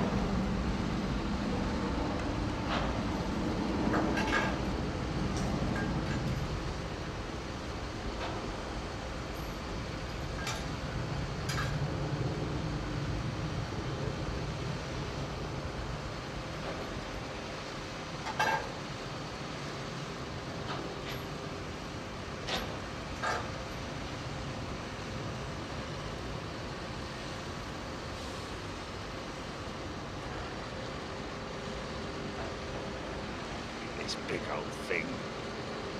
Look at this big old thing.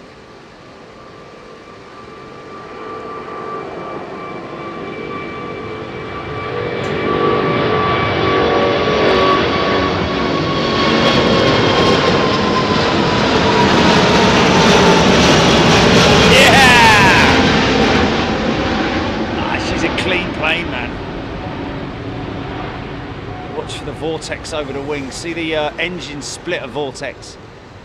See the little Vortex bunny ears that you can see over the wings. Wow, look at that, man.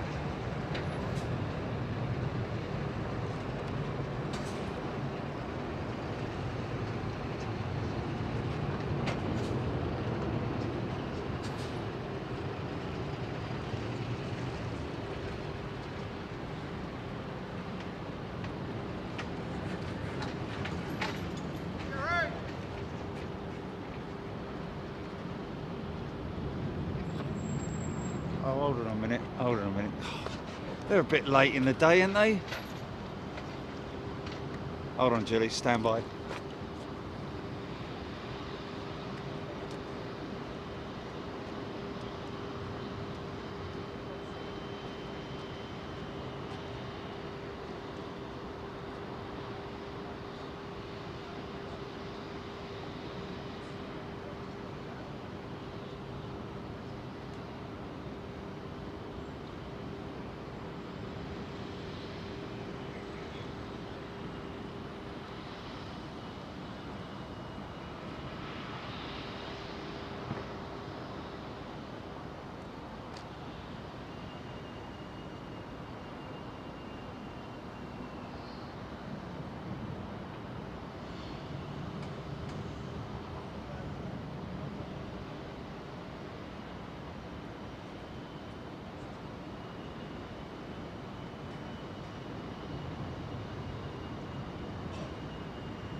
Okay, sorry folks, just having to do a bit of housekeeping here.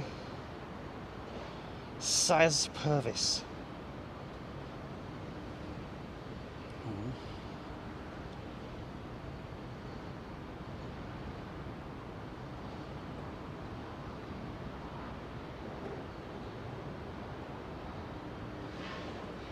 Okay, stand by, stand by.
Yeah, I do.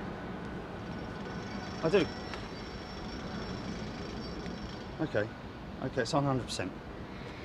Right, there we go. Exactly.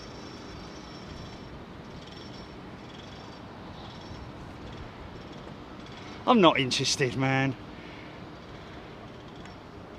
Yeah.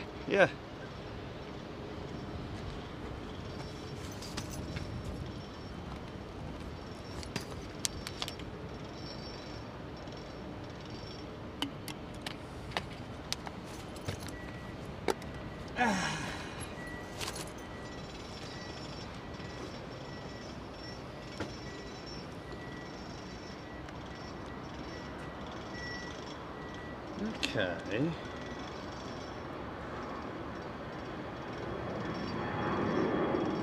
How did you get on with that then, Jelly?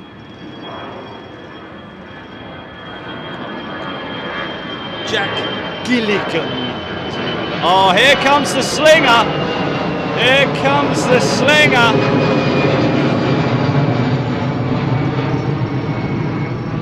She's our favourite 380. Well, I don't know. I mean, mine anyway. She's the OG. First ever A380 to grace us here at London Heathrow. Got a big picture of her as you walk through along the Terminal 3.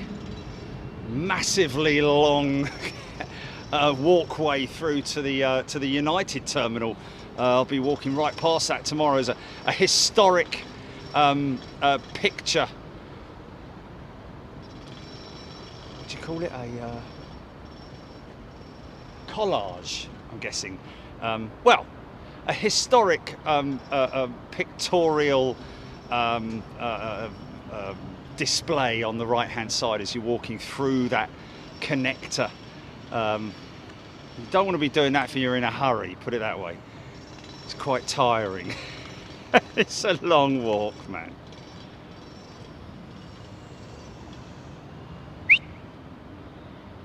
All right, fella. Deaf as a post. Okay, they're all good. They're all good, GP. They're all happy.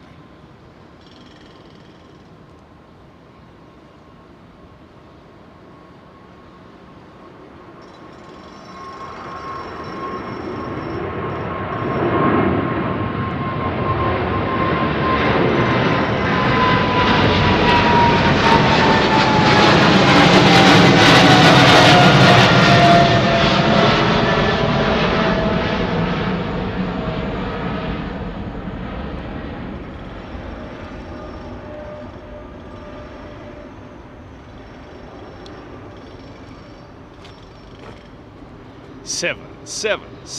Yeah.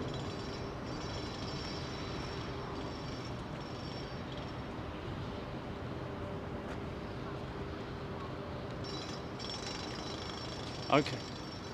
How much? What did you say? What was that again, Julie? How much?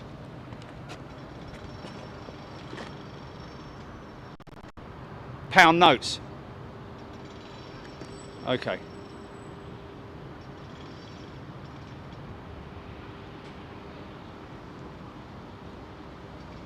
Right. And that's return, yeah? Okay. Okay, yeah, stay on it then. Stay on it, yeah, because that sounds about right, yeah. And we'll do the same thing, blah, blah, blah. Simon Hill, the Slinger, what an awesome plane. Well, it's a 380, but she just looks special, doesn't she? It's a funny thing about that there's something about that Singapore livery. It is kind of retro, isn't it? Holly scarf. Just tell Neb, I say 400 and fly over the house in no more than 70 feet. Wow. Holly, wow, what an amazing thing to happen. 70 feet, you're talking tree tops there. That's crazy. Yeah, don't worry about that. Don't worry about that. No. Aisle. Simon Pui, really enjoying today's stream. Great stuff. Simon, San Sharma, love the Slinger. Jose Dominguez, the SQA 380 is the best. She does have that look about her. Is this BEA? This is BEA, isn't it?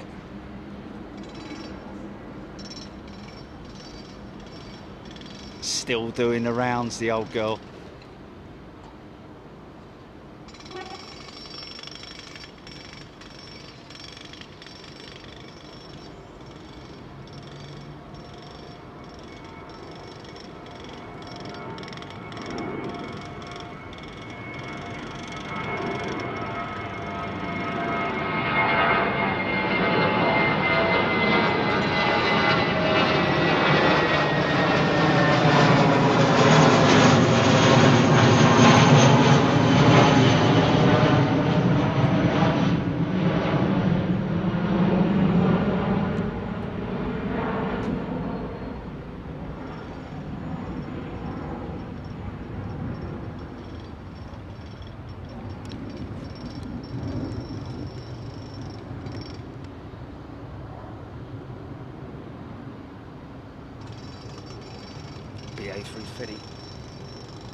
Bittersweet memories of the Slinger. That was the flight that I emigrated on. Oh, Captain Calculus. Okay, I gotcha. I emigrated for 4 years to the US on a BA 747. Went out there for the interview on a 777. Emigrated on a jumbo. With the cat! Oh, look at that!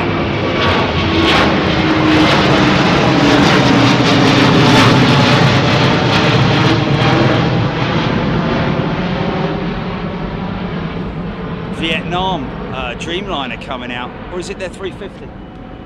Dreamliner, I think. All in. Yeah, that's fine. Yeah, that's fine.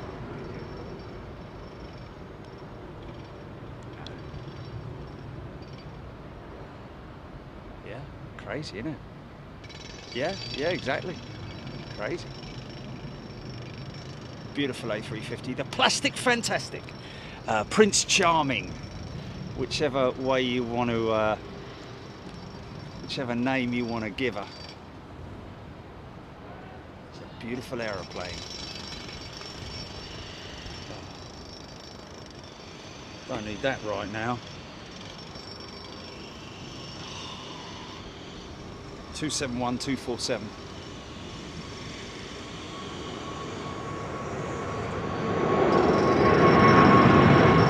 Yeah! Go on the 90s!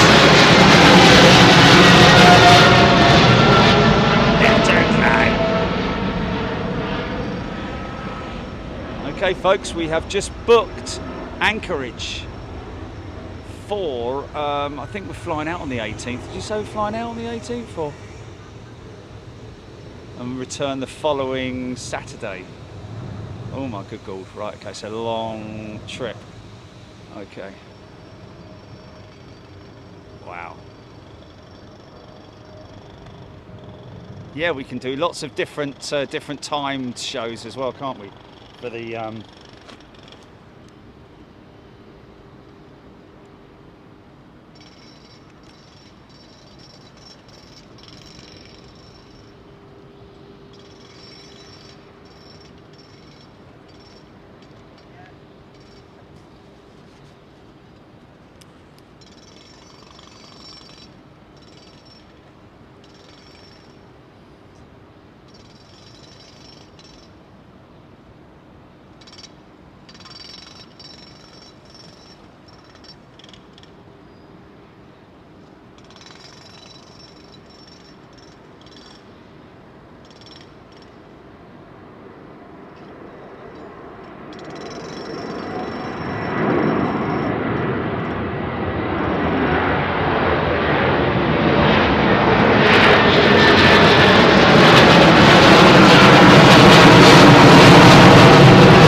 crying out loud. Hold on, Jilly.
We've got to, folks.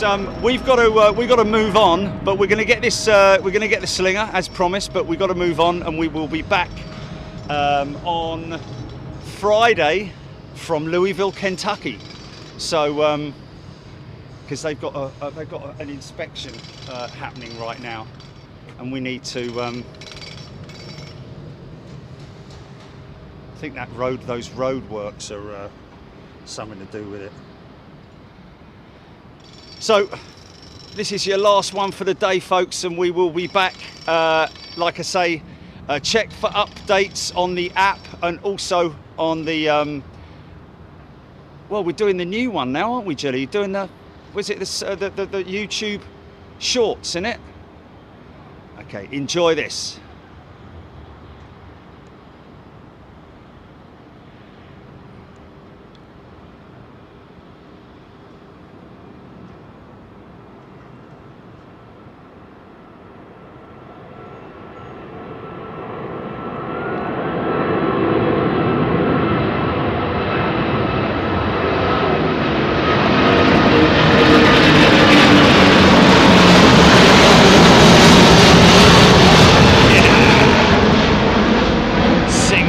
Girl. Blimey. Those ailerons. The outboard ailerons, look. Tickling the ivories.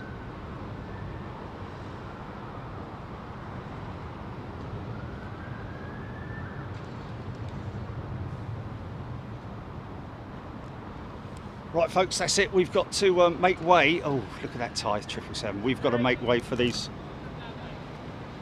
We will see you on Friday, folks, in Louisville, Kentucky. Like I say, keep an eye out on the app and on YouTube for updates, and we will see you then. Take care. See you. Bye bye. Okay, GP, you can go cut.